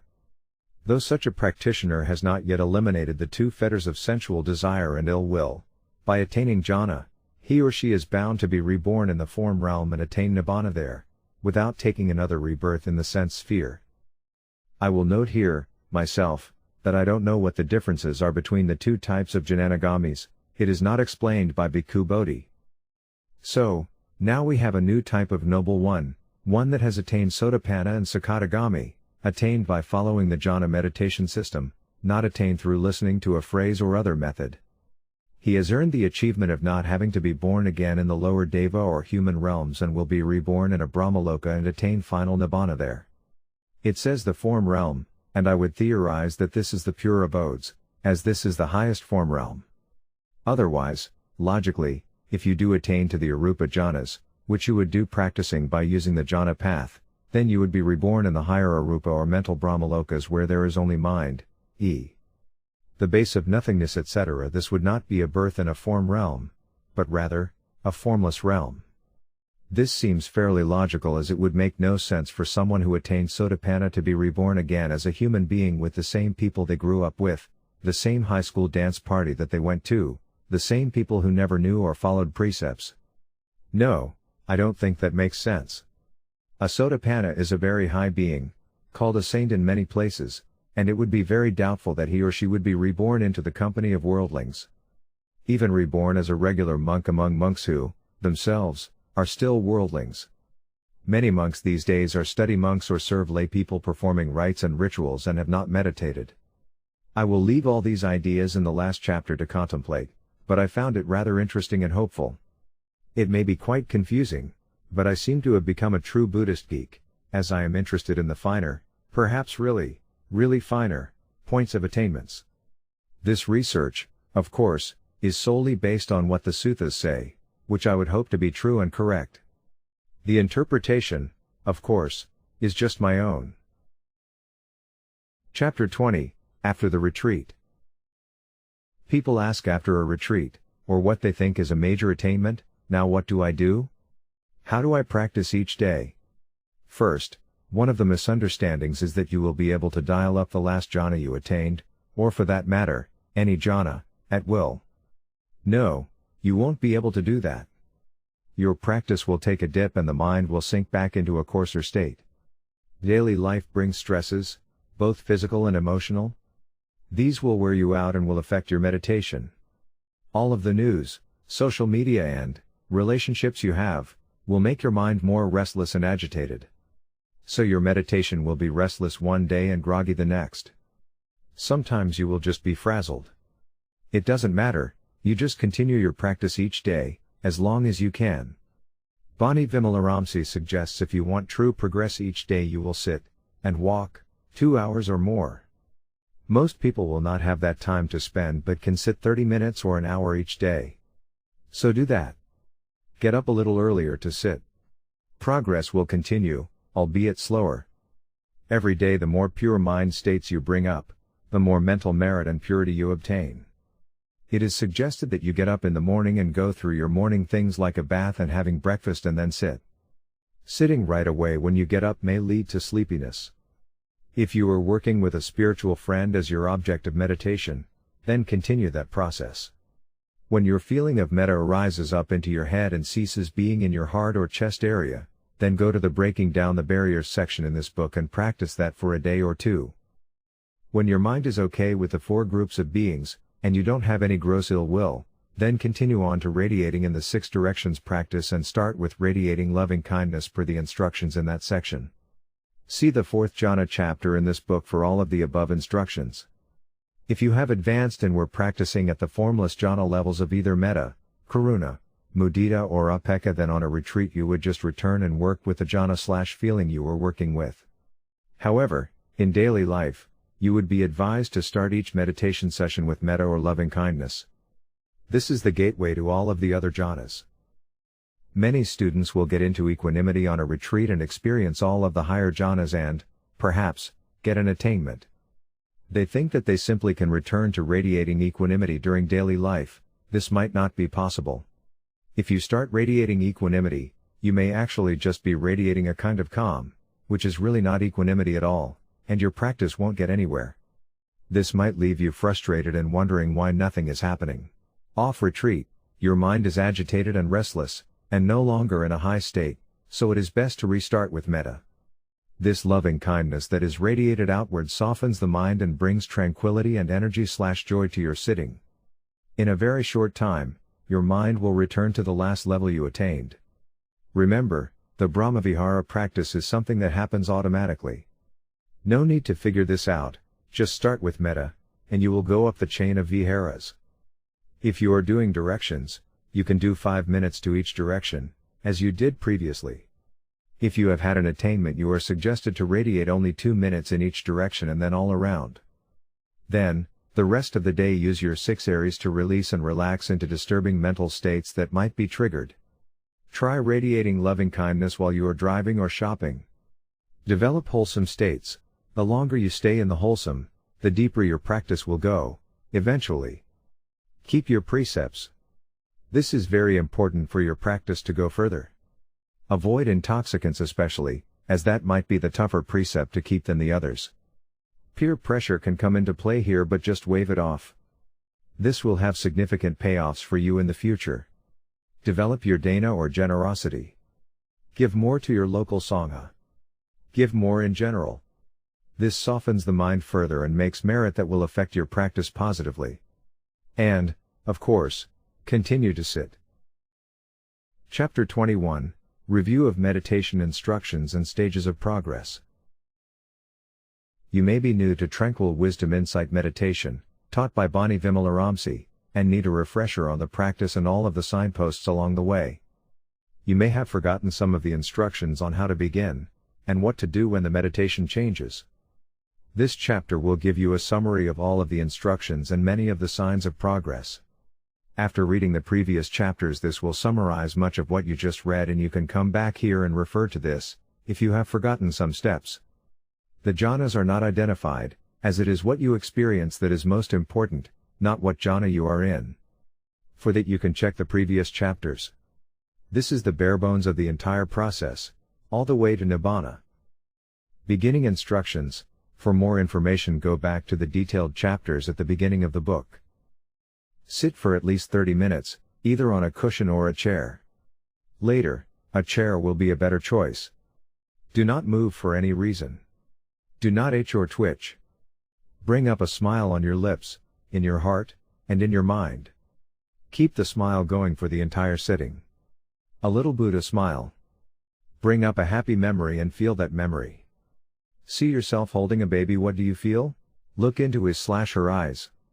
How about playing with a dog or a bunch of puppies? What do you feel? Loving kindness. Smile into that feeling. Now wish yourself this feeling of loving kindness and stay with that. Stay with that feeling and let it seep into your being for the first 10 minutes of your sitting. To help you bring up the feeling of loving kindness, you may use phrases like, "May I be happy," "May I be peaceful," or others. Don't use this as a mantra, but only now and then to nudge along that subtle warm, glowing feeling of loving kindness. If your mind wanders or is distracted from the feeling, then practice the 6R process as defined in more detail elsewhere in the book. This is very important. 6 Aries. 1. Recognize you are distracted. 2. Release your attention to the distraction. 3. Relax any tension and tightness continuing to pull you to the distraction. 4. Re-smile and bring up the feeling again with a smile. 5. Return to your object of meditation. 6. Repeat/continue and keep it going. The next 20 minutes of the sitting, or balance of the sitting, pick a spiritual friend, explained elsewhere, and radiate to and surround your friend with this warm feeling of loving kindness that you now experience for yourself. During your sitting, develop a content peaceful state of mind. Do not try too hard. Just hang out with your friend and just feel happy to be meditating. If you notice a knot of tension in your head, then you are trying too hard. Back off, and relax, and smile more. Notice the tension but accept it is there and let it be. 6R. Return to your spiritual friend. Gradually the tension will go away because you aren't feeding it with your attention anymore. All you need to do is relax and smile, and feel that smile. Beginner's progress signs. Gradually, as you patiently stay with yourself or your spiritual friend, the mind will start to calm. The first 20 minutes of your sitting will generally be active, and if you can sit through that, and don't move and smile, most of that will soon pass. There will come a point where all of a sudden joy, pity, arises. It will be something that you have never experienced. It may be extreme or moderate, but you will feel it. Then a feeling of tranquility will follow. After you experience this joy, you should now let go of the verbal phrases that you have been using. Those phrases may actually create tension in your mind/head. Verbal phrases you have been using like "May I be happy" can be let go. You only need to remember the feeling of loving kindness and bring that back when it weakens. Don't get caught in, nor suppress the joy, just acknowledge it is there and return to your object of meditation, your spiritual friend. As you continue, the joy will change and the happy noise in the mind will take a step down, kind of like when you are sitting and the refrigerator stops, you suddenly notice how quiet it has become. You will tend to have more confidence in the TWIM method now. You have a feeling you have found the right path. This confidence just arises on its own. Keep smiling and patiently stay with your spiritual friend. You 6R any itches or distractions. The feeling of loving kindness will be in your heart area and lower body. Now, you notice that parts of your body just seem to not be there anymore. The mind has calmed a lot more. You know your hands are there, but you don't feel them. However, if there is contact or someone touches you, you will feel it. You are still aware of the outside world. Now the feeling will change from a more coarse joy to a more subtle feeling of happiness, or peaceful contentment, sukha. Equanimity starts to arise more now. A strong feeling of balance arises in the mind. You should be sitting at least 45 minutes to 1 hour at this stage. As you sit in this peaceful feeling, gradually this feeling of loving kindness moves up into the head. Your awareness seems to change. You were feeling the body, but now you are coming into more of a mental realm. You have now become an advanced meditator. Now, with your sitting practice, you alternate with 20 to 30 minutes of walking meditation. You take your spiritual friend for a walk. Stroll at a normal pace, not slow walking, but enough to get your heart going. Keep your spiritual friend in mind. See him/her smiling and happy while sending them your wish of loving kindness. Much progress can be attained through the walking meditation. You can walk into the jhanas. Advanced instructions and progress. Changing your meditation instructions now. Next, breaking down the barriers. Once the feeling of meditation moves up into your head, we ask you to do the breaking down the barriers exercise. This should not take any more than just one sitting. See Chapter 4 for instructions. Next, radiating to the 6 directions. Now that you have finished your breaking down the barriers exercise, you will start to radiate your strong feeling of loving kindness outward, like a candle, or like a lighthouse radiating warmth and heat into the 6 directions. Instructions. First, radiate your loving kindness feeling for 5 minutes to beings in front of you.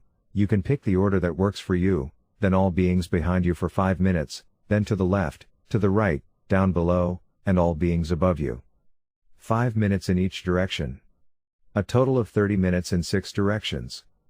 Then for the rest of the sitting, which should be in the area of 1 to 1.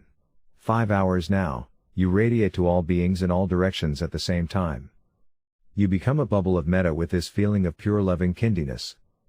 You see this feeling seep or flow outward as you wish beings happiness. Keep your little Buddha smile with you.